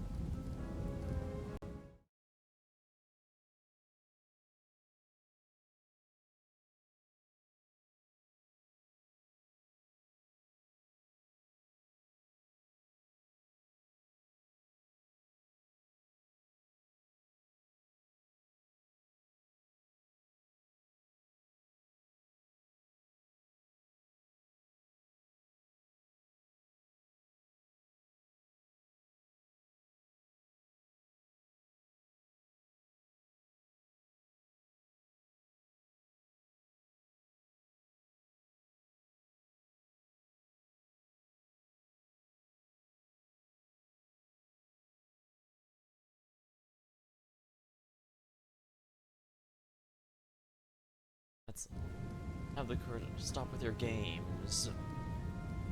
There will be no more games, trust me. And I definitely won't run. There is too much at stake. The path to your souls and the world womb's healing demands my death. The accursed threshold prison where everything began must be where everything comes to an end. So I invite you in once again. Cross this threshold. I'll be waiting for you in the heart of the fortress, in the place where the wound was opened.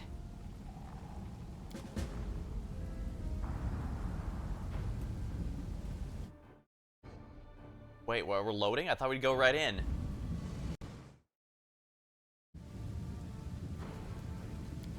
This. The Sword of Valor. Oh, they must have gotten it back somewhere. Or I forgot it back and I forgot. L'Oreal. After what I've been through, the demons cannot deter me. The battle ahead of you, champion, will be the most difficult of all. You hold the fate of Galaran in your hands. We will win. If not us, then who?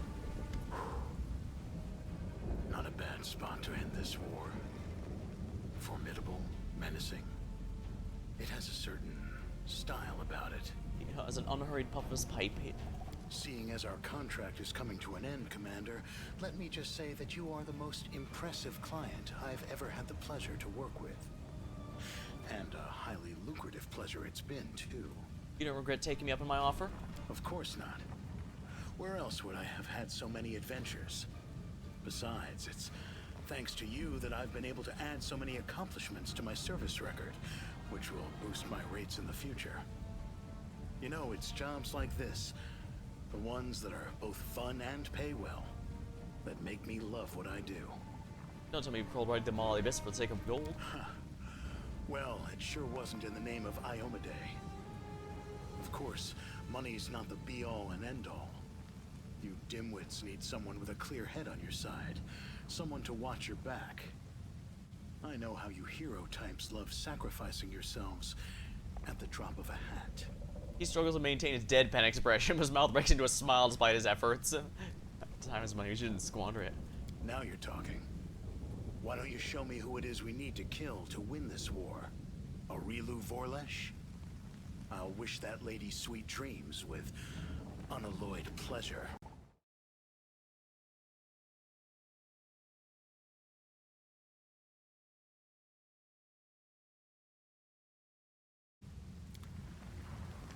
Storyteller. The old elf stands frozen. It's unclear whether he's listening closely to the sounds coming from the fortress, contemplating or dozing. Upon hearing your footsteps, he respectfully ducks his head. Commander, how'd you end up right in the thick of battle?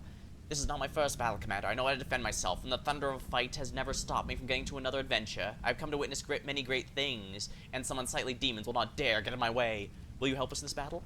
A blind man is hardly what you need when storming a fortress. I'll stay here among the soldiers guarding the gates against uninvited guests. If you manage to seize any artifacts of nature you wish, bring them to me, and I'll read their stories. What do you think lies ahead? My gift is useless here. This story is yet to be written, and the quill is in your hands, Commander. I appreciate your coming here, right in the heart of the fight. How could I miss a story like this? I wish to witness it, not really in the listen to the retelling years to come. We took only essentials on this assault and were forced to leave the prestigious golem. I want to discuss your past with you.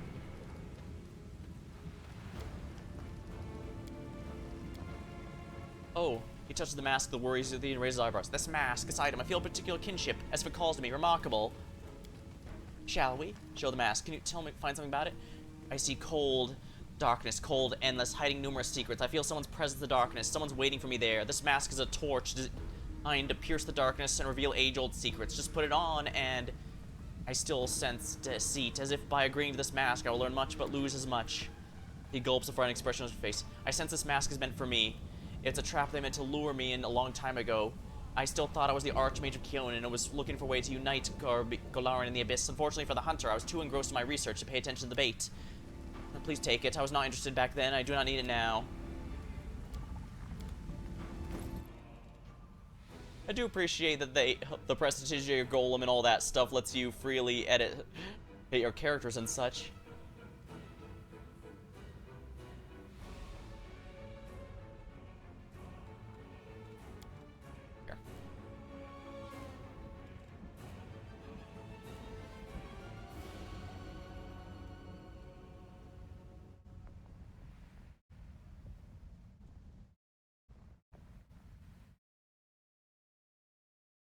This mask, cursed mask, grants the wearer insight on all saving throws.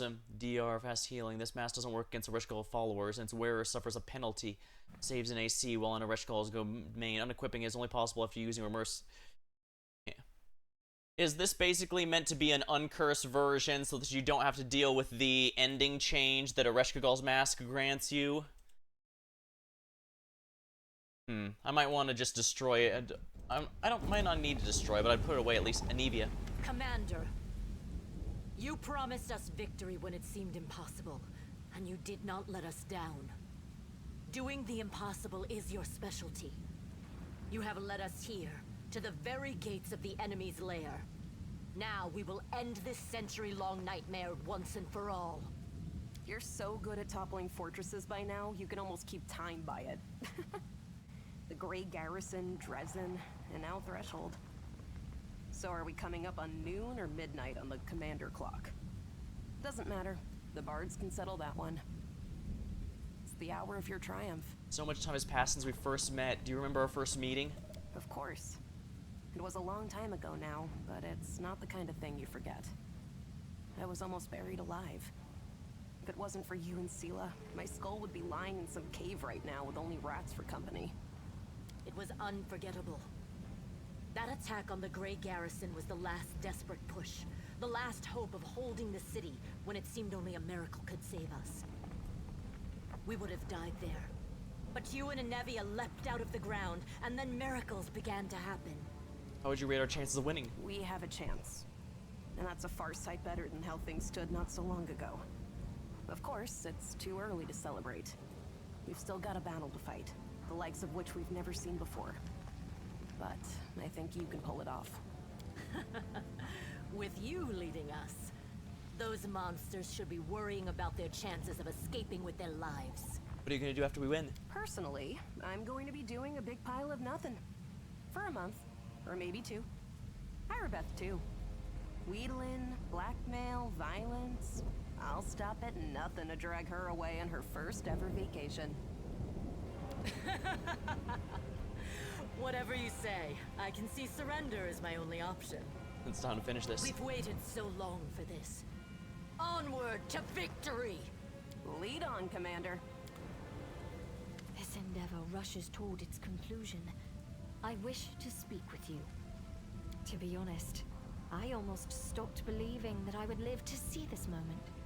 It has been at least 50 years since I stopped hoping and believing it could happen. And yet, here we are, at the entrance to Threshold. All thanks to you. I have made a great many mistakes in my life, and I suppose I shall pay for every one of them, in this life or in the afterlife. But few mistakes became apparent to me as quickly and as painfully as my feud with you. Thankfully, you happened to hire a Knight Commander who is absolutely not going to hold a grudge. I hold no grudge against you. I feel really happy. I mean it. I thought I would not have enough strength to drag this burden of regrets along to the final battle. I have a request. When we win, the Ward Stones will no longer be needed. Whatever happens to me, please free the angels within them. You are right. I shall fulfill your request, although it will be difficult. No one in Mendev knows the sacrifice that the creation of the Ward Stones demanded. The stones themselves are seen as a symbol of hope and safety. To destroy them would be akin to dismantling the fortress walls around Mendev's cities. It will provoke suspicion and panic, even if the demons are defeated by that time. But the angels have done their duty and should be freed. Therefore, should we win, I shall carry out your request, even if it means losing the people's trust. What are you going to do after we win? I am going to rule Mendev. What else? I do not seem to have much choice in that. I have become a symbol of battle, and of the war for our liberation. I hope I am wise enough to become a symbol of peace, too. Yes, of course. May Iyomide be with you, or any other higher power you believe in. May you stand strong before the corruption of the Abyss. So all that stuff that tormented our Avestan for a century sprawled out of this dump. Raise the place down to the very foundation, Commander. Why'd you come? Man of honor, I could As a man of honor, I could not stay away. I've been at war with the demons my whole life, and if there's anything I could do for you in the last battle, I'm ready to risk my head. What good can you do for the army here? You may want to strengthen your unit with a few experienced mercenaries for the coming assault. Either that, you'll need to train your comrades in new combat. I'll do both. It's good that you're here. If in the upcoming battle you need, let me know. Comrades are real ruffians. I could easily afford some max level heroes at this point, so I'm not too worried. This area's been sanctified. Arisino. She casts a disapproving glance at the fortress. The demons have completely neglected fortifications here. They're completely in disarray. However, this plays right into our hands. What are you doing here? I fulfilled my duty to Abatar, of course. I'm not afraid of chaos, so I go to a world of savagery and grief to bring light of civilization, law, and order. Can you help me something before the attack? As with before, I can help you cast the necessary spells, and if you wish to recuperate, I'll make sure your rest is not disturbed. I'm glad you're here with us. May Abadar keep you safe. I see you brought the altar of Abadar here into the threshold. The Crusader army needs protection from the corruption in the abyss, as do you, Commander. I'm deeply flattered the privilege of granting such protection has been given to me and my god.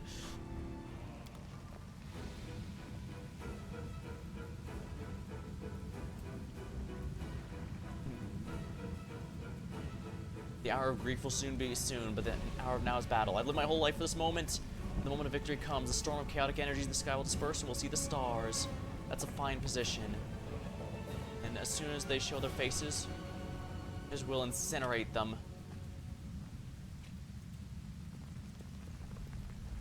Phew, hopping from one rock to another is suggesting. We'll make our stand here. Shame my father didn't live to see this day. He'd have loved to get even with the demons for everything. Fallen girl snaps her attention under your gaze, chest puffed out. Derelict. Defend the foothold until our last breath. No one can handle this better than us.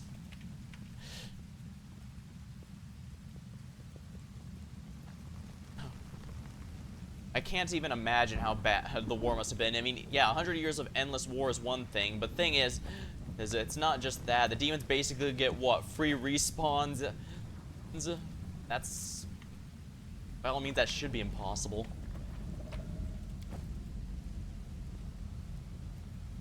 Enyo.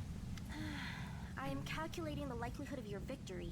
Taking into consideration the fortifications of Threshold, the long period it has been under demon control, and Arilu Vorlesh, who is personally overseeing the defense, I would give the Crusaders a 30% chance of success at most. Of course, the presence of an illustrious scholar of Golarion in your ranks, meaning me, immediately increases your chances by 5%. Are you afraid? Fear is an unproductive emotion that typically gets in the way of a good experiment. And I have never indicated that I do not support my loyal follower in her battle against the demons. I simply calculated your chances of success. What if our chances were not backing down? If you win, I'll make sure to mention you in my encyclopedia. Aha! With that as an incentive, your chances have increased by 5%. Consider this my contribution to your victory. Ember. This is it. The last fortress. It's been a long road from the river city to here. We walked and walked and walked along the road, and suddenly, there's no more road. Are you ready for battle? Nobody is ready. It will be scary, very scary. In the last fortress, all the lies will end, and the truth will rise. It's scary, but it's good. Oh, does she think there's still something that's being hidden from us? Nobody knows what will happen next. People are afraid of the future, so that's why they make it up. They lie to themselves so it's not so scary. They convince themselves and others of the things they make up. But one day the future will come. The story ends, for better or worse. When everything's already happened, there's nothing to be afraid of anymore. And there's no reason to lie. In the broad sense, I get what she's going for. What are you gonna do when the war's over? The Redeemed Knights say they need me. I think they can manage fine without me, but maybe I really can help them somehow. I think we'll do a lot of good together. Hear that, Soot? It's time. Wooljiffen. Chief, is there any chance, even a tiny one, that we can just, call this whole thing off now and go home? Before, I would have just made a run for it, but I can't do that now. Something is holding me back, and I really don't like the thought of leaving you high and dry. See what you turned me into? Have I turned you into a hero, maybe? If you want to send me to the front line, I ain't going, so don't even try that hero stuff on me. I'm gonna fight because I don't want to die. And because we're kind of friends now.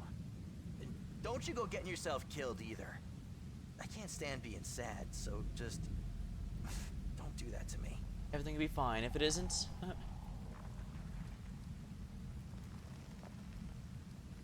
promise you I'll have no cause And to I be won't be. At least not for long. I've got plans, you know. Lots of them. Like getting rich. I won't have time to be crying over dead heroes. But if you do survive, I'll make sure to cut you in. That reminds me. The Thiefling's merchandise is still at your disposal. So don't be afraid to ask if you find yourself in need of something. Yeah, Wolf basically being another shopkeeper is very helpful.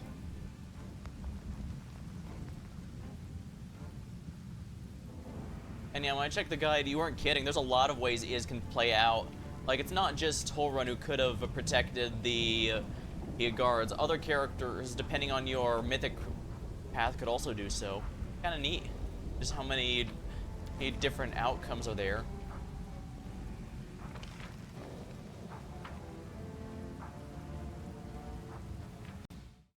Let's see here. Anything I need for the guide here?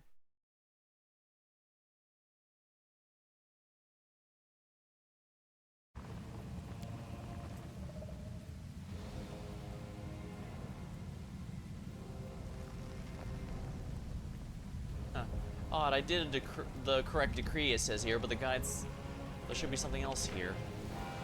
Odd.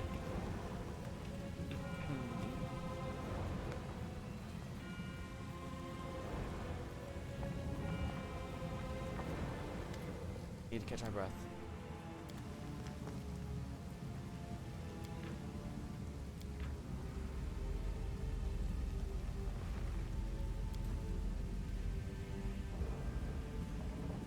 No one has anything to say this time.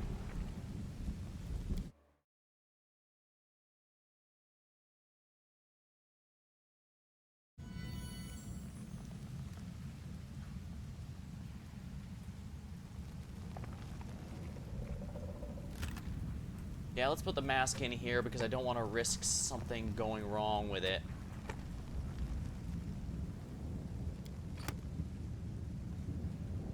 Social.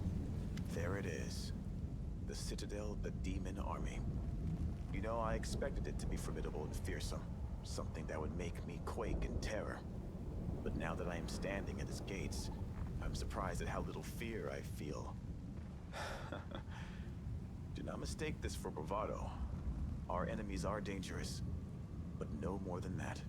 We have traveled to the heart of the Abyss, and back again. Now we are home, on our own territory.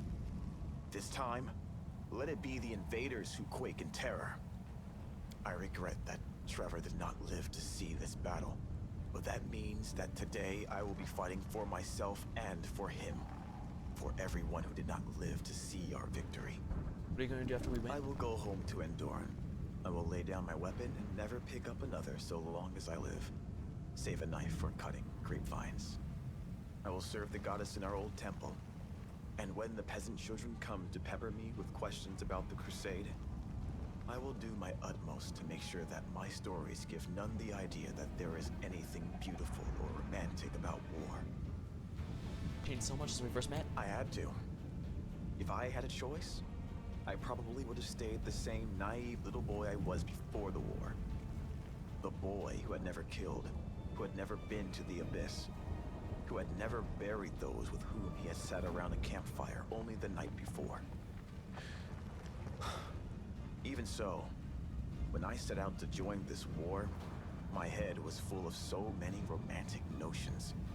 More than usual for a naive little boy. But life found a way to shatter those most thoroughly. Your brother would be proud of you. Pride is known as a mortal sin for good reason. It was pride that propelled my brother to join the crusade in search of glory. And look how that ended. No, I am not here to make anyone proud. I only want one thing. For this nightmare, after 100 long years, to finally be over. We're ready then to battle. Ready. Let us drive the demons all the way back to the abyss. Theron. At last, this irksome crusade is drawing to a close. All right. It hasn't been that irksome. All in all, it was a fine adventure. And the company was more than adequate. The most important outcome of today, of course, will be that I shall be immortalized in works of art depicting the Fifth Crusade as the most attractive crusader. So you're not afraid of the fight ahead? It's only a battle against the worst horrors of the world, and after all. Perhaps I should reconsider. No. Others can be afraid. But I know who our leader is and what she is capable of. I have never seen you fail to rise to a challenge, no matter how impossible. So leave me and my optimism be. We will win. If anyone should be afraid, it is the wretches inside Threshold. Well then, onward to victory. And to the victory feast, I trust? Of course. Regular. Greetings. Allow me to congratulate you on leading the armies of the Fifth Crusade to its decisive confrontation. Standing with his hands on his back, his eyes fixed on the fortress, his usual implacable demeanor has acquired an air of solemnity, realizing with a pale face. Excellent. At last, a real achievement and a genuine chance of victory. It's been an honor to fight alongside you, Regil. And for me as well, Commander. For me as well. Happy? We're at Threshold, the final battle, and the resolutions at hand. Are you happy? I suppose I am. Being happy is not in my nature, but for the first time in years, I feel something akin to that emotion. It would be interesting to analyze what I experience when I see the criminal Auril Vorlesh defeated, the demons ousted, and the world wound closed at last. It promises to be an exceptional moment. It's time. Let's get ready for a bitter fight. I am always ready. Lan. You know what's crazy? I never thought this moment would come so soon. It feels like only yesterday we were trying to bring a blazing Canabras under control, and now we're standing on the cusp of our last battle. Threshold. This isn't how I imagined it. I thought I'd be running happily toward death and trying to do something particularly heroic so I could go out in style. But now, I'm thinking about how we have to win and go back to Dresden because there's so much work still to do there. We're definitely not going to die. I have a good feeling about this. Me too. You've got a whole army behind you, and we're all ready to win. If we fail now, when we've got this far, then that means the Crusades were always doomed to fail. We've been going easy on these demons for too long, don't you think? It's time to show them one last time what Galarians are capable of. Ruchelet. There it is. The heart of the wound. The source of all the evil that has been wrought here over the last 100 years. It all began here, and we will end it here. If Aurilu Vorlesh had never opened the world wound, I would never have ended up on Galarian. I would never have met Desna, or you. I would never have embarked on the path of good. This invasion has killed so many innocent people, but it has also led to my redemption. It means my freedom has been bought with thousands of innocent lives. But I will do everything in my power to help you close this abomination, so that no one else has to die. What are you going to do after we win? I now have a dream of my own. I will pursue it. You defeat the Abyss in yourself. After such a feat, routing the enemies will be a breeze. I did not do it alone. You have led your army to victory, and me to my dream. Now you're shouldering the gifts of the victims. Isn't that too much for one of Ruchelet to handle? It's not about guilt. It's just that I am ashamed to take any joy in my freedom, knowing that this terrible war was the cause of it. Everyone would have been better off if the world wound had never been opened. But then I would have remained a monster. Perhaps one day I will atone for all the evil I did. But it took a far greater evil to make my redemption even possible. You're ready to battle then. I am ready. Let the abyss tremble in fear. Hey! Well, are we gonna stick it to the demons one last time? Have you thought about what you're gonna do after we win? I haven't had time to think about it. All of my thoughts are focused on the coming battle. But I think I'll stay here a while, help the world to return to a life of peace and catch any demons that aren't dead yet. And I don't want to leave all my friends either. When we have peace, there will finally be time to spend with everybody. And after that, well, stick a pin in a map. There are still many places in the world where people are in need of help. Wherever the road takes me, I'll find a way to put my blade to use. And this block of wood. She taps her head lightly. Your true friend, Seal. It's been an honor fighting shoulder to shoulder. Back at you, friend. So, are we going to crush some demons? It's time to show them the door once and for all!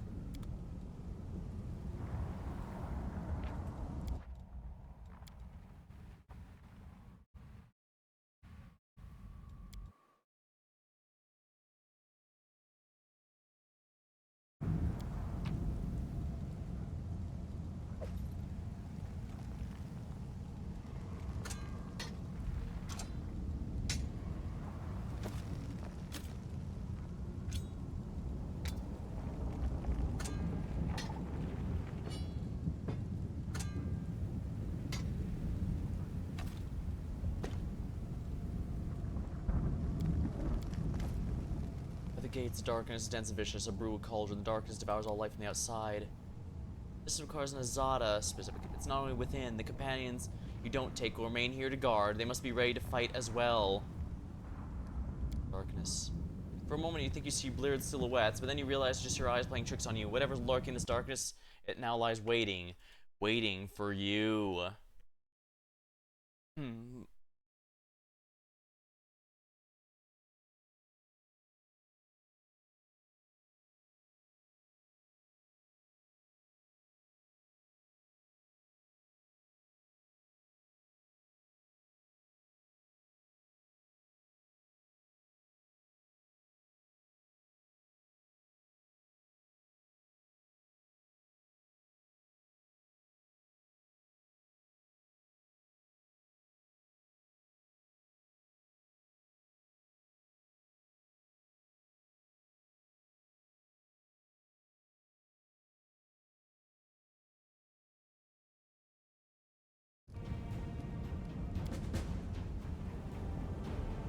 Alright, it says anyone who remains here will have to fight, so I need to be sure the...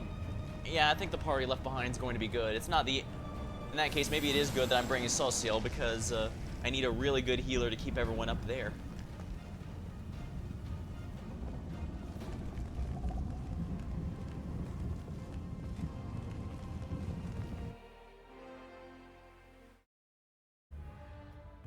We are.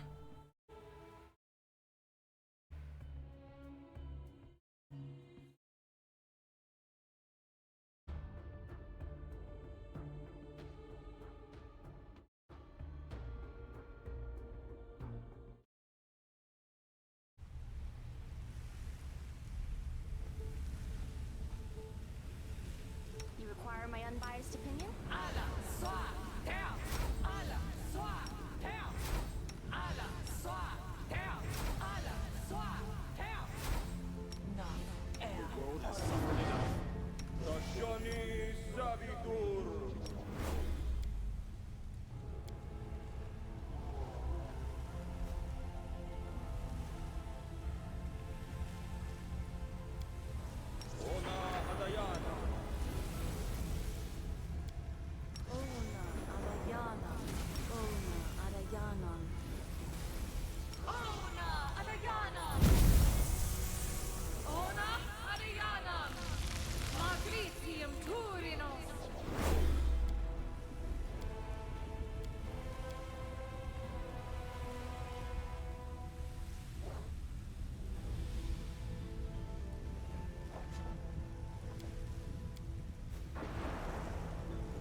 hear the sound of laughter, and the lady in shadow begins to speak.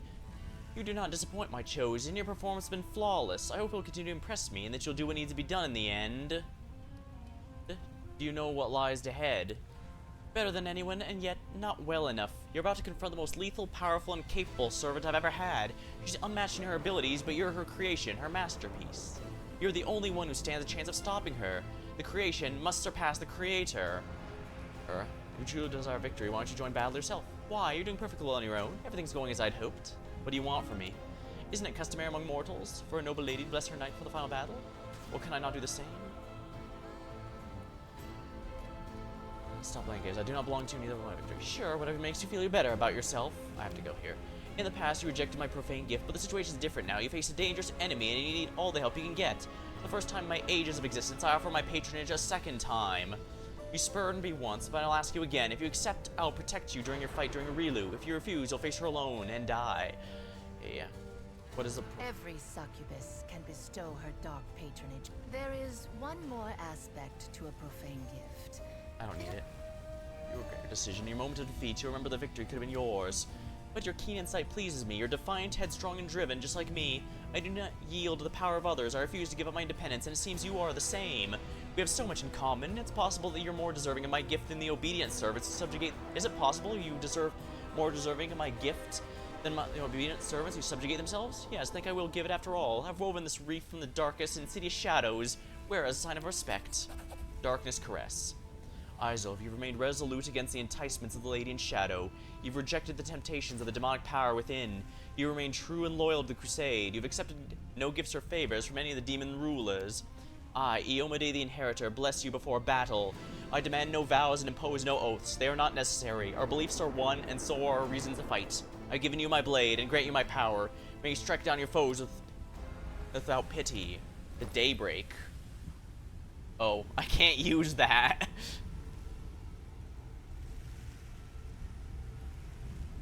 All allies. Unfortunately, I think the Sithud's weapon is better, unfortunately. Let's see here. Brave Wounds confirms a critical. It deals additional damage. Yeah, I think stat damage is going to be a much better thing here. Daybreak. The wielder of this holy evil outsider lands a killing blow. All allies get a buff. This is going to stack up to 3 times. It does have... it does have a good bane to it. I'm not going to deny that, though. What's the Shadow Caress? Is that a cloak? It sounds like a cloak name. No, it's a Darkness Caress. Headband of Mental of Perfection adds charisma to all bonus damage dealt by ranged weapons. Headband of Perfection 8.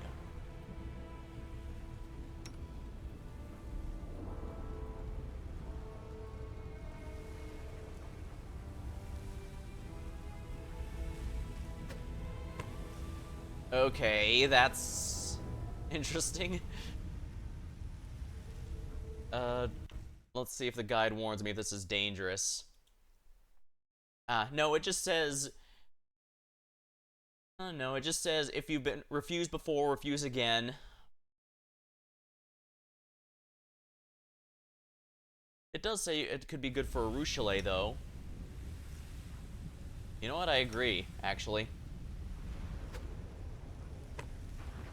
Although my main character definitely benefits quite a bit. You know what? Yeah, I'll do it this way. Mental Perfection. I should be able to do it this way.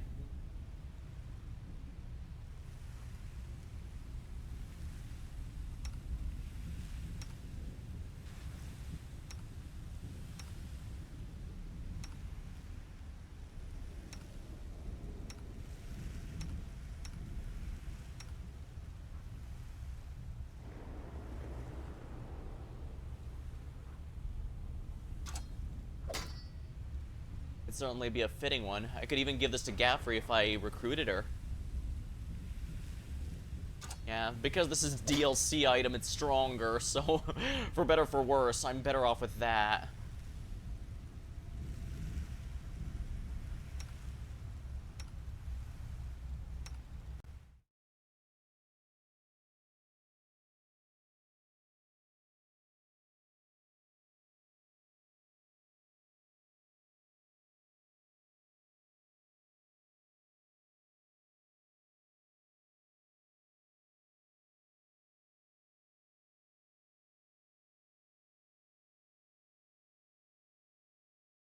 Let's see.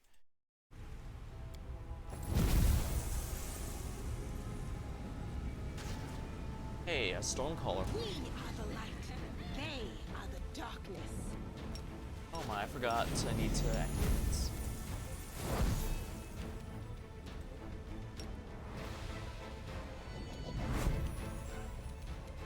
Get ready, it's time to get weird.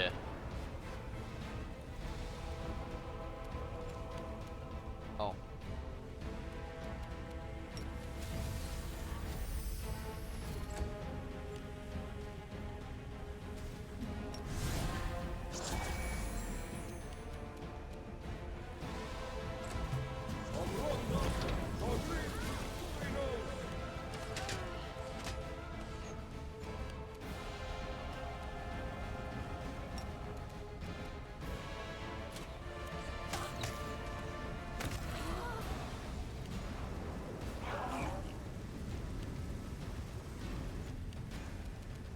Make your peace.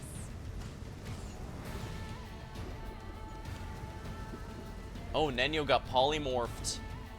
Oh no, she was knocked away.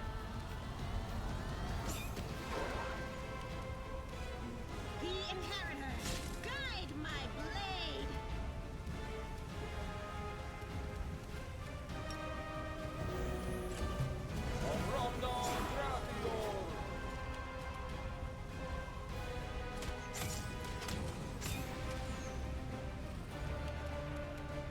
I will resist.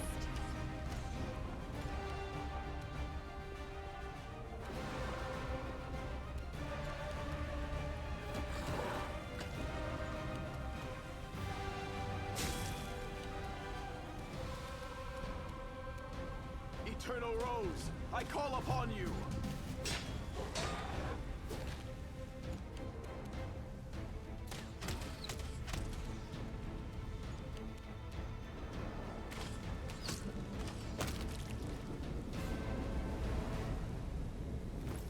As good as a Ruchelet is, I think my main character should get that.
Begone, Creed!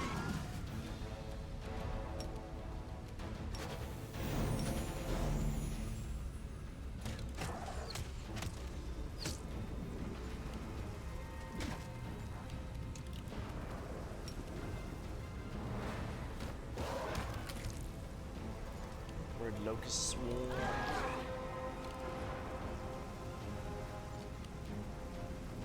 Prepare yourself. Yeah, I'm gonna try and finish it tonight. Then next week I'll do the post-game DLC, since my understanding is Inevitable Excess is basically a post-game story. I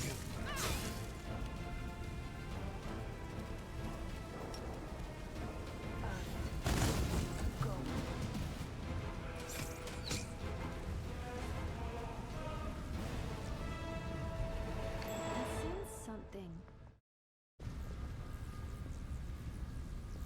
Alright, Ruchelet, you know what to do. I finished here. Is there more? You are my favorite aide.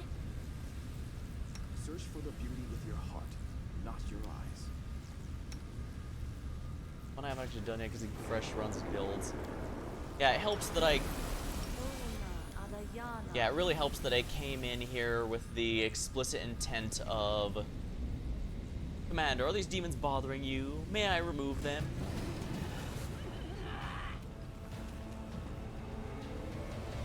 Yeah, I've heard a lot of people have that problem. Since I came here with a specific character I specifically wish to use, it was a lot easier, I can tell you that much. Zorgas. Wow, he's doing 0 damage to Zorgas.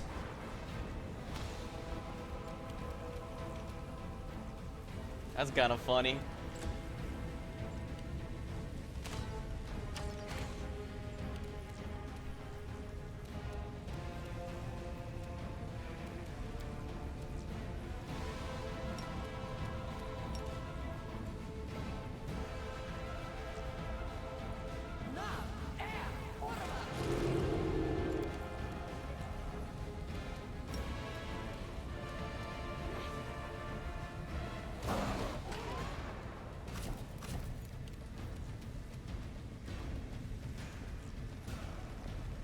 Very fixated board now from the Nazaran. When it comes to MMOs, I often have altitis because I want to try out each and every class thing, so I probably would have that if I didn't specifically go in saying I didn't get to use this character in my friend's campaign, so I want to see him in this campaign. Oh, we have to protect the kid, precious child, who the game warns me will have... Guide my hand. I don't think I've forgotten he did friendly fire last time, so I'm gonna be very careful this time.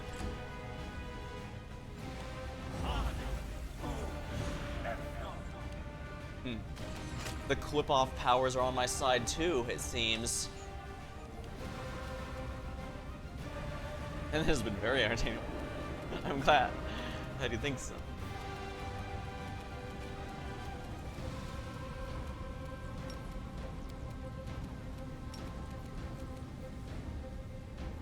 Nice try. Didn't work though. Nice try. Didn't work though.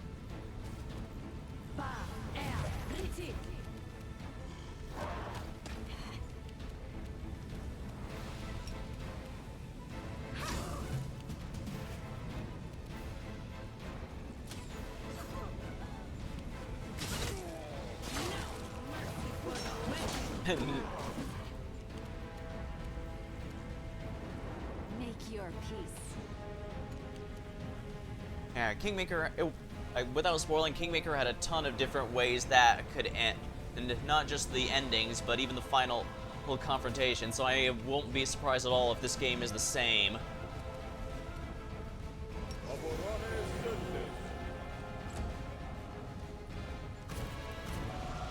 Wail the Banshee.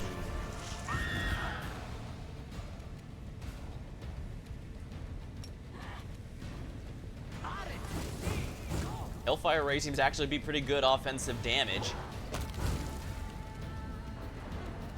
Into the fray.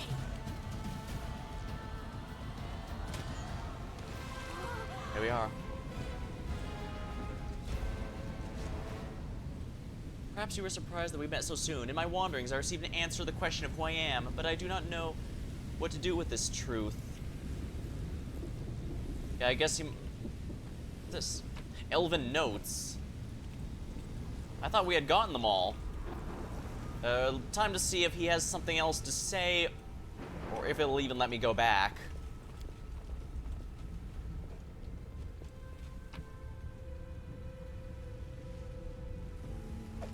Just take the healing potions. Yeah, it seems like the clip-off of the remnants of the clip-off still exists somewhere within the Ishiar, the ocean, and he was granted that power somehow. Huh. Maybe if they're doing another Pathfinder game, we'll see what happens of him, becomes of him. It's not a spoiler to say that Storyteller was in Kingmaker, but he didn't have the story relevance he does here. I found a page. Another page? Well, we already learned my story. Could it be? There's another. It can't be true, but I see it. Another hidden story. The pages will open. 3 paces to the left, there's a stone wall. 3 paces to the right, there's a stone wall. Beneath me, there's a stone floor. Around me, there's only stone. Cold hearts like that of my captors, caught imprisoned, here in the black hole in this dungeon with no sky, no sun, forever and ever until I die. Jagged nails scratching the stone wall, crumbled teeth biting lips, an inhuman roar clawing the throat. An animal, they turned me into his roaring. The animal, they turned me into his roaring. Stop, Arilu. Remember who you are and what you need to do. My will is still strong. It's the only thing I have left. I force my hand down. I unclench my teeth. I stop the growl. I overcome the animal I'm turning into. Even here now, I won't give up. I have a plan. Insane, dangerous, life-saving. I will carry it out. I'll summon the demons of the abyss. I'll destroy the dungeon along with our course. And perhaps all of Galaran as well. What is this place? This is the fortress that resists enemies on the inside, not on the outside. A prison for those whose abilities have not been approved by the priests of Pelora, the shamans of Storista, or the chief of Iz. This is the threshold, and I am imprisoned within its dungeons. Alright, it's a Rilu story. What were you in prison for? For what is the wrong question. The right question is why. Because the chiefs, priests, druids, and shamans are afraid of one woman, Arilu Vorlish. So afraid that their knees tremble, their hair stand on end, their teeth chatter. They're afraid for a reason. My wardens don't know my secret. My cell measures 6 paces by 6 long, but it's in fact much more spacious. I bite through the vein, let my blood wash over the stone floor of my cage. The falling drops form a black spot, opening way to subspace. A small corner of the abyss, my secret haven and my laboratory. I put pressure on the wound. I wouldn't want to die, no matter how much it would please my captors, and step in. I sit at the table. I look through my treasures. I know them all. I know every detail and flaw. They are my route to salvation and hope. I found them many years ago in the ruins of a well-hidden tower, behind the secret door of a laboratory of an ancient mage. A heart-sized uncut crystal with a purple flame, and a blank page torn from an old notebook. Oh, how much I'd like to look in this notebook and read, but 1 page was enough. I run my hand over the page. I feel the shreds of words and thought of an ancient mage, someone who walked the same path I'm walking. There's much I don't understand, and many things escape me. I hear echoes of frightening names. Baphomet, Nocticula, Discari, and Kinney? Who's Kinney? Well, that doesn't matter. These shreds of knowledge were enough for me to devise my own method of opening a rift. Not to escape, oh no, I can escape now. It's not hard with my abilities, but to fight. For my future and the future of my child, who my captors killed in front of me. If Galarm's doomed to perish in my struggle, so be it. I wonder if the ancient mage who wrote this book, which page belongs to, would be proud of me. Am I proud? I want to say that I'm not. I'm ashamed that my work was used to help open the world wound. Oh, so this tied in a lot more. I thought it was a bit weird. He seemed to be doing the same thing Arilu was. But I guess she must have found his page and was using that. That must have been the core of her research. She was likely just looking at it as a theory before she was angered enough to put it into practice. Phrasma was right, wasn't she? This knowledge should have been destroyed from the start.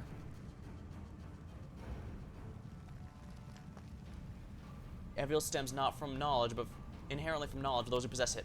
There's wisdom in your words. If Phrasma hadn't made me tear up my notebook and forget, I would have just hidden it as far as I could. I really might have found it. The Lady of Grey is as much to blame as I am. And yet still, please take it. It no longer belongs to me. It's part of another, even more frightening and dangerous book. He hands you the last blank page of his notebook. Destroy it or keep it. Doesn't concern me anymore. Thank you for helping me remember them.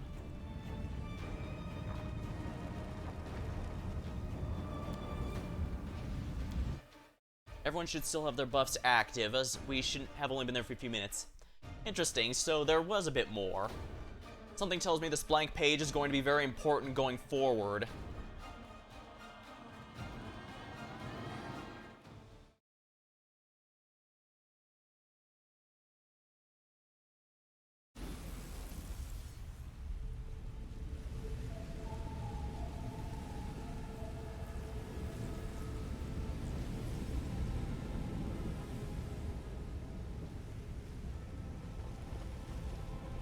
Oh no, I'm supposed to go up here. Yeah, whoops, I was trying to go off the map. Silly me. Something is not right here.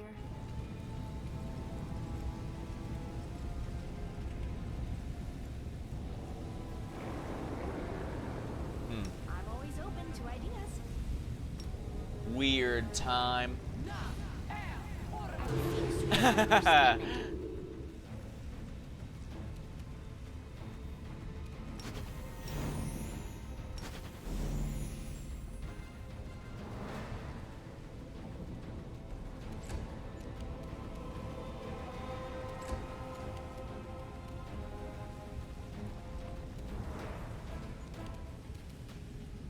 I will resist.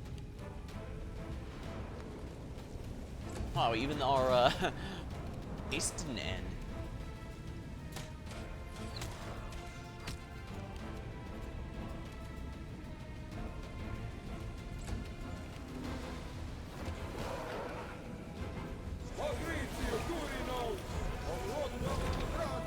Yeah, this guy having dual cast, one Bolt of Justice took it down.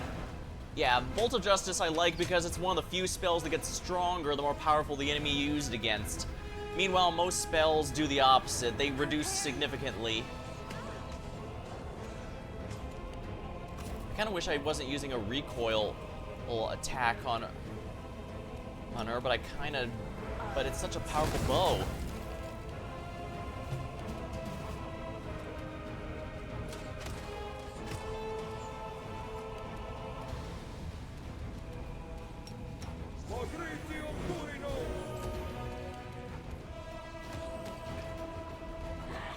Yeah, Angel has a lot of really nice spells. Like, one that I really should have used more was the one that gives you incorporeal form.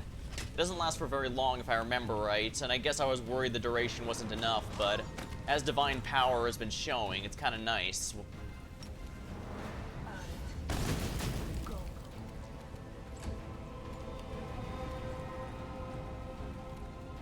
No glory without risk.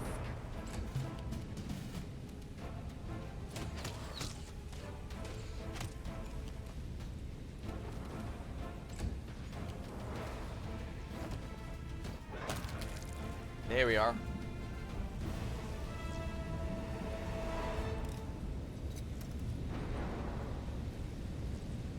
Oh, a really... Oh, she failed. I'm glad I was There we are. useful to you. Yeah, I don't know what that does, but something tells me I don't want to find out.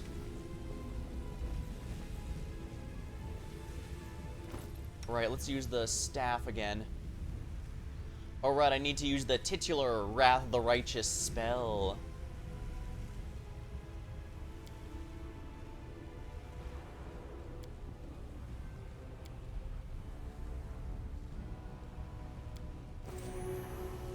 Yeah.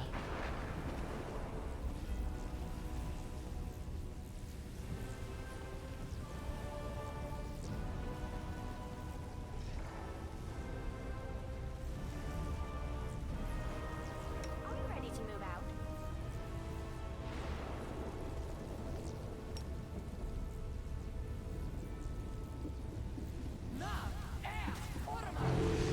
They're both dead. I already saved in the Ivory Labyrinth, yeah.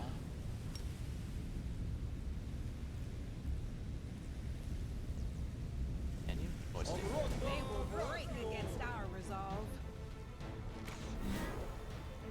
wow, why'd they get a free turn? Well, I guess it's fine if Nenyo's pushed back a little.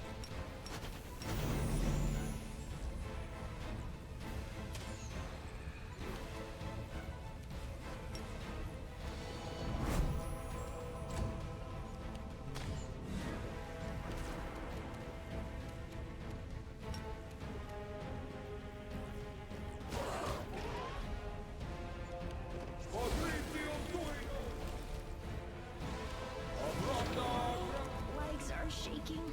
Peculiar.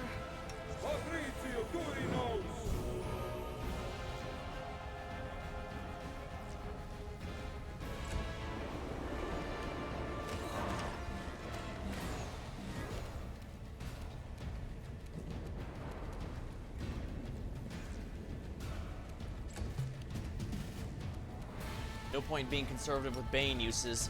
Everything in here is pretty tough. Of course, I could also fail to hit anything. That also works. Guide my hand.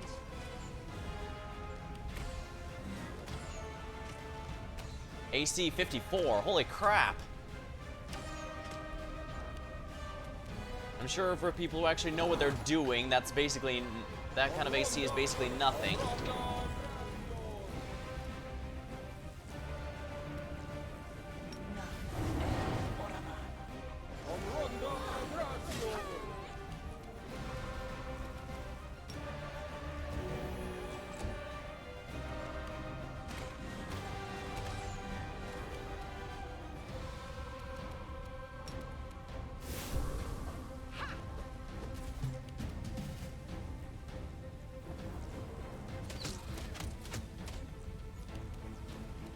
Make your peace.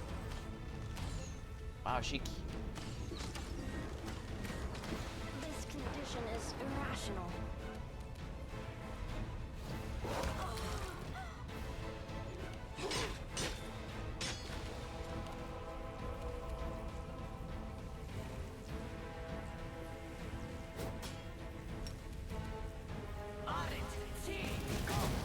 Wow, that basically did nothing. Wow, he is, and that guy is dedicated to killing Nenyo.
I need to remember to use quarry.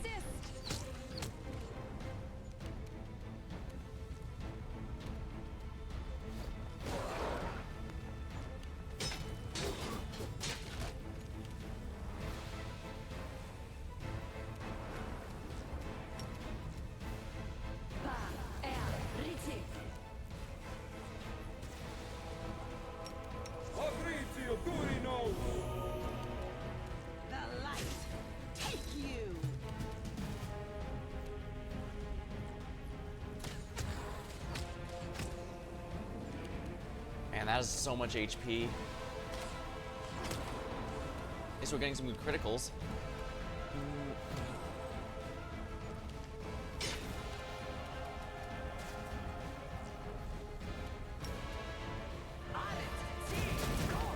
Of course, every single one of them misses. Why wouldn't it?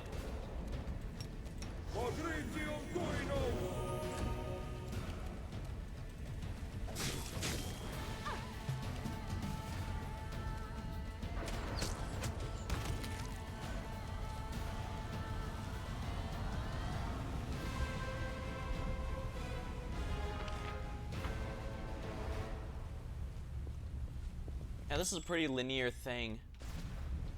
I shall not be swayed from my path.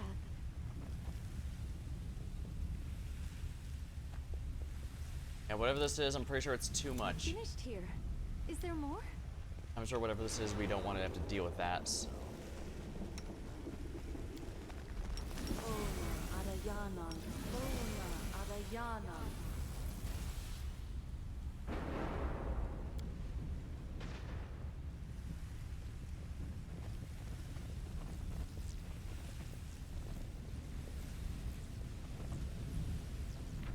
Been a while, so we should probably save here.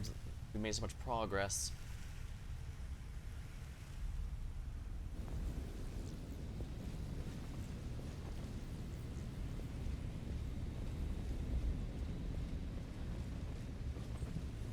Integrity compromised. Planar balance distorted. Maintain structure at any cost. Emezlin. A quivering pile of metal bars bears little resemblance to a living creature. Metal. Oh, the voice address is the only significant. Identification process complete. Crusaders recognized. Crusaders enemies of Rilu. Initiating protocol. Communication with potential allies. Step 1 request. Crusader ask you to attack and kill me. Who are you? Name. Emezlin. Creature type. Inevitable. Status prisoner. Objective termination. Why do you want me to kill you? Necessity. My existence sustains the energy integrity of the Threshold Fortress. My Threshold Fortress protects Arilu. Conclusion. My existence sustains the enemies of order. My existence must be terminated. Obstacle. Existing protocol. Self-destruction is prohibited. Self-defense is permitted. If you attack me, you'll activate my self-defense. I'll defend myself. I will be destroyed in battle. The scenario fulfills objective and does not contradict existing protocols. Conclusion. Crusaders need to reach the most secure areas. My death will cause a collapse of the defenses. Therefore, the Crusaders must exterminate. Can you explain to me in detail what happened? Risk assessment. My death may cause some of the exterior to collapse. It may be difficult to return the entrance.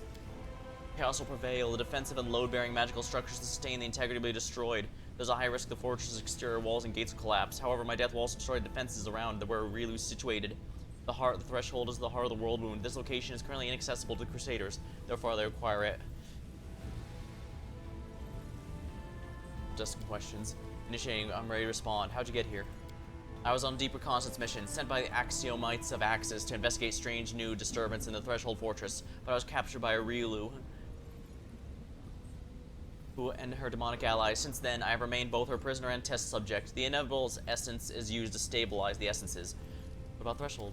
Threshold Fortress is the central location of a load-bearing magical structure that enabled the World Wound's existence. Threshold Fortress is the most stable part, and the only part that's minimally affected by the principal chaos of the Abyss.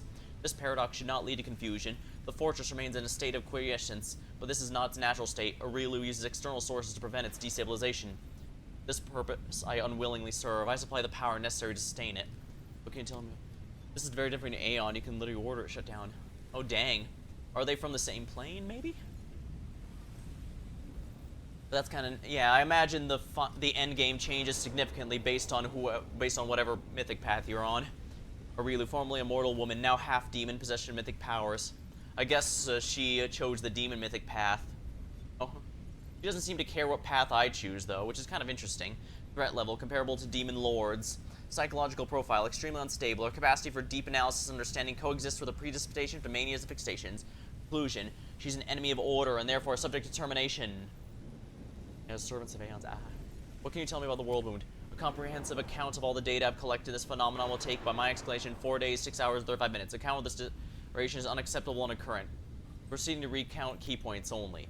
Plane 1, the World Wound is an artificially created planar rift. It's an intersection between the material plane and plane of the Abyss. The World Wound allows demons to travel freely from the Abyss to Galaran, and it's a formidable environment of magical cataclysms, anomalies, and phenomena. Point 2, the World Wound's existence was only made possible as a result of criminal acts of Aurelu Vorlish. On 2 occasions, she conducted a ritual to bind a mortal soul, once with the essence of the Abyss and once with the demonic soul. The soul-binding ritual acts as a framework for the interaction of the planes. If the ritual is reversed, the soul will be severed, and the material plane will be severed from the Abyss. This process will likely result in the termination of the soul. The prognosis for the owner's survival, unfavorable. Point 3, the World Wound is an unprecedented violation of world order and a powerful weapon of chaos. The World Wound must be removed at all costs. I await your decision. I'll go, but I will return. I await your turn. Do not delay. Ruchelet, please go into the back. Alright, so I'm gonna guess I can only go through here.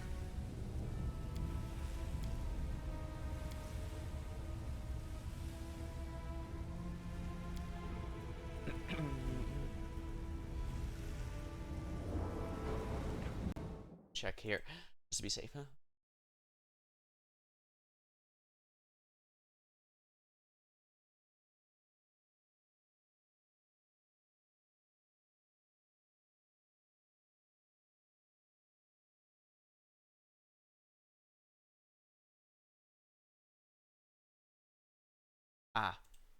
There's one thing I forgot to do. The guide says you need to read the lexicon. I do have the lexicon with me. Both of them, in fact. Here we are. Day 15, month, year. The letters written in the hand of Aurelu appear to have a life all their own. A moment's inattention and they begin to disperse, changing shape and leaping towards the end of the page, though they're planning to leap off. The commander lays the second part next to the first, and movement of letters is more intelligible. The lines of both parts now seem drawn to each other, straining to unite. Yeah, before it just said read, it didn't say use. Tenses. Focus on the text. Aizel's attention focuses on a couple of words that seem to have just swapped places. The words freeze as though they never moved at all, but out in the corner, the commander sees several words on the other side that begin to discreet leapfrog. Join the two halves. Aizel brings the two halves of the lexicon, but nothing happens. No magic, no extraordinary transformation.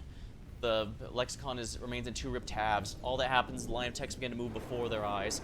The letter of the two halves are straight to merge, it cannot. Place the blank page between the two. The blank page obtained from the storyteller fits seamlessly between the two halves, as if it was always meant to be there. As if this page had once been found by Aurelu, who saw its hidden potential and used the knowledge lost in the depths of time as a foundation. After a moment, words begin to appear on the once blank page. Words have shifted there from the two halves of the book. These words form phrases that reveal the precious secrets of lexicon and paradox. The transformation process will initially be conceived by me as a power source. However, in the course of my experiments, I learned that partially solves the problem of the slow demise of the key. The power that manifests after transformation. I'm almost certain mortals will devise some overblown name for it, like mythic or legendary. It serves as an effective shield against the poisonous influence of the wound. Problems arise when it's used. When the power is expended, like in combat, the shield is weakened, and the infiltrating emanations of the wound strike the key, wounding it and robbing it of its life force. The problem is immaterial in comparison to the second. The power increase after transformation is not infinite, nor is it protective. I managed to stave off death of the key for decades, but even despite achieving extreme levels of power, at some point the key's protection will weaken. The world wound will prevail and consume the soul of the key. I must admit my research has come to a dead end. I've developed the power of the transformation to its very limit. I've failed to find a way to cure the wound's effects, except for extreme measures. At this, they come to an end. Whatever the significance, the contents will undoubtedly be of use if the commander's as if reading the thoughts. The lexicon separates once more.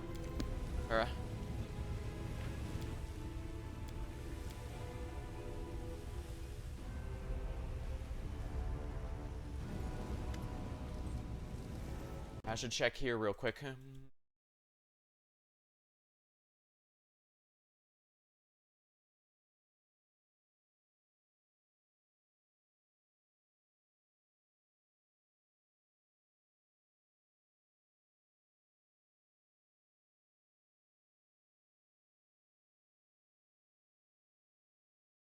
Oh, interesting. According to the guide, if I missed any of the pages for the storyteller, or you have to pass a very frustrating set of checks, basically.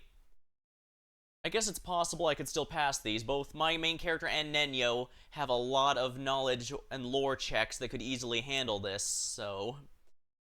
But it's probably for the best that I got the storyteller stuff. And here I just thought I'd get a nice bonus from the storyteller. Well, actually, I did. I did notice a new buff here. Hold on.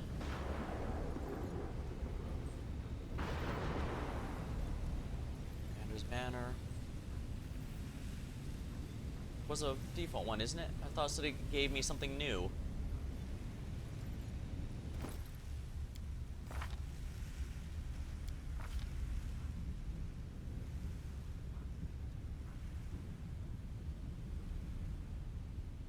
Yeah, 7 Virtues of True Ruler is a really nice ring, especially for how.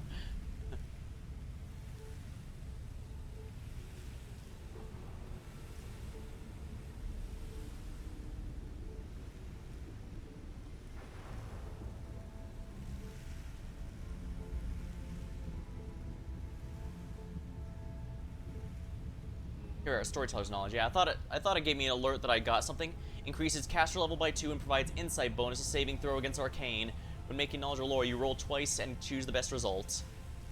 Okay, that's actually a lot better than I thought.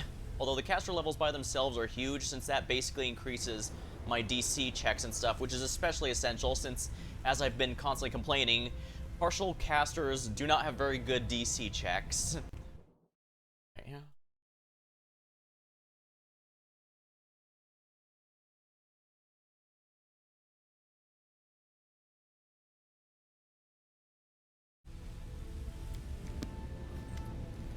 Ally quest. Thank you, ally. It's an honor to fight in battle. Free Imzelen. Do not waver!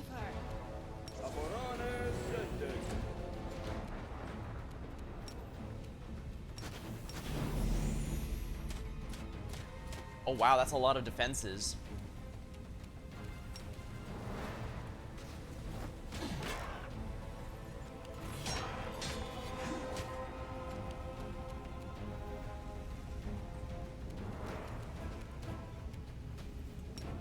I imagine they're immune to magic. Yep, immune. I can, however, do this to help our accuracy.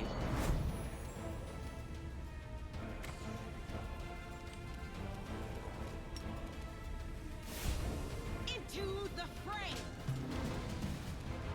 Oh dear, that was the last heavy heal. Well, actually, I've got a bit of another one here.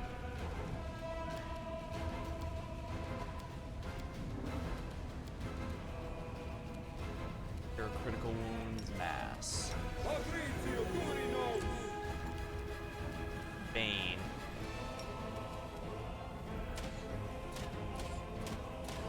Are you kidding me?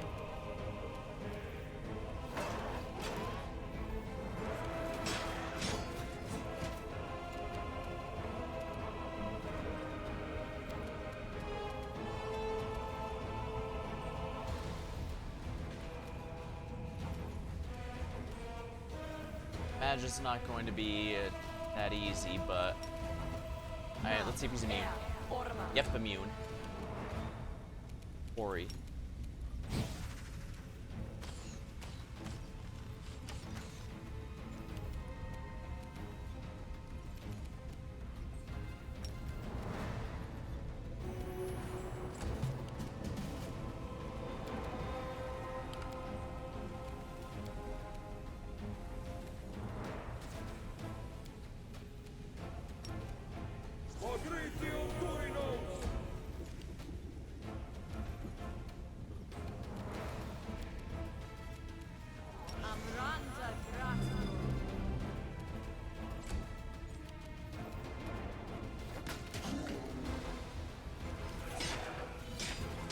Wow, that guy can't miss, can he? Alright, though that's actually causing damage. And it's a 2. Wonderful. Being a nat 20 is such a pain in the ass.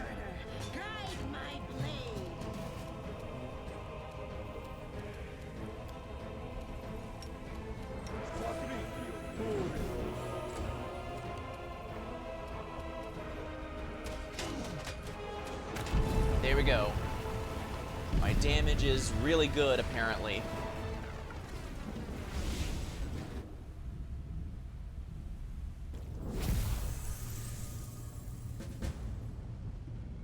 Get out of the demiplane.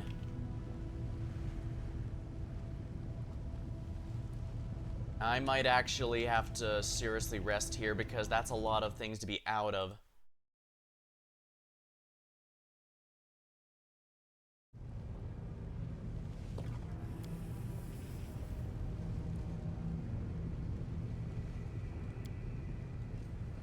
Papers with erratically scribbled words, I promise, are written on repeatedly in the margins.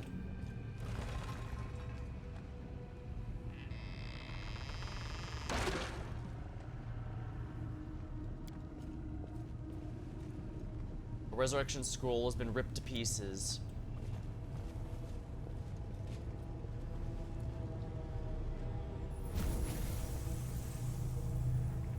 Demon Slayer soup is always worth it. It should still be in the same week, right? I don't think I'll miss it. I don't think it's gonna make it too big of a difference, but we'll find out. Hopefully this is when she's at a lower rank of power, not the highest. My will is resurrected. Ona Adayana. Ona Adayana.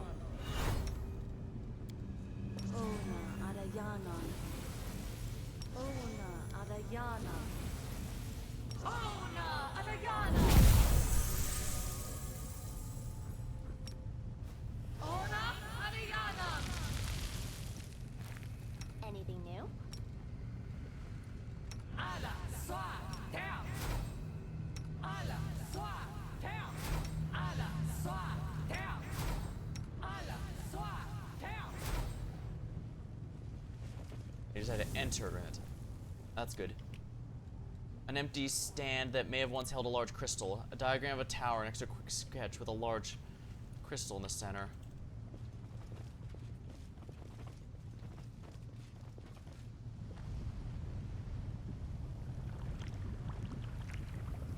Huh?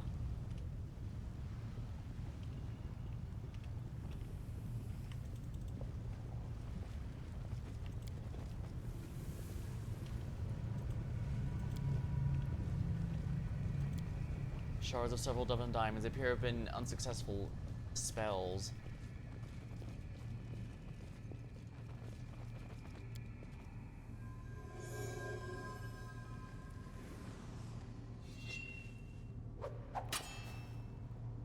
That's pretty cool.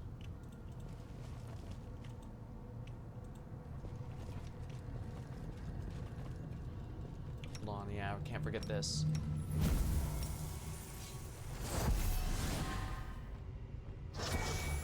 Yeah, we need to make sure everyone's buffs are at max. We cannot afford to have less than anything. I could probably even do even better, but again, I haven't been optimizing builds as much as I could have been. Lead on. Oh.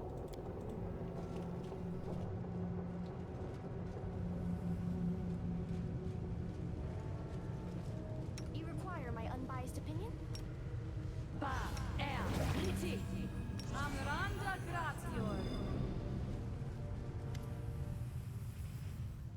Something from this place feels oppressive. The air is silent, and you hear the distant echoes of the words, battle cries. You strain to hear what's being said. We're going to make a few words. Finally, C-switch. I promise, I promise. Can't be dismissed as a calculation error. You knew failure was a possibility. Then why? Why? Aurelia's silhouette looks just as surreal as the sounds that fill this place. She's not looking at you and seems lost in thought. Her voice is dull and tired, and there's no trace of hospitality she showed earlier. I need answers, Aurilu. Yes, it's decided. I will tell you the truth before we fight to the death. Would you like to know why I upended your life? A villain monologuing evil stronghold. Wouldn't want to miss that. He cringes slightly, but ignores her mockery. This place is my demi-plane. I created it when I was a prisoner in Threshold. I would slip away to conduct my rituals here in secret.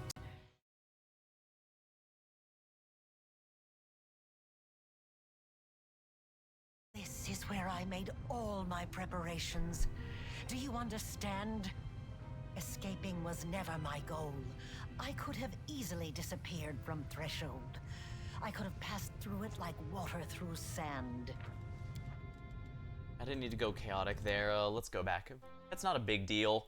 I don't think it matters anyway. Yeah, perception is very... Yeah, I found quickly that you really want good perception, or at least a good amount of your party to have good perception when I played it with friends, because only one of us had it any good. So we had to rely on him for everything, and of course he'll occasionally fail, especially since my understanding is that the rules as written is that if you get a natural 1 but you still beat the check, you still win.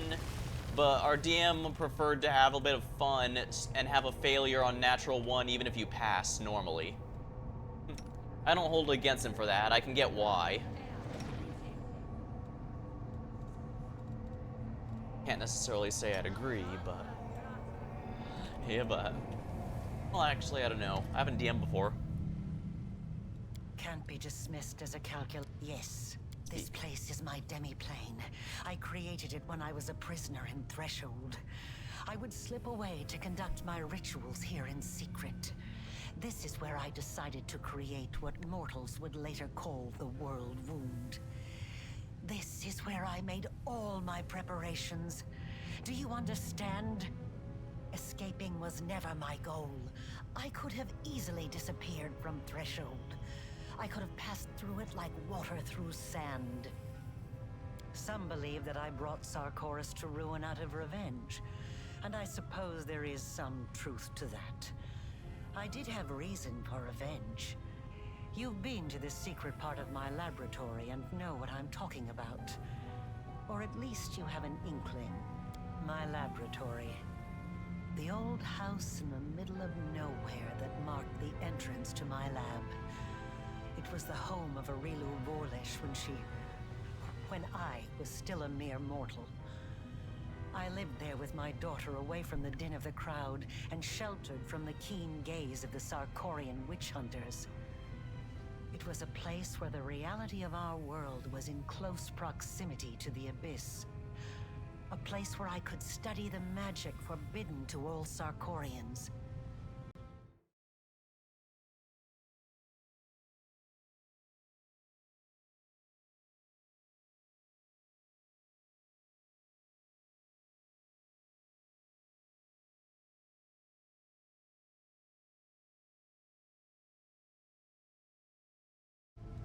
I thought I had hidden my home well, but I was wrong.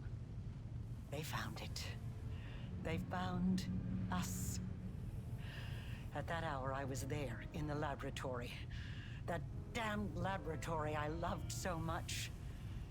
I was absorbed in one of my experiments when the hunters arrived on our doorstep. I was sitting at my desk, recording my observations, thoughts, and calculations, as was my habit. That's when I heard the noise outside. The fight was brief.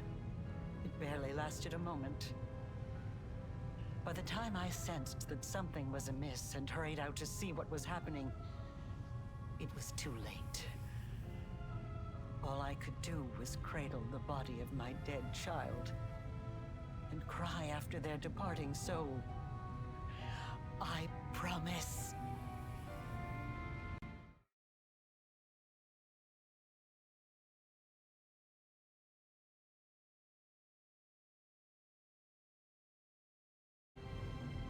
Why did the Sakurian hunters attack your daughter? Because they saw her with a scroll she had secretly borrowed from my supply. She was trying to perform a forbidden ritual. Children, they're always drawn to the unknown. But for the Threshold hunters, this child playing with a magical trinket she stole from an adult was just as much of a criminal as the worst demon worshippers. That was awful of them, yeah. I can't side with them. I am not concerned with whether it was justified or not, or with the application of morality, the law, or the teachings of any god. Look around you. This demi-plane. The first time I escaped from my cell and ran here, I was trying to resurrect my daughter. I tried many things, but all my efforts were in vain. The soul had already received Pharasma's judgment, and had been sent on the path determined by the gods, into the abyss. Oh, they did say that you can't actually resurrect someone if Pharasma already judges them. And when I realized that, The abyss. I rebelled. But not against my jailers, not against those who had murdered my child, not even against Sarkoris. My uprising was against destiny, death, and the laws that the gods had forced upon our lives. I realized then that I wouldn't be satisfied with simply returning my daughter to life. I had to shatter this order once and for all, and make it so that neither Pharasma and her lackeys, nor death itself, could ever stand between us.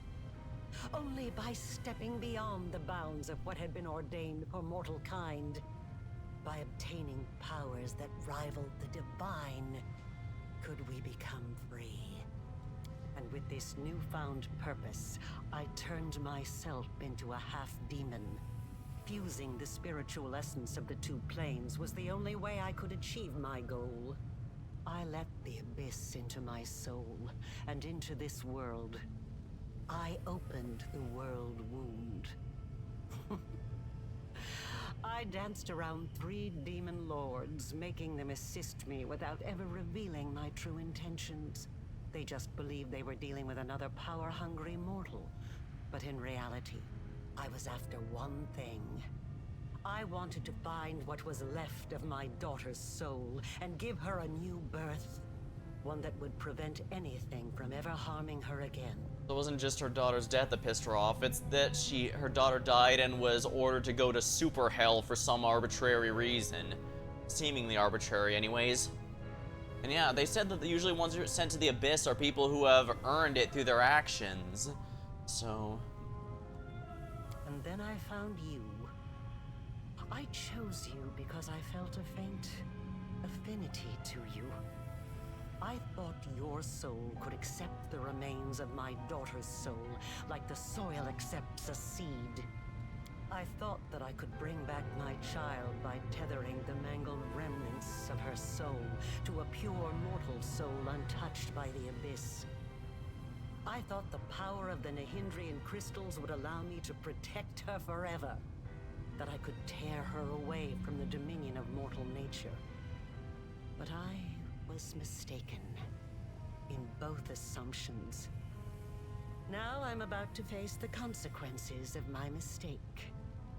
You will witness them as well. You abide by moral laws. Oh, then Sarkoris is...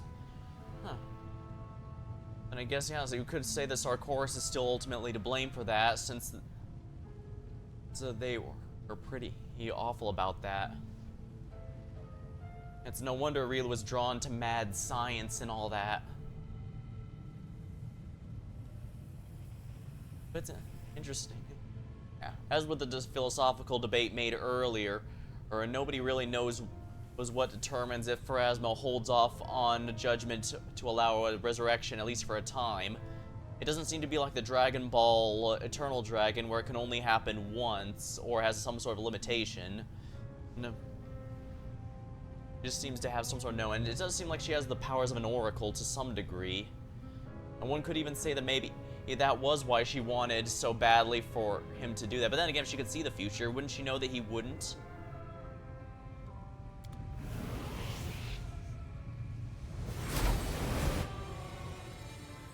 Oh. Ah, the final level. Angel level.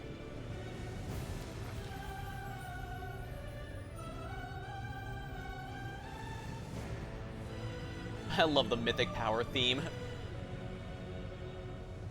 Yeah, the main theme and the mythic theme are the ones that stick with me a lot. This game has pretty good atmospheric stuff in the general sense. But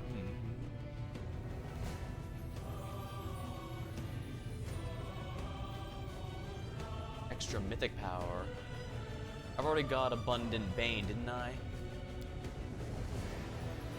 Destructive Shockwave. No. Merge Potion, no. Magic Pool, no.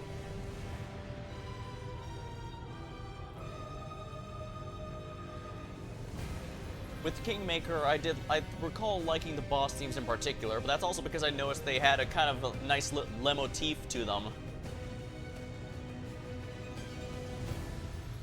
And yeah, I don't think I haven't noticed that the main theme of this game and the Mythic Power theme have leitmotifs. I believe the Angel Mythic theme also has the leitmotif, which makes sense. I wouldn't be surprised if they all have that to some degree.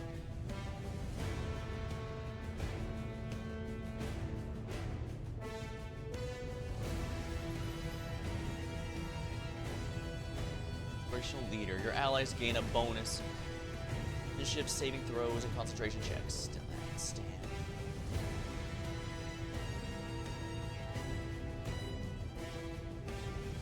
Ruptures.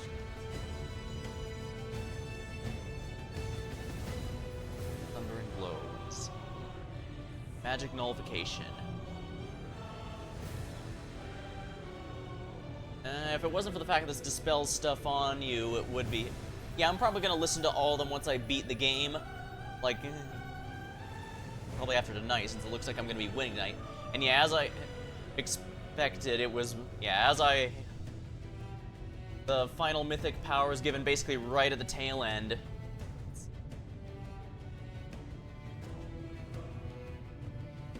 Expose vulnerability and during spells.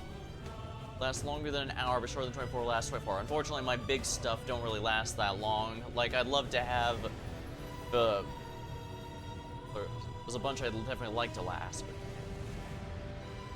Leaving Shot. Battle Meditation summons an element. Archmage, buddy cast.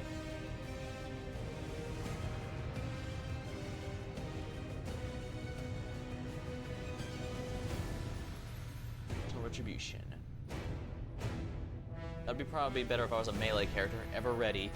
Attack opportunity, you attack roll, employ mythic rank.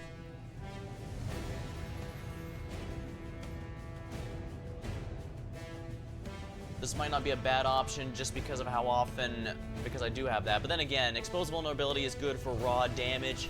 Last Stand is good just in case I accidentally get focused down, because I've had that happen. That's kind of the being the squishy characters. Do you want something like Last Stand or Die Hard so that you get a bit more time to recover or kill the opponent first? Or should you theoretically plan around making sure that doesn't happen in the first place? At the same time, nobody ever plans on things going wrong, so...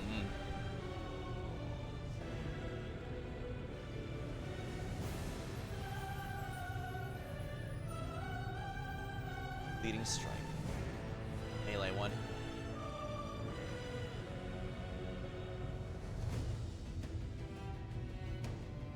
I can can also get another domain if I wanted. Impossible domain.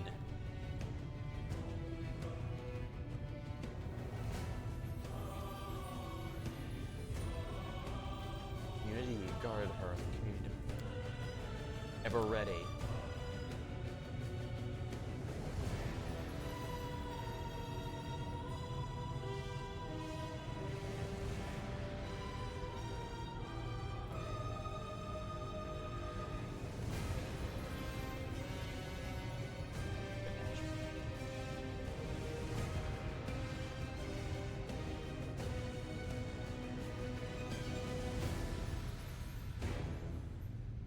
Domain zealot. Swift action.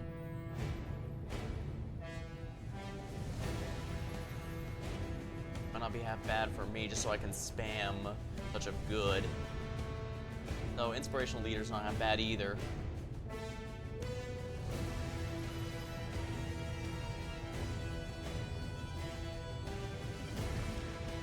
Greater Sword of Heaven. Speed of Light.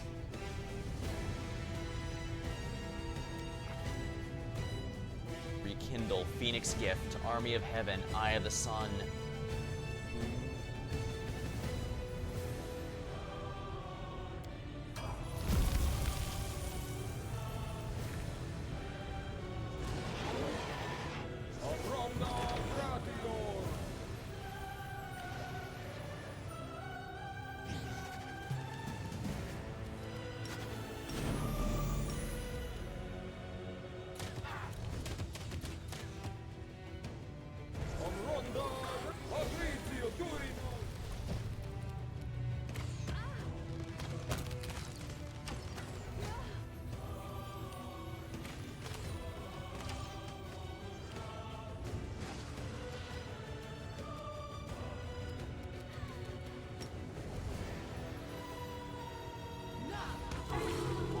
Alright, well that's a bit of a weird one. And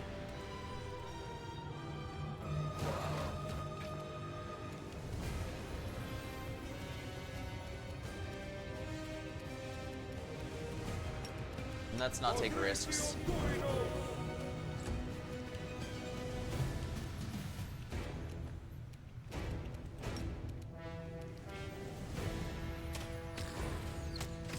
Yeah, my damage is ridiculous. I love it.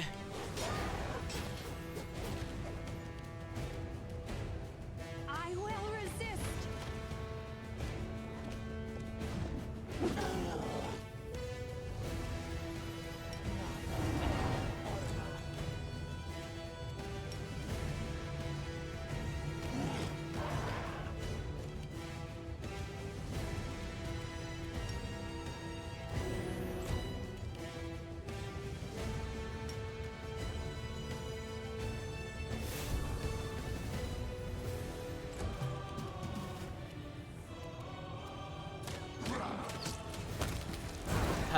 Speed of Light stacking with haste is just too much. Let's get out of this demi-plane.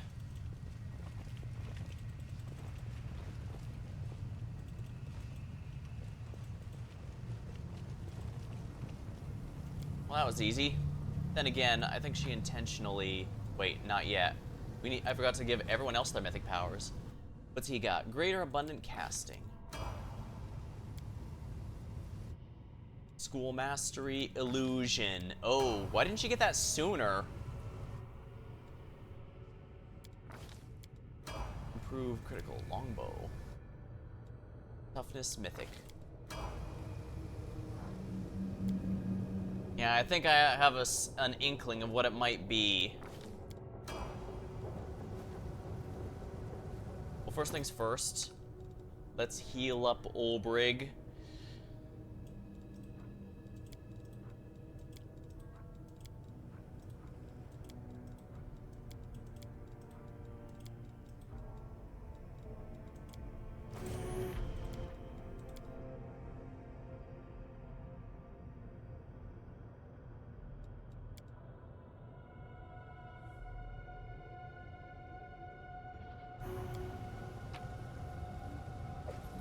The only thing I care about are the healing items.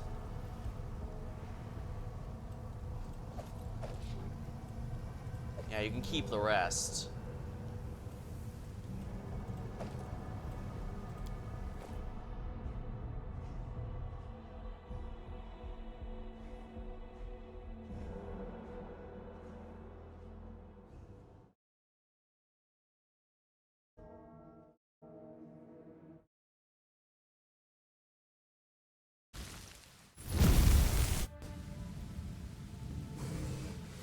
You should not have come here. I, Arilu Vorlesh, the one you call the Betrayer, have nothing to offer you but death. Karamzadeh, I will give you the chance to avenge your death. Rise. Curse you, mortal scum! You have struck ice into my heart. I will devour your souls to loosen its freezing grip.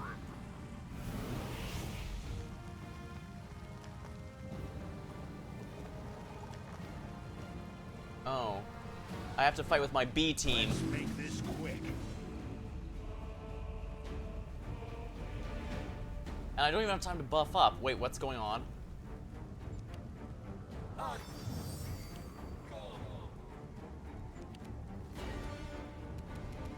Well, I know one thing that can help.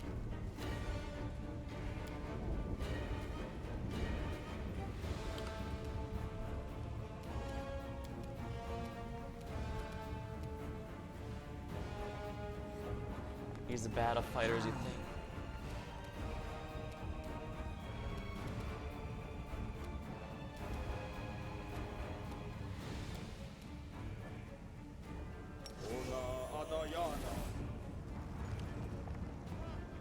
Looks like everyone in the camp is here, so luckily we won't be alone, but...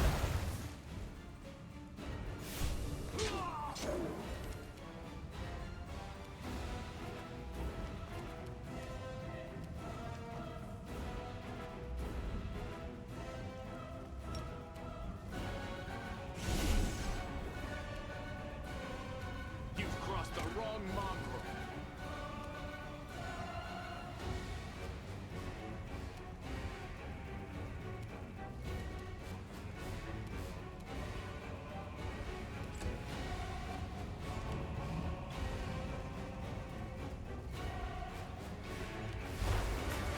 Yeah, I guess I'm glad I kept everyone's gear up to date because I was not expecting that. Although, I'm not sure why Woljif is an NPC and not controllable. He's got some of my better gear.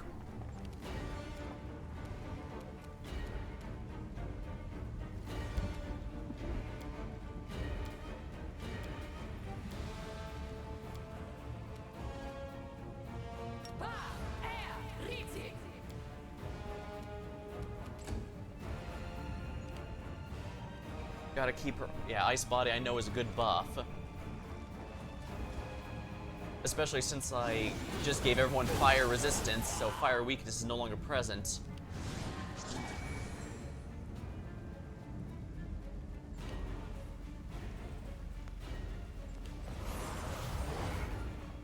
And Nelfishnay.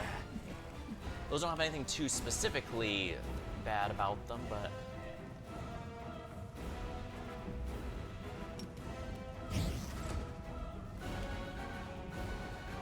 NPCs carry this fight because I did not keep my gear updated.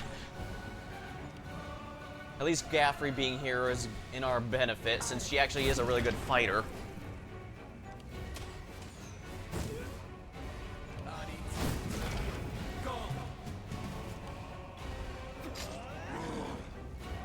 Yeah, I don't know why he's not controllable for me. Wow. Okay.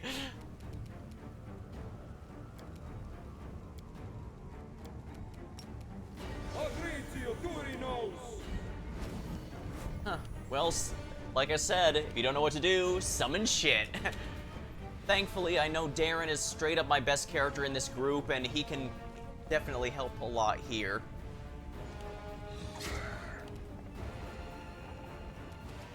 You won't survive. Yeah, the only thing, luckily, while Nelfishnay's are pretty big stat sticks, the only thing they really...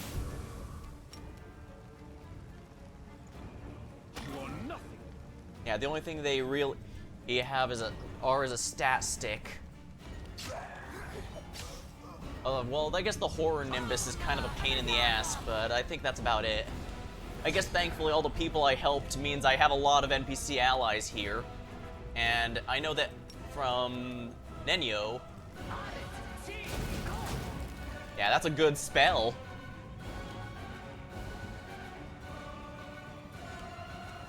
And yeah, Inheritor Alive helps too, although for some reason Inheritor feels like he's going down shockingly quickly. I don't know why.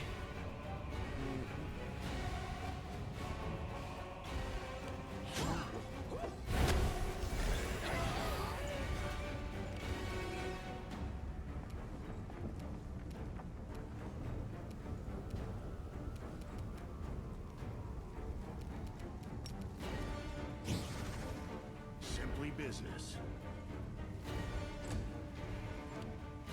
Yeah, I guess we're gonna have to... Thankfully, at least Greybore does a ton of damage no matter what, because Slayer seems a very, very easy class to get. Most of the stuff that makes them good is simply the fact it's all passive.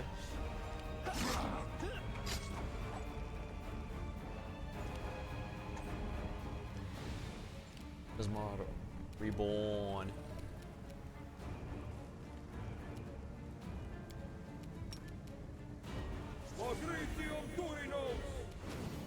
I'll just keep summoning these guys.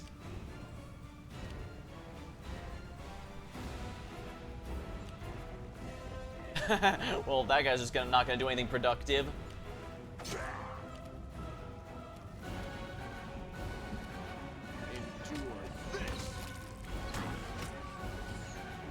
Hey, Bear.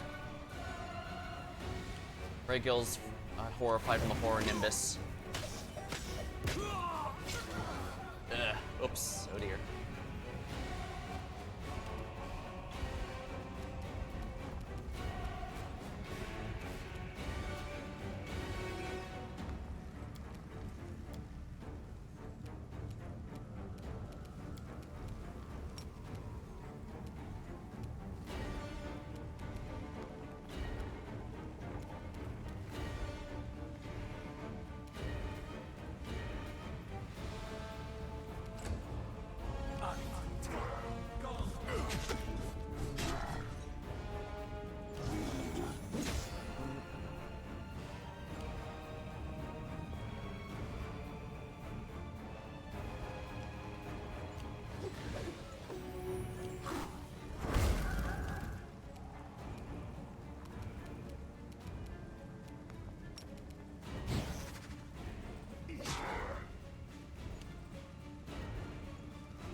Holy crap.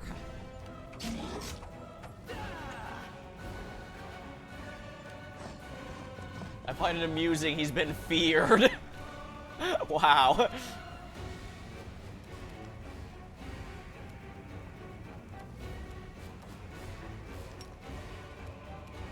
This thing refuses to cooperate.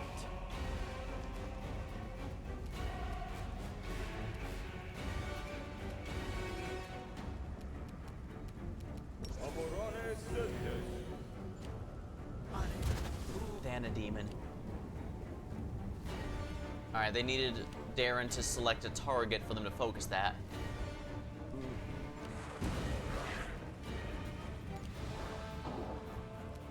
Make every strike count. Yeah, that Horror Nimbus needs to go, and it needs to go yesterday. Oh crap, is that Domination on Regil? Ugh. Infectious Rage. Oh, balls.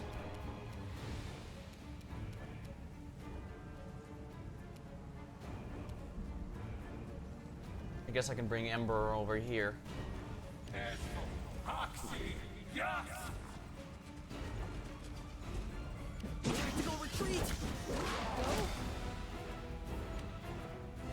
The only person who can continue to stop talking with a look is a Relu. Well, to be fair, she seems to simp for, I guess, a scientist to recognize scientist. Game recognizes game. Greybore wants to talk.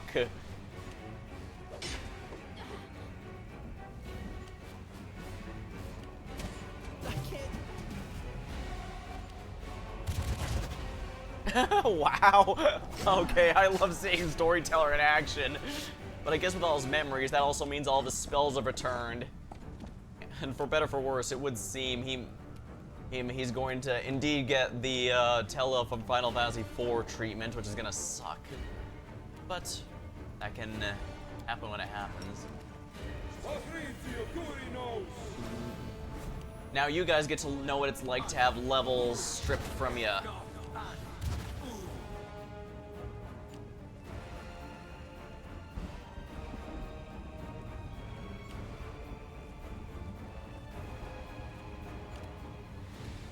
Land. You've crossed the wrong monk. I've seen some really impressive land builds when looking some up. Basically, give him some like Sacred Hunter, and he can become a complete machine gun. It's awesome.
I don't know what weapon Targona has, but I love it. I guess it's a club of some kind. You won't survive me.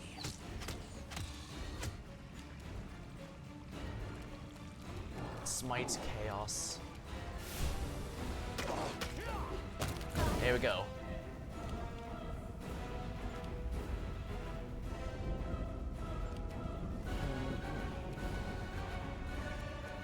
See.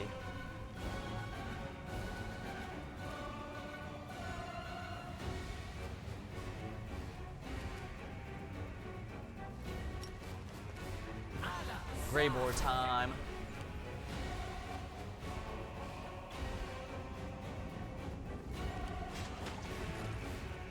Well, at least Hand the Inheritor is doing some good work. Yeah, I could probably have been carried here if I needed it.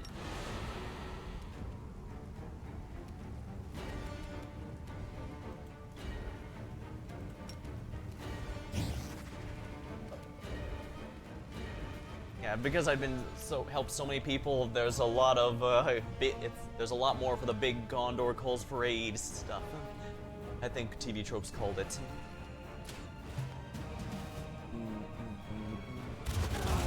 Oh wow!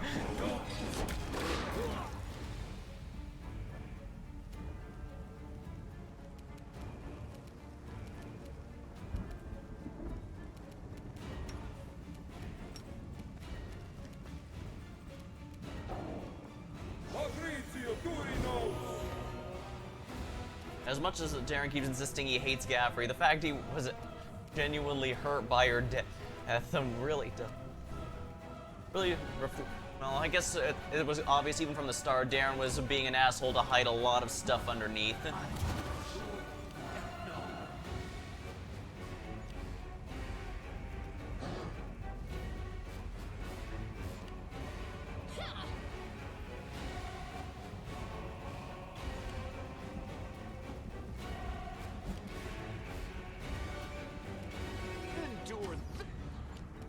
No reason not to help where I can. Well, I guess they've got it, so I can have Regal head on over here towards the other guy, assuming he even lasts that long.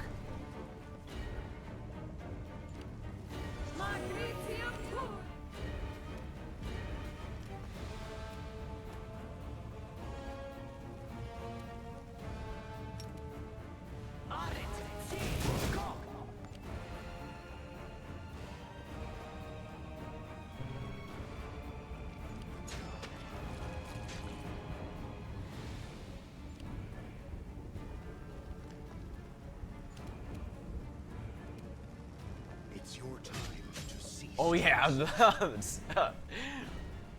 I've attribute damage absolutely overpowered against me, so you can bet I'm happy to turn the tables.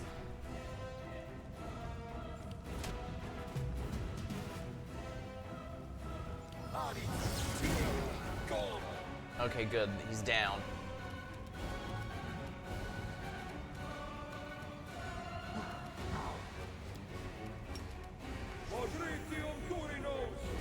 Might as well make sure we got a bit of surplus here. I don't think we're gonna need any more though. Reduced to just smacking him with a sword. Oh hey, level down.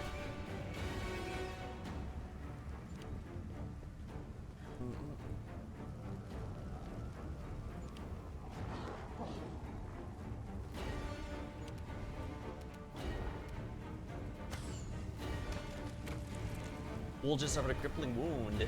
Yeah, I don't know why I couldn't control Woljit for that. Whatever, we got it. I'm glad I kept my entire party geared up then.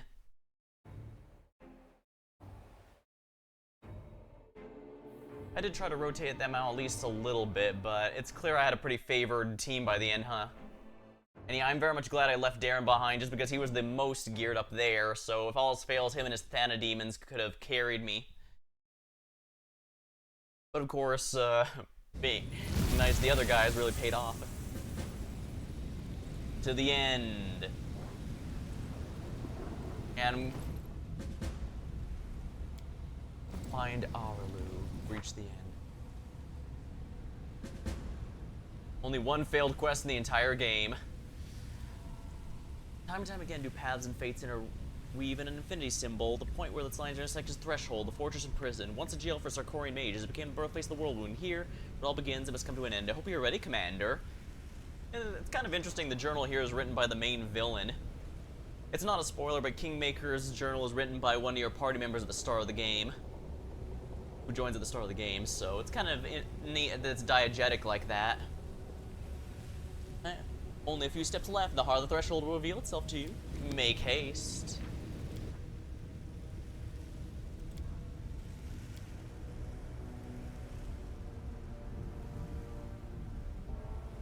Looks like none of the debuffs ended, right? Some of them did, actually, so let me do it this way.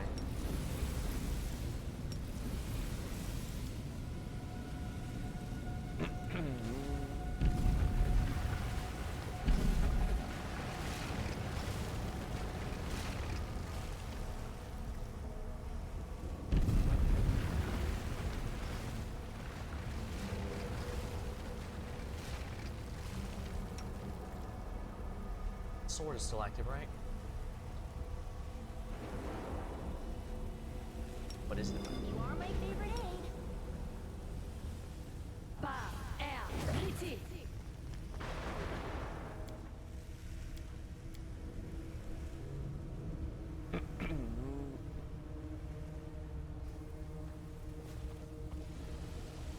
We are Echo of the Skull. We meet again, mortal. I intruded into the sanctum of your allies, and then you intruded into my home and temple. But at last, we stand face to face in Threshold on neutral ground. In Iz, you struck down my creator and master Daskari, but if that makes you dismissive of his echo, if you think I do not pose a threat, then you are greatly mistaken.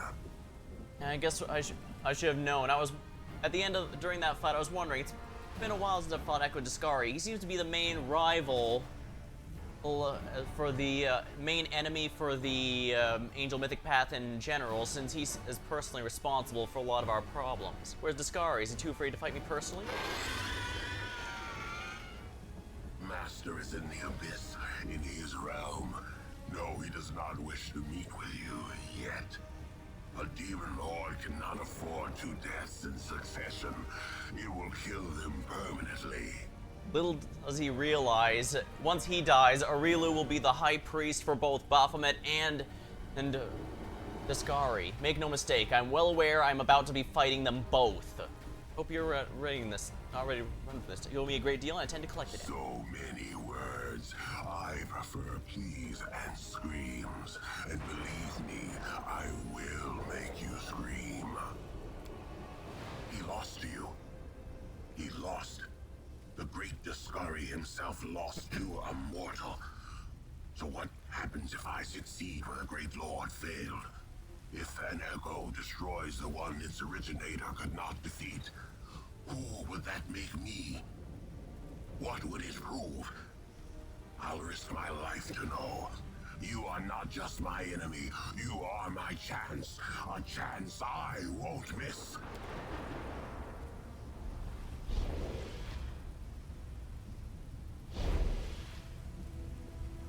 No more tricks, Echo. Today you'll meet your end. Right, they both have the power to prevent teleporting away. The time has come for you to pay for all the evil you've committed. I'm delighted that I've lived long enough to witness this moment.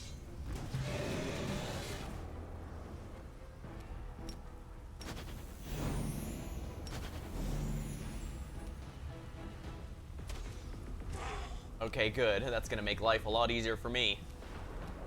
Yeah, since I noticed I was having trouble with issues with accuracy, I made sure to get as many accuracy bonuses as I could.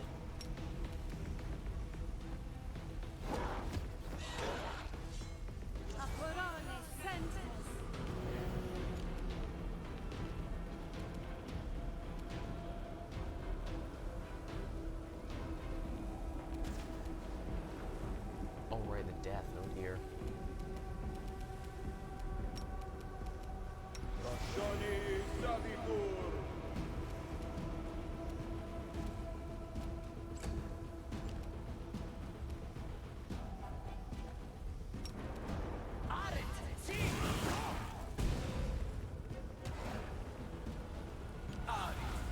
Yeah, he's really gunning for the healers and sports.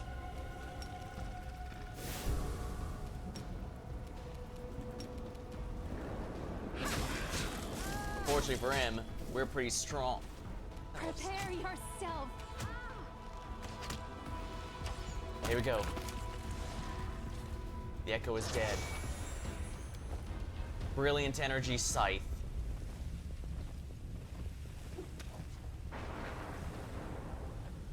For the first time, our victory's near. I can feel it. For the first time in my life, truly feel free. I never felt more alive. This terrible war is at an end. My heart's full of hope and pride. We're inside the Threshold Fortress. Can you believe it? Not long ago, this would have been impossible.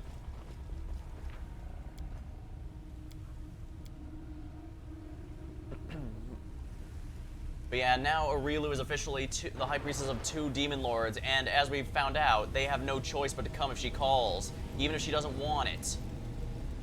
Even if they don't want it. I mean, they don't have to follow, but they're gonna have to, because either that, or I slay them.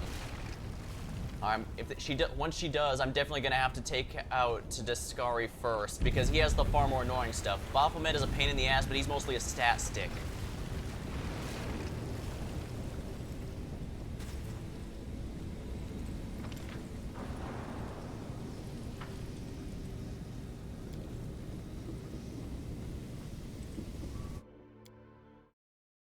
Discari, though, he can summon swarms as much as he damn well pleases. This is it, the core of the world wound. This is where it happened. It was here that I conducted the ritual, sewing my soul and the essence of the abyss together. Feeling the world change around me as every stitch brought Galarian closer to the abyss. And it was here that even though you have no memory of it, I did the same to your soul. Same as her. Let me grab a sip of my drink.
Oh, yeah, I should double check my guide real quick.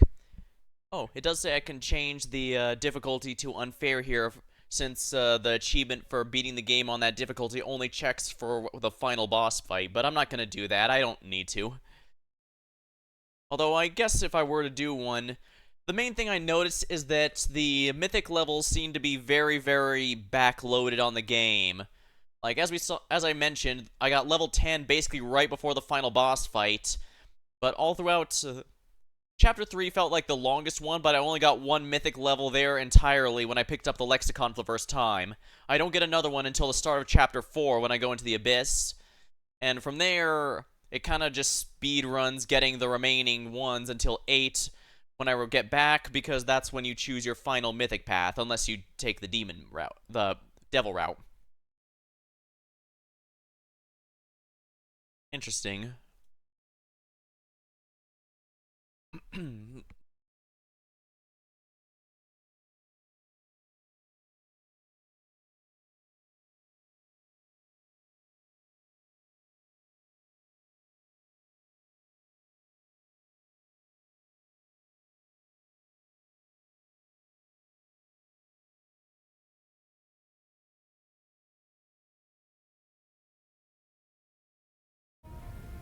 A researcher must not have any personal feelings for the subjects of their experiments.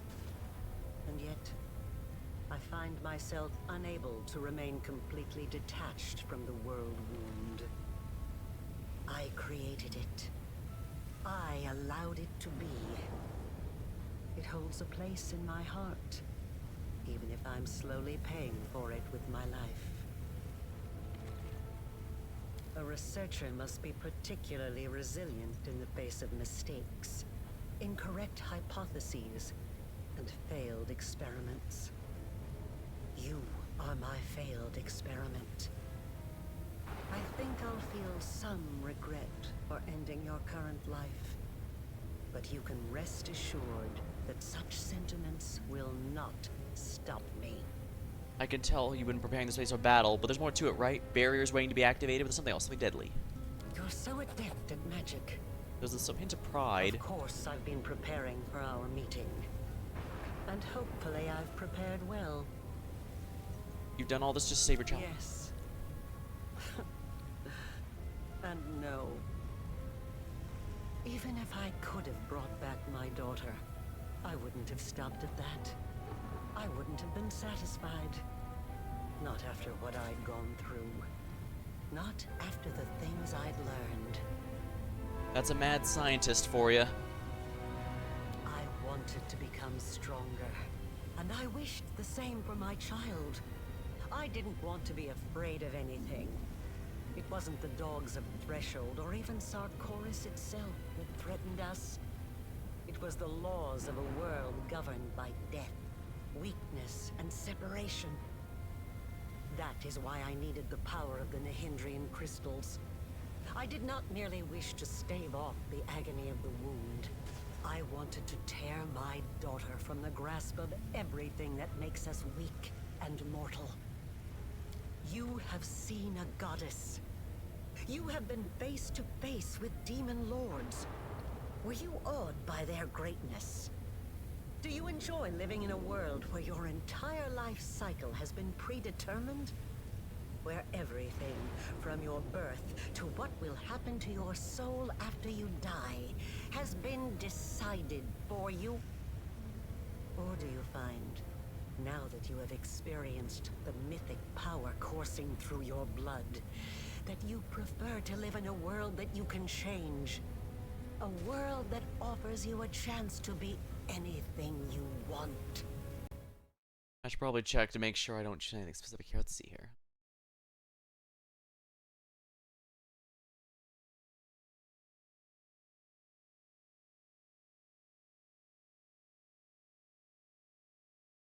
Alright, yeah, it says it doesn't matter for the dialogue here, so not justified, but I understand them. How strange. You are a kindred spirit. We are so alike. Perhaps the experiment wasn't such a failure in the end. But no. No. Why do you call me a failed experiment? When I poured what was left of my daughter's soul into your soul, I was expecting it to bring her back. They say death and the judgment of Pharasma purges the soul of everything it once was in life. But this cannot be true. I have researched this subject meticulously and have collected enough evidence to prove that supernatural beings born from mortal souls can recall their past. Sometimes partially, sometimes fully. Oh, Richelieu. She said, well, she did have that, but it was done, technically it was done by Desna, who was a goddess, so she had a lot more powers than most would, but that doesn't change that it was technically possible. I watched you day and night, waiting for it to happen. For your memory to awaken, or your instincts at least. For anything familiar, something I could immediately recognize. I tested you. I asked you questions and... nothing. Nothing. I've just been struck with a terrible realization the main character could call Rilu mother and technically be accurate. I don't know if that's hilarious or horrifying.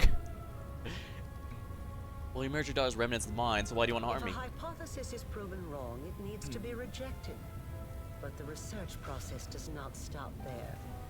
That is all I can tell you right now. What do you mean right now? We're not gonna get another chance at this. You've been carrying the wound in your soul for a long time. Does that mean you'll die soon? It will kill me eventually. But I still have some time left. Years. Or decades, perhaps. But it doesn't matter. One of us will die today. What'll happen if one of us steps into the wound? The tearing of the soul, followed by a cruel and terrible death. But it will likely be quick. Let's have no more questions here And then. it's finally time to end all this. Oh, now that's interesting. A dragon mythic path. Maybe killing our souls, we can solve this without bloodshed. Asking me to stop is like asking a river not to flow. Or a volcano not to erupt. Death is not the end. I have spent 100 years trying to prove it, and I will not stop now. This experiment was unsuccessful, but that just means I need to adjust the initial conditions and try again. I am still alive. I still have time. You, the current you, will have to die. But only to surrender the soul you share with my daughter. I will start over. This time I will do everything differently. I will work with even greater precision.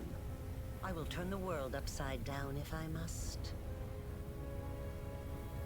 Even she seems convinced she's doing it for her daughter, but there's definitely a lot more to it than that. I promise.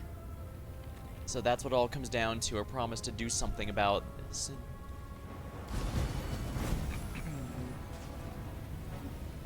Fight the last battle.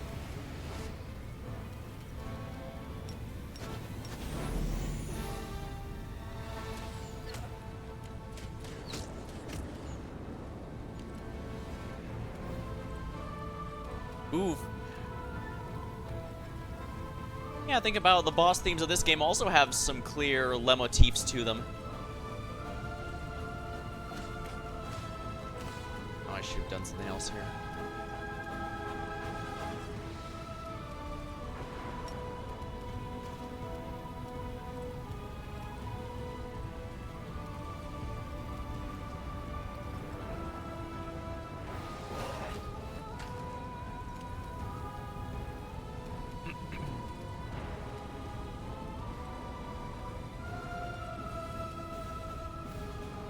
Hellfire Ray.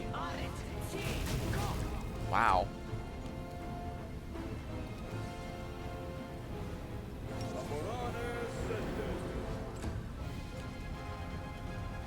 Alright. Mark of Justice. Divine Weapon Bond. Alright. She's gonna cast something, I'd wager, so let's make sure she eats attacks of opportunity. Cold. Of course, she uses the one I didn't think to protect against. Whatever. Oh, wait, what am I doing? Bolt of Justice. 155. Not bad.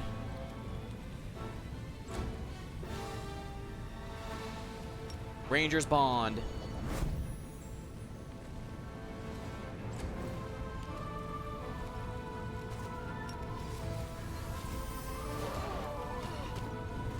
Good. That wasn't too bad.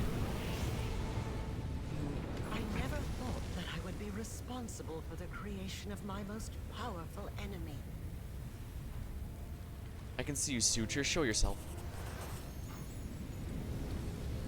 I've been waiting for you to get distracted so I can stab you in the back.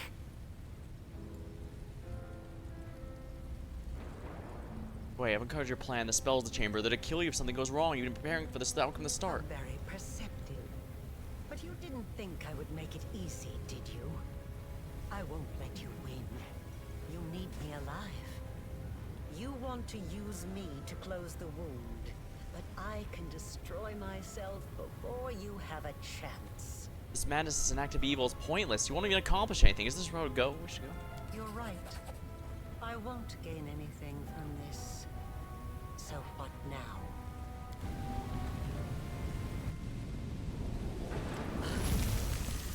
You are stronger than I could have anticipated. As your creator, I should be proud to be defeated by the one I have imbued with power.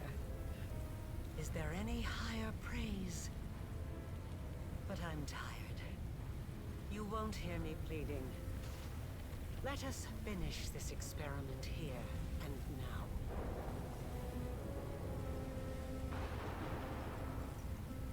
Alright, it's over. We'll give the life the world wound. Here are my last words. I regret nothing.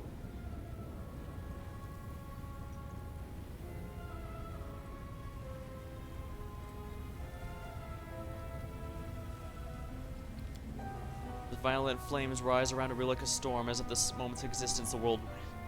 And yeah, you can bet your ass I'm going to be reloading a bit to see a few of the different outcomes that we can get here. The ground shakes, flames burst, vortex of purifying light.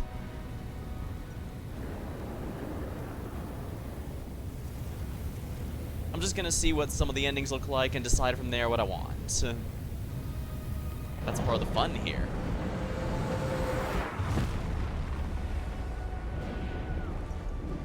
Here we go. There. We've sealed the world wound. The hymn of triumph fills your ears. It's like the earth and air singing perfect harmony. It's a song of freedom. Freedom from the horrible bleeding wound that's tormented the world for so long.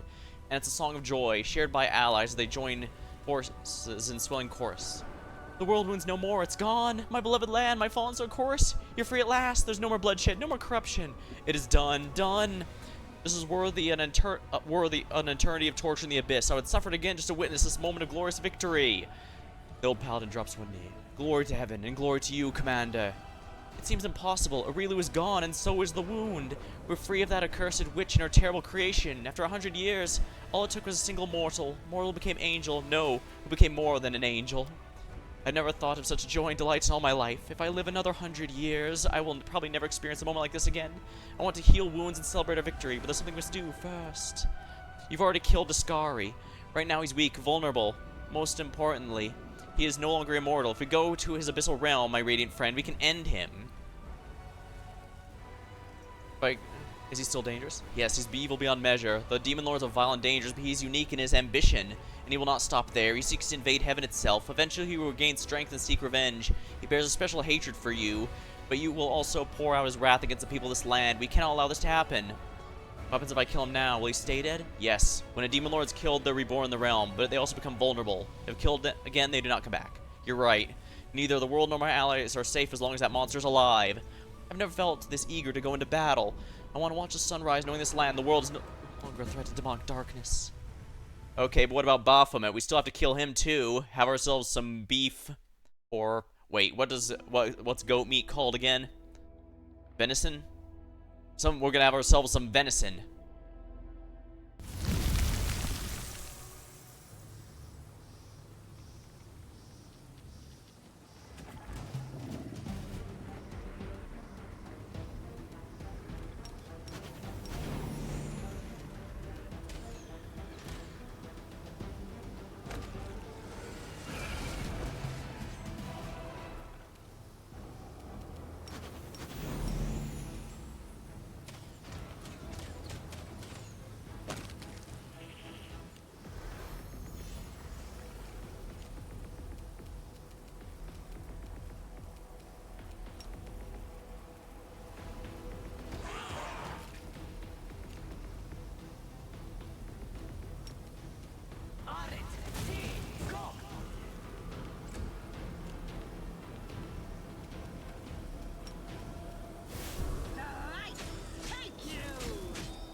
me help.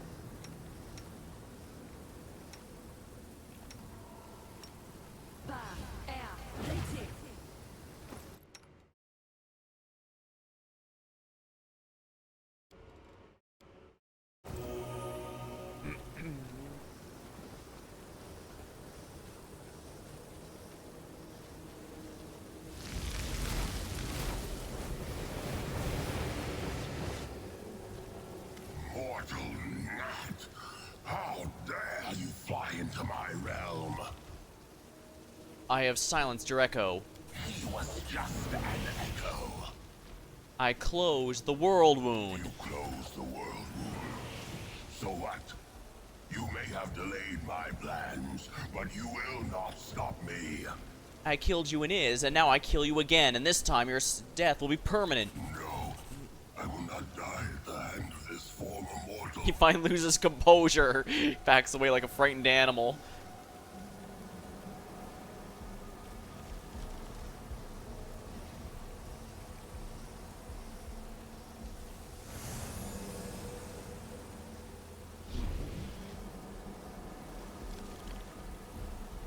For Dresden and every fallen crusader.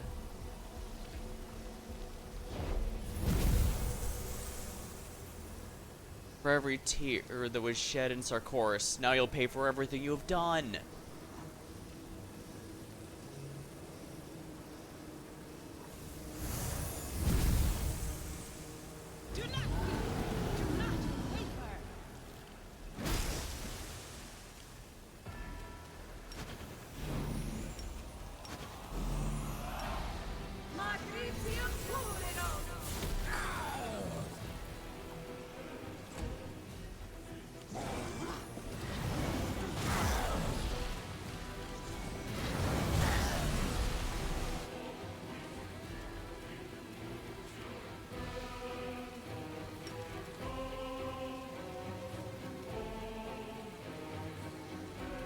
What am I doing?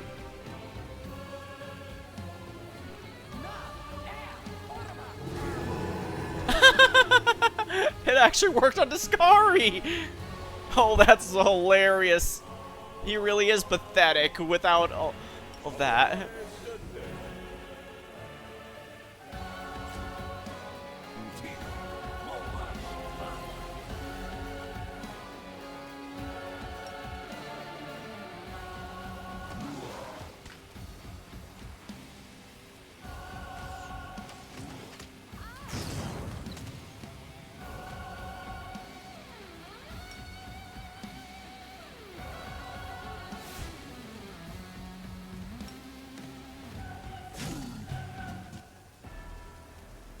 Man.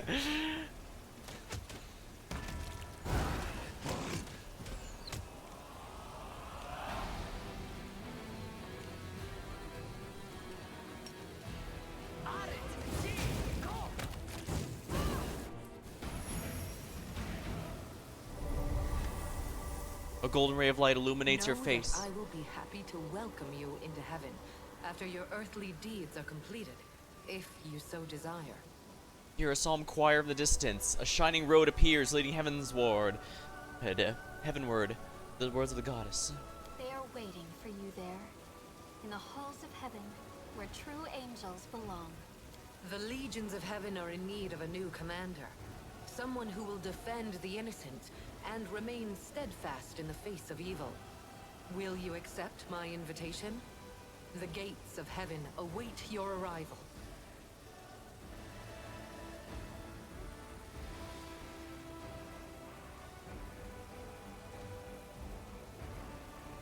I'm not ready to leave the material plane. I have things to do here. Heaven must wait. It's all over. The world wound is closed, and Discari has been destroyed. The Rasping Rifts no longer have a demon lord, but a new monster could lay claim to this realm. Is there anything else you would like to do before we leave this abode of evil and horror? Hey, let everything burn in cleansing fire.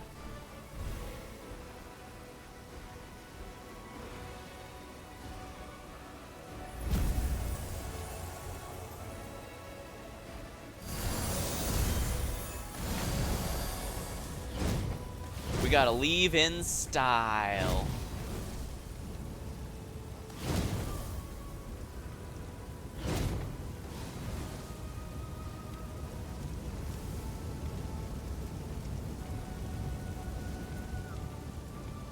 A bright light stems your hand, transforms to a burning flame. The fire, as if from the upper planes, the depths of your heart, can reduce the rasping rifts to smoldering ruins. This fire can... Ash and smoke will be all that remains of Discard's... Let this be a lesson to every demon lord. They cannot torment the mortal world with impunity. Commander, today you have achieved the greatest victory of all. Your crusade is over, but your story is not finished. Your future awaits. Your glory will live on through the ages. Light breeze caresses your face, the breath of fresh air after everything you endured. Your home world eagerly waits your return. There will be no more long battles, no more pain or exhaustion. A new future awaits, a future of hope and promise.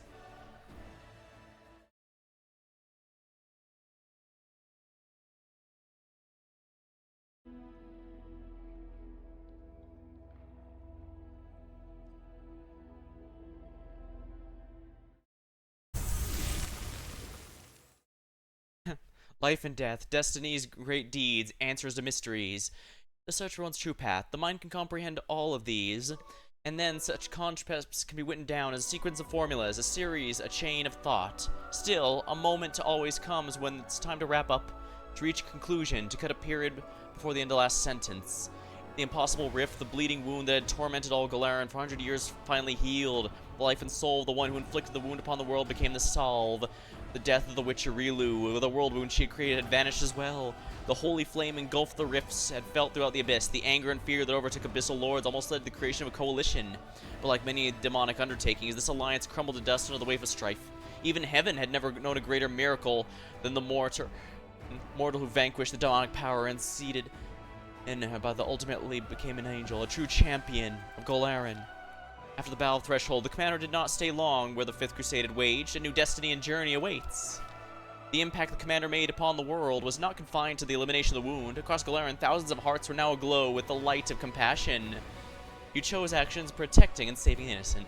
Songs and legends of the commander spread across nations and cities, giving hopes to the despondent, urging people to come help each other in the times of need.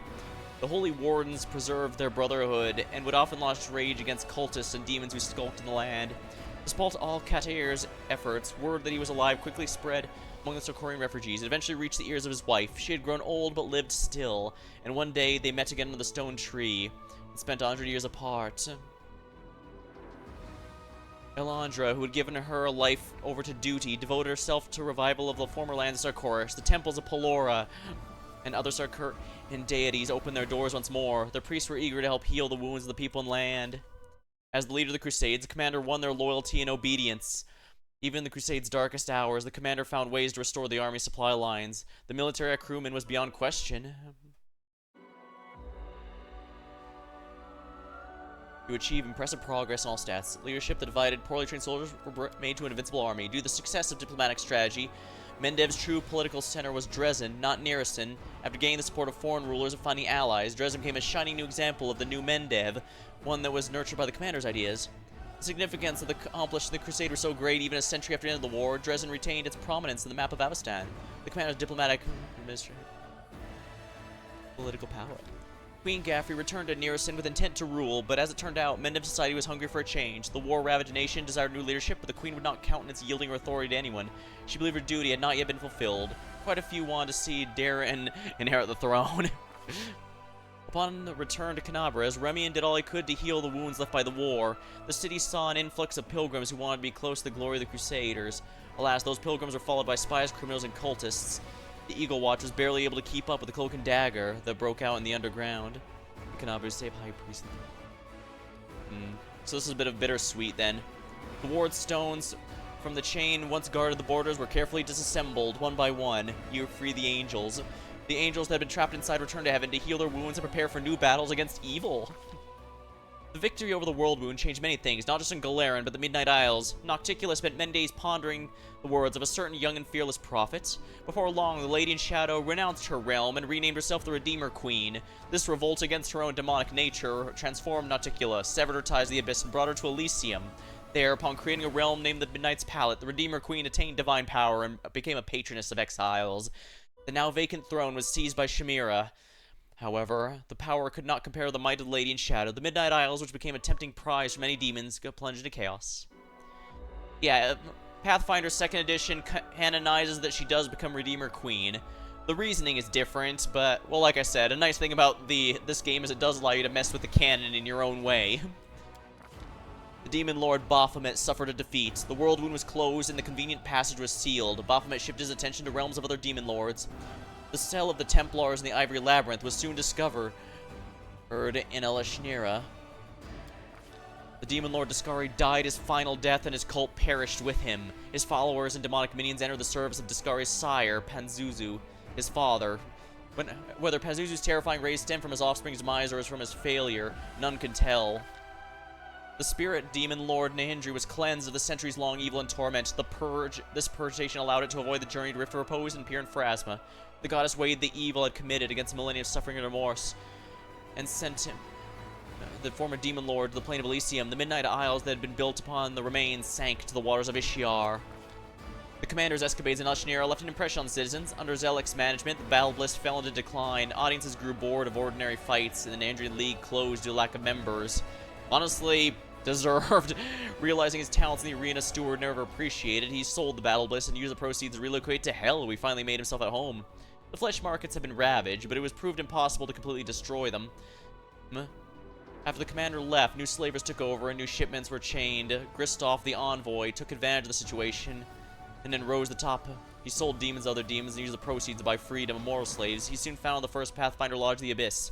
The unrelenting killer and vigilante known as Red Mask continued to plunge of Ishnira and assembled a full squad of Aasimar assassins. Demons enjoyed listening to the stories of bloody exploits until the assassins came to collect their heads.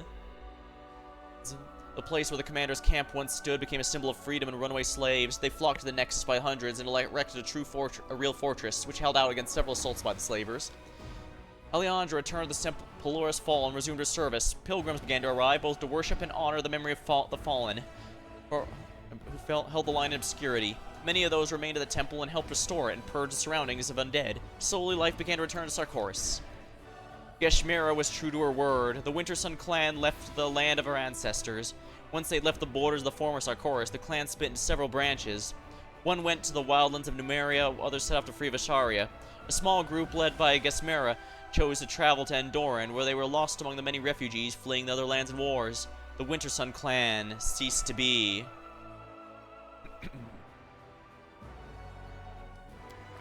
The Tira Blades were adamant about retiring from the military service, leaving behind and escaping together, but urgent Eagle Walk business forced them to stay for a week, then a month, and for years. Even as Anuvia cursed their lot, however, her eyes would shine with pride, for she was always the first to admit Erebeth was not the kind of person who could just up and retire.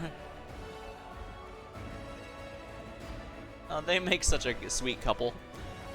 The hand of the Inheritor returned to the halls of his heavenly mistress. It was difficult for him to forgive himself for his transgressions and fall, but there's still many places left through the multiverse where evil dwelt and injustice was wrought. The Herald of Iomade would not abide it. He picked up his sword again and rose to the defense of the weak and defenseless. The Dretch, known as Suture, never made peace with the loss of his mistress. He retreated to her old laboratory where he wandered empty halls, activating the magical projectors again and again, for in their pale light still lived the image of the one who had become so important to the solitary demon. The abyssal boy named Zorgas intended to leave the material plane, but in a conversation after victory caused him to change his mind. The details are unknown, but a week later he knocked on the door of Pathfinder Society and was accepted as a ward. It was the beginning of a long, adventurous saga. I wouldn't mind seeing where his adventures took him. The commander's decision to destroy the Nemian device that was captured in the Blackwater can had dire consequences. Free the mechanism that inhibited and controlled it. The mysterious core awakened and vanished in a flash of magical energy. Within weeks, Numerian hunters began to tell tales of a strange contract they encountered in the mountains. There was a skeleton of a machine of some sort, alien, incomprehensible, had been built with people with hollow eyes. Story within millennia. I hope storyteller regained his lost memories. Having rediscovered his own story, the storyteller renounced his fragile body to ascend to Pharasma's palace to become her usher. From that day forward, he took great care of the stories of all the souls that arrived. There in the halls, the storyteller met the one who had been waiting for him, Kinney, the thief of secrets. An old friend and well-meaning traitor, and there was never a reunion more treasured. Finian, a pathfinder who's happened to be a talking weapon, continued his travels in the hands of many warriors, seasoned and otherwise. Throughout the following centuries, he was lost in battle on a number of occasions, only to be found again in some fantastical treasure room on the other side of Galaran.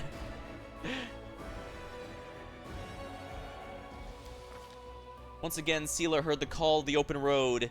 Even after gaining mythic powers and coming face to face with the goddess of demon lord, she never stopped being a paladin and wandering knight whose job was to help others. Staying true to her friends was in Seela's blood, and it's said that even while journeying to the farthest reaches, she tried her best to keep touch with the commander. Those rare meetings were always filled with joy.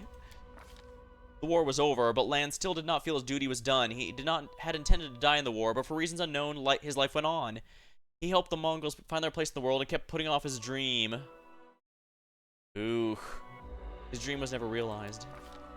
Ember joined the Redeemed Brotherhood. She never recognized herself as the leader or gave orders, but her peace presence inspired the former miscreants to perform great deeds. Over time, the Brotherhood grew into a major religious movement. Its preachers took a vow of poverty and walked the roads of Galeran, helping the needy, convincing villains to change their ways, and entreating both good and evil deities alike to be more merciful to mortal kind.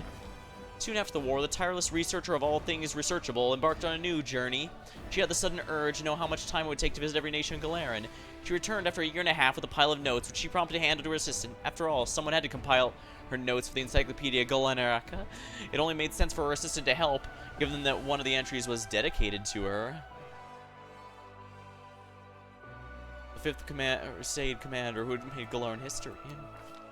After defeating the demons that had laid waste to his country, Ulbrich celebrated his efforts on Goldrun, its only remnant. He helped Asana and Sigvorn rebuild the town and raised the young goddess Serena from a cub to a wise and powerful wolf. The city grew quickly, honoring ancient traditions but eager to spread beyond walls, and soon became the center of the robust movement seeking to heal the tainted lands of the world wound and rebuild Socorus. Lan had first-hand experience rebuilding one's life from rubble. He visited Ulbrich and Goldrun more than once, helping the townsfolk with words and deeds. Darren embraced his new life, one that was free of the other. He became more mature, and his smile grew colder, and his choice of diversions more elaborate. He acquired an imperious streak. Inquisitor's blood seemed to have let darkness into his soul, or was it always there? Whatever the case, the darkness, he was free and happy as never before. Some say that some of Darren's disappearances stemmed not from another war, but additional adventures with the commander.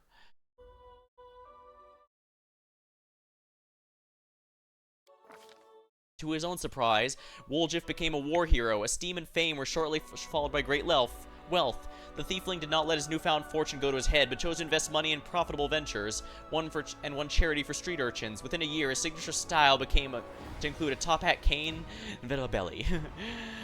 There was a lot of talk in the taverns of Absalom about the time, and soon at the end of the war, when Woljif appeared in the company of Count Darren Ande. It remains unclear whether Darren treated the thiefling as a wayward younger brother or court jester, but he took pleasure in showing him the world. The third person in the group was rumored to be the commander herself. After the victory, Sosil returned home. Now a famed crusader, he humbly officiated at the Temple of Shellen, painted, grew sweet-smelling fruits, and made the best wine of the region. His former kindly smile returned less and less often. He avoided talking about the war. People asked about his brother's fate. He curtly replied that Trevor had been killed by demons. During the war, he met an engineer by the name of Aaron Kerr. That meeting turned to a friendship, which turned to love, and then it was time for the wedding. Later, the cleric would say that the only memory of his beloved allowed him to cope with the terrors of the abyss and insanity. The commander was among those invited to the wedding. Having received an invitation, Seela was torn about whether or not she could attend. She felt her appearance at a friend's wedding could be a bad omen. In the end, she overcame her fears, and it was well worth it. Her stories and army songs were the highlight of the festivities. Regil wrote a treatise on waging war with demons, both practical manual and philosophical exhortation. Once he was done, he succumbed to the bleaching completely. He was posthumously reinstated with his order and buried with honors. His treatise was used in all future wars against the Abyss by mortals, angels, and devils alike. Before he died, yeah, it made sense that he was fine sacrificing his title and all that, because he knew he was pretty much already dying. It wasn't going to be much valuable to him much longer. Before he died, he managed to send a letter to the commander. Was it sincere farewells or a list of directives? Impossible to say. No one was privy to the contents except the recipient. The war changed Greybor. He left the Assassin's Craft and embarked on a search for his family. It took years to win their love again, but he had never been one to back down from a fight, and he won that battle as well. He hung his axes above the fireplace and became an upstanding citizen. Their transformation was difficult, and many a time he would reminisce about the days of his daring youth. Still, there was one joy in family life the dwarf could not trade it for anything in the world, his daughter Mora. She grew up to be an exceptional warrior, and watching her train brought him true happiness. Rushley had changed her nature, ridding herself of evil, but she would not dare live among mortals. She took up residence in a small house away from settlements. Shortly afterward, rumors began to spread. Some said there was a kind sorceress living in the cottage, or a reclusive saint, and people would come ask her for help. She never refused anyone, and in time, she earned trust and friendship. Another of the commander's companions, Seela the Paladin, visited her sister-in-arms on a number of occasions and shared tales of their latest adventures. Their meetings were always joyful, their conversations long and heartfelt.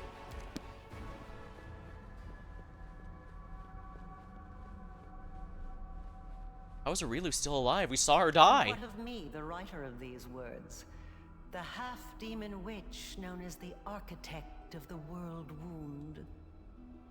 I was defeated and fell at the hand of the one I had tried to transform. My experiment ended in failure, and my life ended along with it. I have recounted the story of my life for you, Pharasma, Lady of Graves. Ooh. Not only of my life, but of the commander's also. I believe the tale of such an illustrious figure would pique even a goddess's curiosity. They made Pharasma look pretty good, I have to say. Now you know everything. I await your verdict, goddess. Silence hangs over the boneyard. The Lady of Graves is weighing her decision. It seems the universe is holding its breath. Who would dare break silence so absolute? Though you're not there, your mythic powers do entitle you to have a say in this trial. Mercy, Yomade won't want to fight against the world even you stood by. Does that not suggest the world wound was not such a great threat or not as heinous? I appeal to your mercy. The planes have suffered. Not had evil already wrought with yet another act of evil. Justice. Great evil deserves punishment. I appeal to your sense of justice. Grace exists in a delicate balance. Aurilu attempt to overturn the balance. Your words ring out in silence, are heard, considered, and given their weight. The laws of the universe have existed for millennia. They are incontrovertible. But even they allow the decider of fate some degree of influence over the verdict. Oh dang, Pharasma not only has a portrait, but she's voiced. They really put the effort in. And can I just say that the voice actors are really... I've mentioned it before, but the voice actors are all on point in this game. Don't get me wrong, they were good in Kingmaker, but this really does feel like a whole other level. You wrought great evil, while it stemmed from the evil that was done to you. Your actions far exceeded it. Your soul is dark, and there is only one place for you in the universe. And yet, the one whom you harmed most of all now appeals to me on your behalf.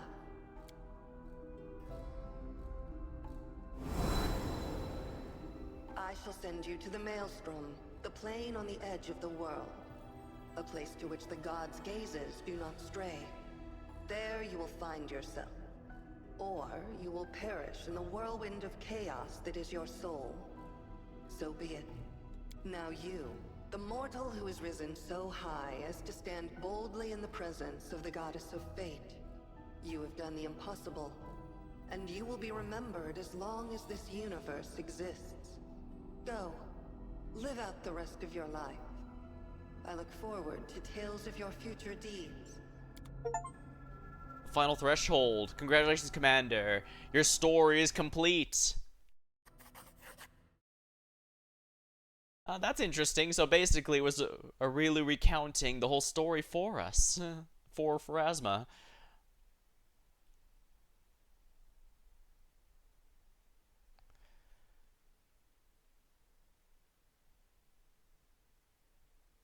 Alright, let me just check here for some of the other endings here. Now, obviously, one of them is going to be that she successfully dies and we have to sacrifice ourselves. But I do know there's the one secret, which I don't think I qualify for, but we'll see.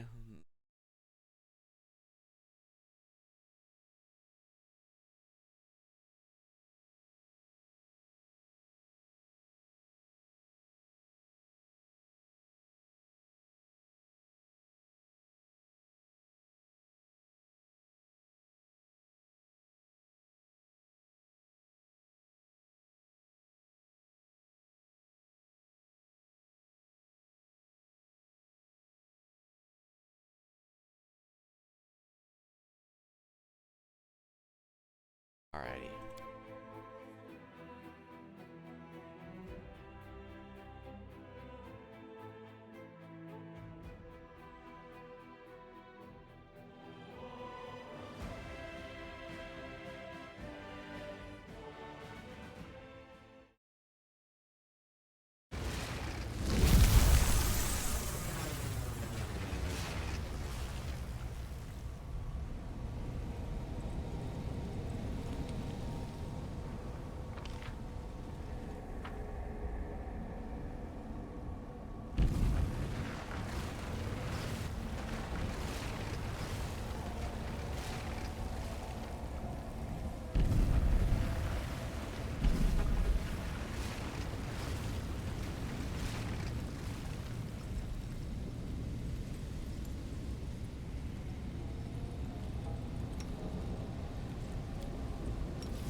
researcher must... You're so adept at magic.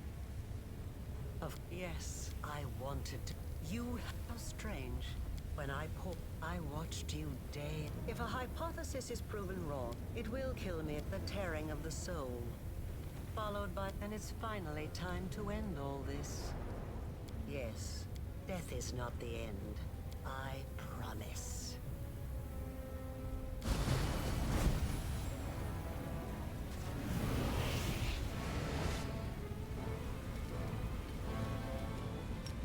Oopsie.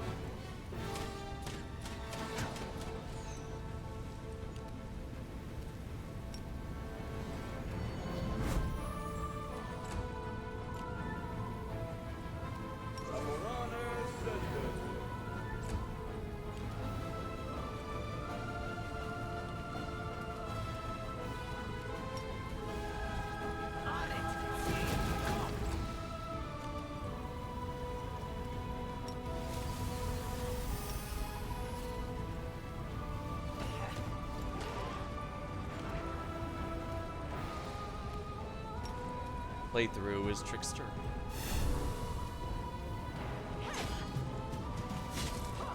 I might also have to do an Aeon one just to do Devil, because even if it's limited, I kind of do want to see what that has to offer.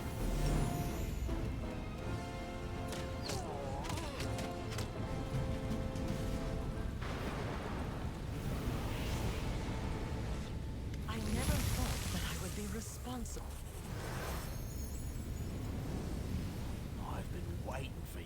I also want to kind of try out Gold Dragon, but I don't necessarily have to do a new playthrough for that. I could just reload this one and see how that goes. I would be overjoyed to discover that I am wrong. I tried to hope, even though there was no hope left. But wait, why do you care? Why are you trying to change my mind? I don't want to know. I want to follow the truth. That thirst for truth and knowledge, that is so familiar. But what makes you think I will listen to your arguments? I have gone too far to turn back. I must walk the path I have chosen. You're not as mad or fixated at the goal as you'd like others to believe, or for that matter, as you'd like to believe. I know you care for Suture. Your ridiculous minion means something to you. You're concerned about him. Says you. Says you. You think I'm wrong about you? Why?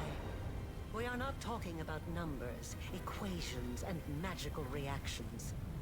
This is about the soul. About whether or not you have what I lost. Came to me disguised as Yaniel and asked me difficult questions, but I know I answered them correctly, the way you'd hoped. Yes, I was disguised as Yaniel. This was our first conversation face to face. I was desperate. I needed to know who you were, to understand what you were. I've actually heard that Trickster... If there was anything about you I recognized. So definitely... Yeah, but... I do know Trickster is really popular for a lot of the ridiculous stuff they're capable of.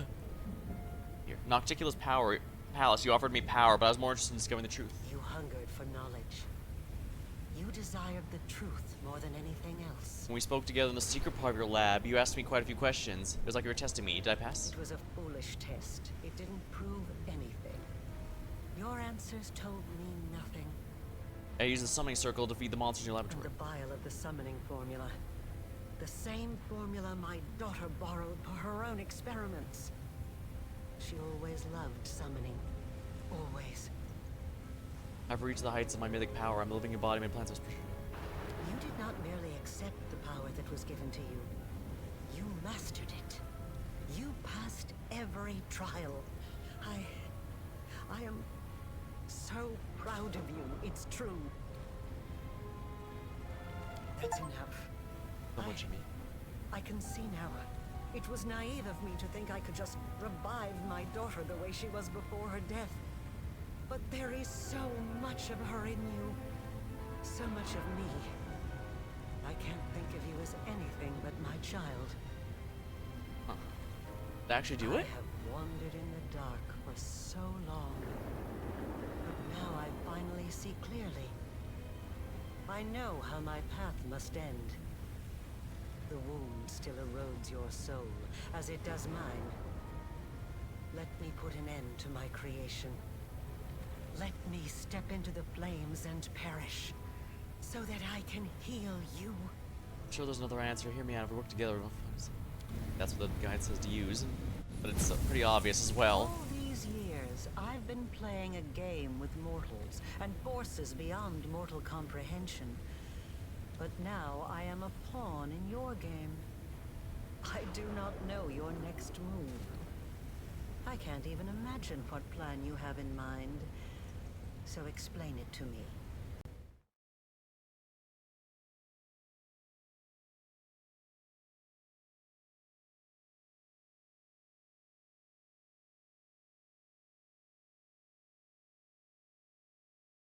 Alright, so I need to have done enough research to decrees in order to do it.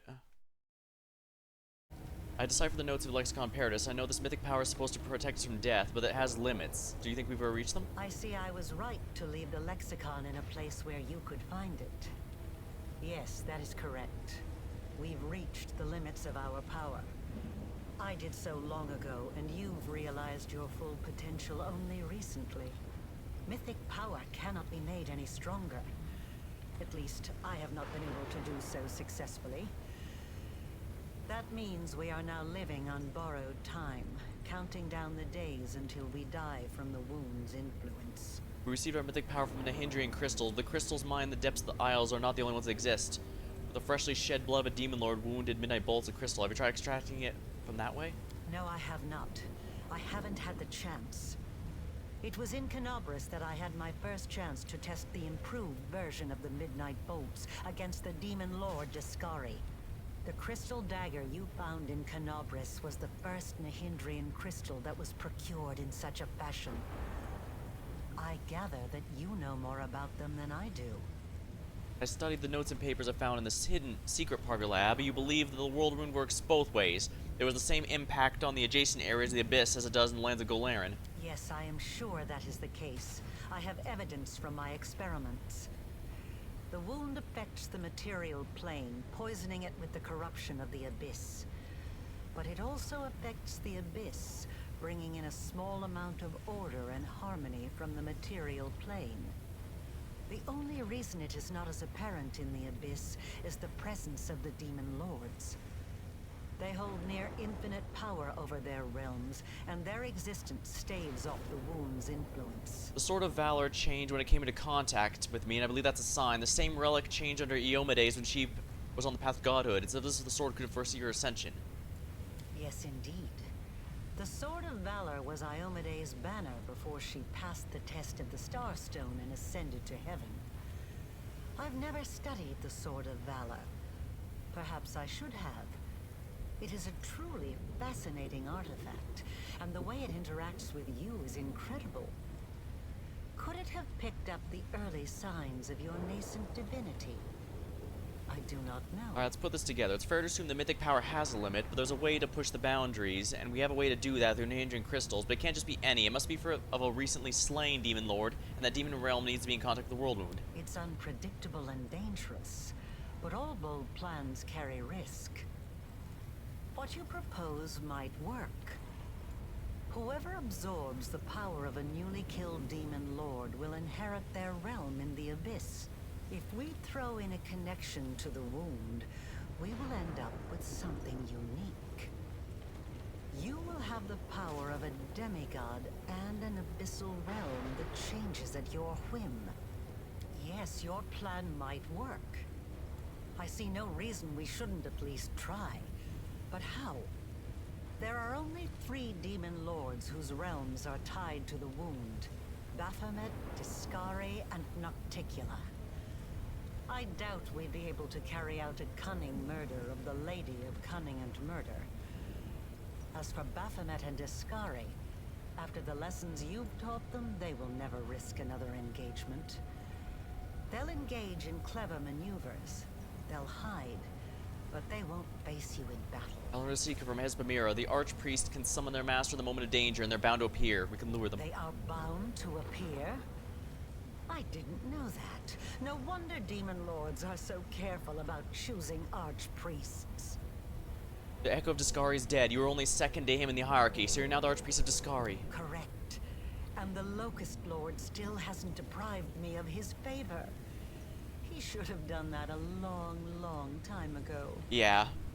Like I said, if you keep a spy around to keep an eye on them and figure out what they're doing, that's fine. But that doesn't work if you actually give them actual power. You're second Asba Mayor, but now she's dead, so you're the Archpriestess of Baphomet. Yes, it is true. Baphomet outsmarted himself when he granted me power and patronage behind Discari's back. So both were killed recently. They returned, but now they're mortal forms, and we can fight them and kill them. Their realm is no longer in their power. And I could summon them. No, it's still too much of a risk.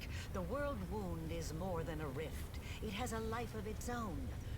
To accomplish the plan you have conceived, we would need to channel an immense she really did. through it, all the way to the realms of the demon lords. It would be 100 times more difficult than simply closing the wound. Yeah, Nauticula was the only one who was actually smart and made sure not to give her any real power there. Even Baphomet, a guy who is normally very good at subterfuge and clever tactics, didn't really... Dang. Then again, he's also the guy who says he's nothing like Lamashtu, and yet he wants to make everyone descended from him in some fashion.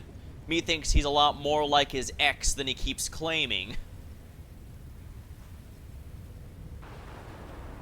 I studied records by the Stargazers. I know there's certain days in the wound's at strongest. It's remarkable that the worshippers of Pelura were able to discern this.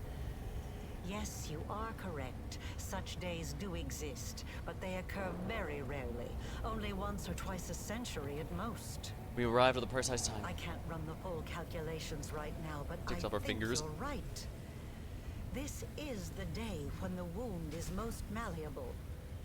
We could shape it as easily as a master potter molds soft clay. So yeah, following the guide was a good idea, even though, according to here, I did miss a couple things because, like, I didn't take the weapon at the start of the game, and that branded me a coward for some reason. Yeah, forgive me for thinking I just recovered from a chest wound and thought it would probably be wise to not get involved with a big demon attack. Okay. What are we waiting for? It's time for the morals to challenge the abyss and we'll surpass them. I have one final question for you. Do you have a new Nahindrian crystal in your possession? Without one, this whole plan is doomed. Unless, of course, you happen to have a midnight bolt. If so, we can procure a crystal right now. Let's see here.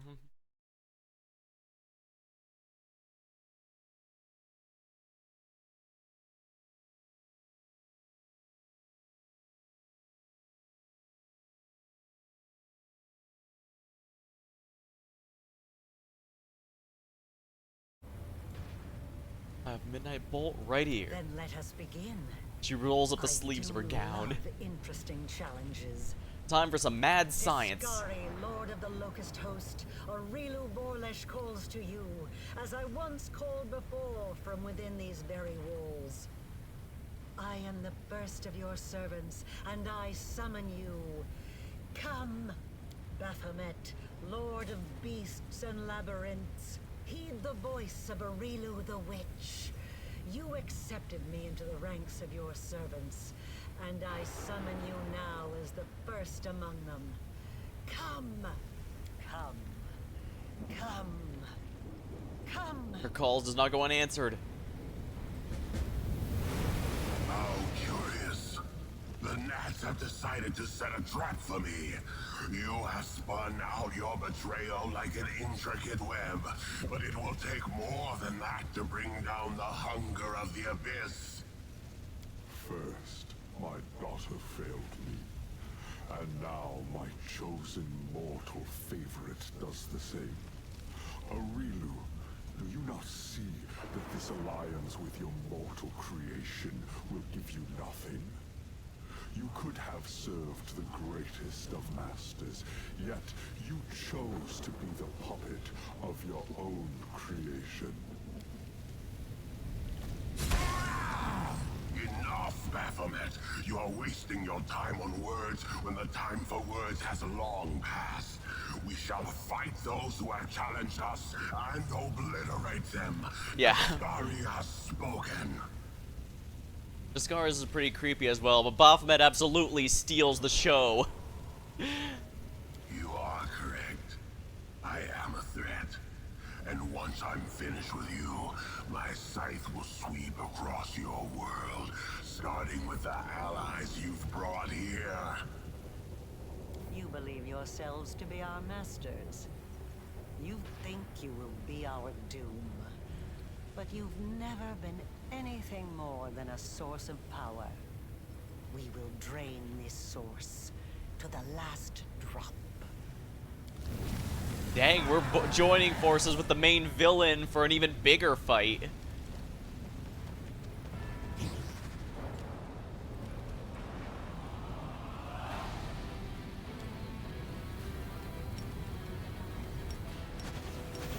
Baphomet, you know what's coming.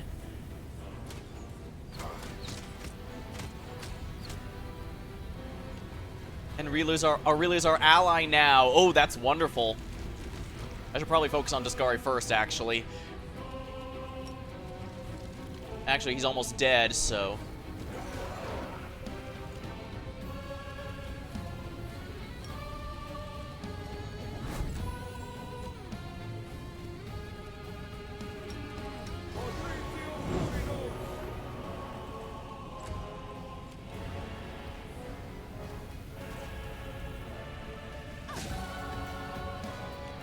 Sutures down.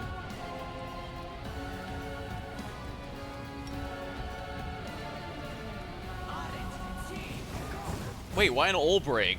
Damn it, the aim was off.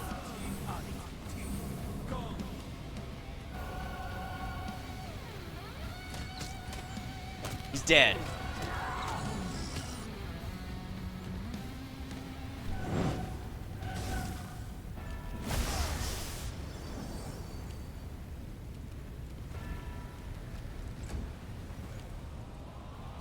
Let's be careful here. I don't want to kill him before I hit the, Yeah, it shouldn't be an issue.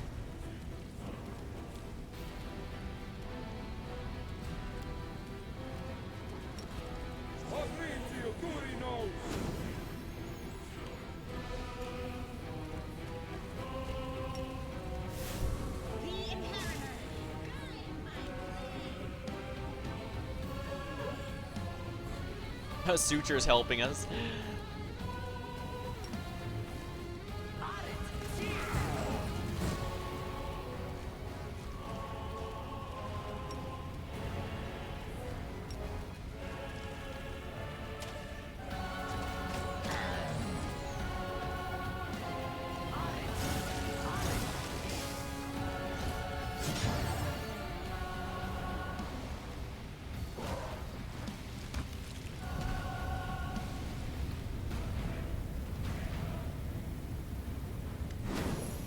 Temporary deaths of the Abyssal Lord were nothing compared to this defeat. The last moments of them shake the world around you.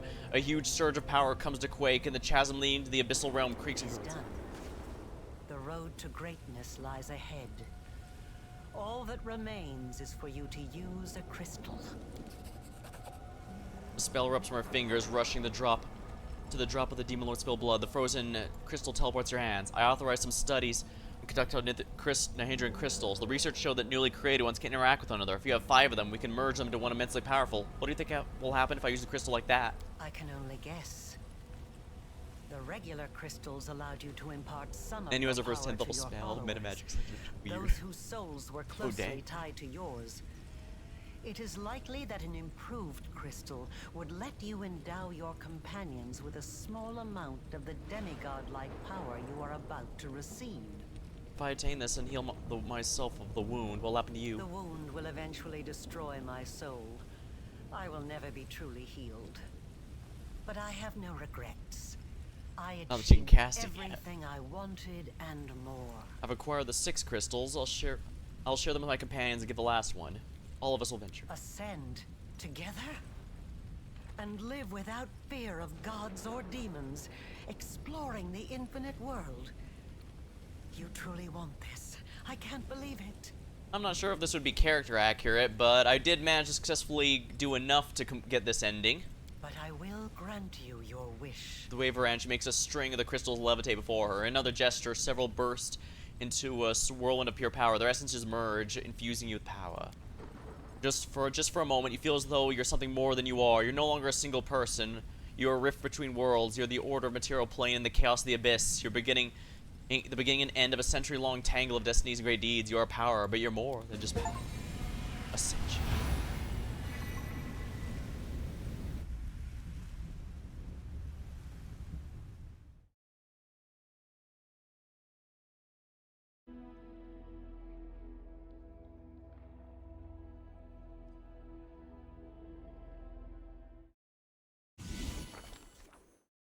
Life and death, destiny and great deeds. Oh yeah, all those. One day, Georges, a new name, joined the Pantheon. You ascended, became a demigod, contrary to laws of creation. The individual known. The new power was likewise assumed by the loyal companions. And like the sun breaking the thunderclouds, a radiant bastion of good and order emerged in the darkness as the former realms became the commander's realm. The commander's story became legend, one that spread far and wide. A tale fell upon the ears of many. Those eager to convert to the new faith, those who nursed ambitions of replicating. It's no exaggeration to declare the Ascension was the one that changed the world. The impact the commander made upon the world was not confined to the elimination of the wound. Across all Galarian, thousands of hearts are now aglow with the light of compassion. And the songs. Alright, that's repeating. The Holy Wardens. Yeah, those are the same. That just tells, yeah, this is there.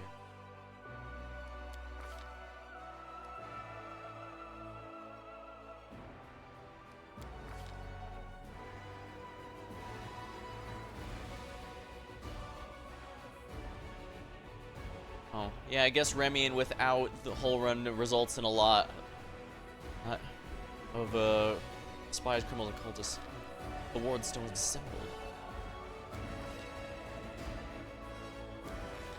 Baphomet was too cunning for his own good and died a final death. Rumors say that upon hearing Baphomet's demise, Asmodeus permitted himself a satisfied chuckle that shook the halls.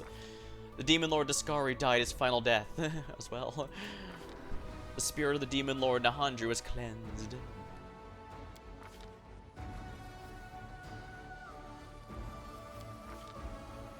Andra, Amura, Tira Blades, Hand of the Inheritor. Boy. Commander decision to destroy the device. Dire consequence. Having rediscovered his own story.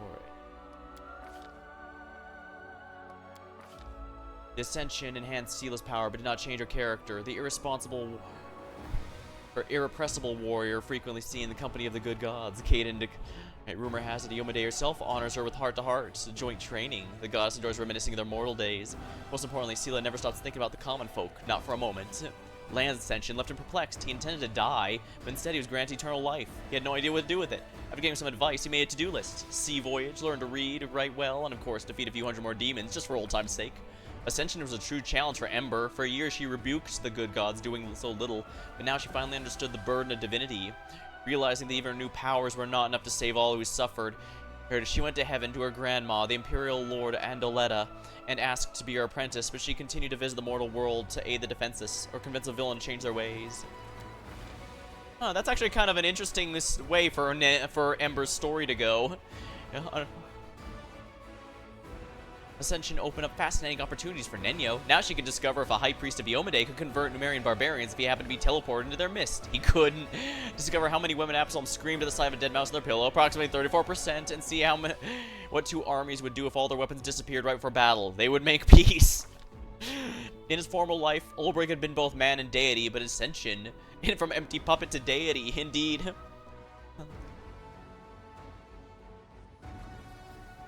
From nothing to something, possibly in the most literal sense. He'd travel Galarian fighting monsters and protecting the weak. In his former life, Ulbrich was both man and deity, but the Ascension shed new lights on both sides of his nature. He traveled Galarian fighting monsters and protecting the weak. He refused prayers, saying the Olisks worship me. See how it ended for them? But generously bestowed powers and advice upon mortal heroes.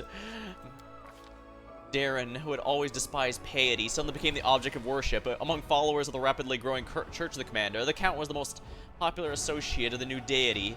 He was one of the most often pictured at their side in religious paintings and reliefs, possibly because the artist found the hands of the Masmar to be the most appealing subject. For Darren, he solemnly swore never to answer a single prayer. It seems that he duly kept his promise. Hey, Nephis is a god who explicitly does not speak to minions, to the followers on that. Though grant he does grant boons and such. Woljif accepted his new semi-divine powers since, as he told anyone to listen, he deserved them. And then he followed his chief everywhere. And wherever he had a spare minute, he descended to Golarion to steal whatever caught his eye. Free a random tiefling from prison, or hide stolen property in one of his many stashes throughout Golarion. After the Ascension, Solciel went to Nirvana to appear before Shelyn in person. He did not stay long, though he did not stay long. Just as he was when he was a mere mortal, the servant of the goddess of beauty could not enjoy the peace of her fragrant gardens when blood was being spilled elsewhere. The soldier's angel was his new moniker, and would eagerly answer prayers and appear on the battlefield to heal wounded or carry them to safety from the front lines. Many warriors wore medallions engraved with his image for good luck. Acquiring incredible power did not change Regil in any way. He had already been working for a 500-year plan for the fight against Kraos and smoothly switched to devising a plan to definitively solve the problem of the Abyss. Even devils respected his assiduousness. Regil in turn found discipline in the ranks of Hell to be somewhat lacking. Of course, basically Gordon Ramsay on the guys there. Upon gaining semi-divine powers, Greybor lost interest in the assassin craft. There's too few opportunities worthy of his skill. He became a patron of mortals who respected and honored the law of the streets. The cult known as the Blackstreet Wardens formed under his patronage, consisted of thieves, bandits, murderers, and dregs, but they all shared an understanding, a code. On occasion, he himself enjoyed a nighttime stroll through the city in the guise of a normal mortal to remind the low lives their reputation carries more weight than coin. For the longest time, the ascended succubus could not bring herself to set foot in Elysium. She felt as though she would only Regil would find Hell has been lacking. Yeah. That's why I thought, oh hey, he could definitely be a Gordon Ramsay of that place. She felt as though she would defile with her presence. She mustered the courage to appear before Desma only after the goddess sent her a prophetic dream. No one knows what the former demon discussed, but after that, Urushley often descended to the material plane, where as an unseen angel she would keep watch, helping those who had gone astray to find redemption.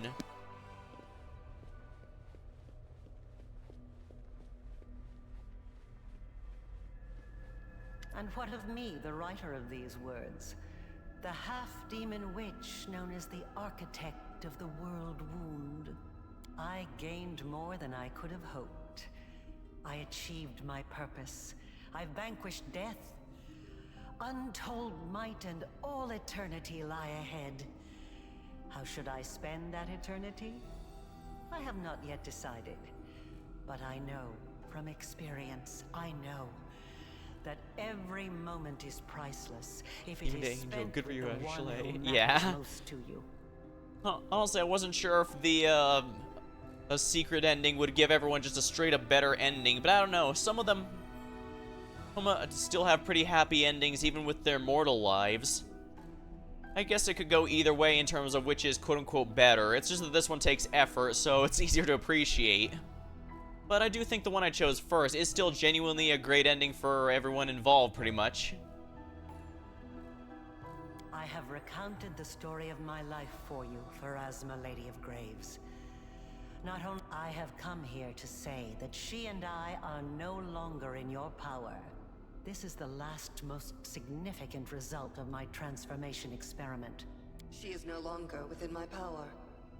This is true. Divinity has given her the right to decide her own fate. But you entered my boneyard to bring me these tidings. And it is within my power to unmake you, destroy you, and erase you from the cosmos. I wonder, did she anticipate such an outcome? Did she purposefully choose you to be her emissary? You have no right to decide our fate, Pharasma. I have relayed my message. Farewell, Lady of Graves. We will not meet again. Their combined power has grown immensely, enough to almost rival my own. So be it. Huh, almost sounds... I can't tell if she's doesn't care or what. Or if she's planning something. I do know if you go Lich, you have to go against her, but I'm not Lich. I'm guessing if you sacrifice yourself, it's mostly the same, it's just that your character is no longer there. Hera, which makes sense. Phew. Good stuff, good stuff. I don't think Pharasma really cares. She does, well, I guess she does end just saying, well, just so be it. That's sometimes, I guess she's all, that's how the cookie crumbles.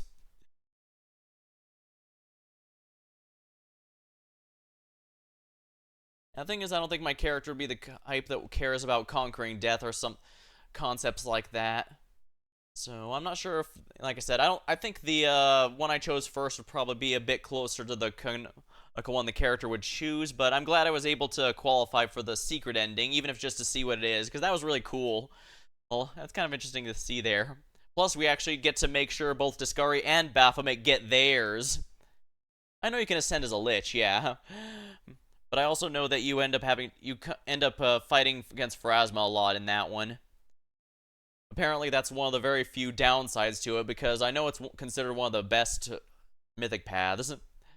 I think the only one you can't ascend with is Swarm, and that's because you can't do the Crusade issues that you need to do in order to do it. Because as we saw, we did need to not only do specific things, but also do enough research issues.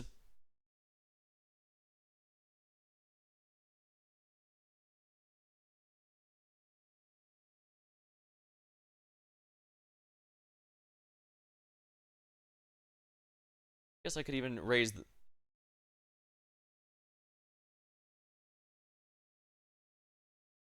Alrighty. Well, I guess, once again, I've gone way too late, but it was definitely worth it to see those endings.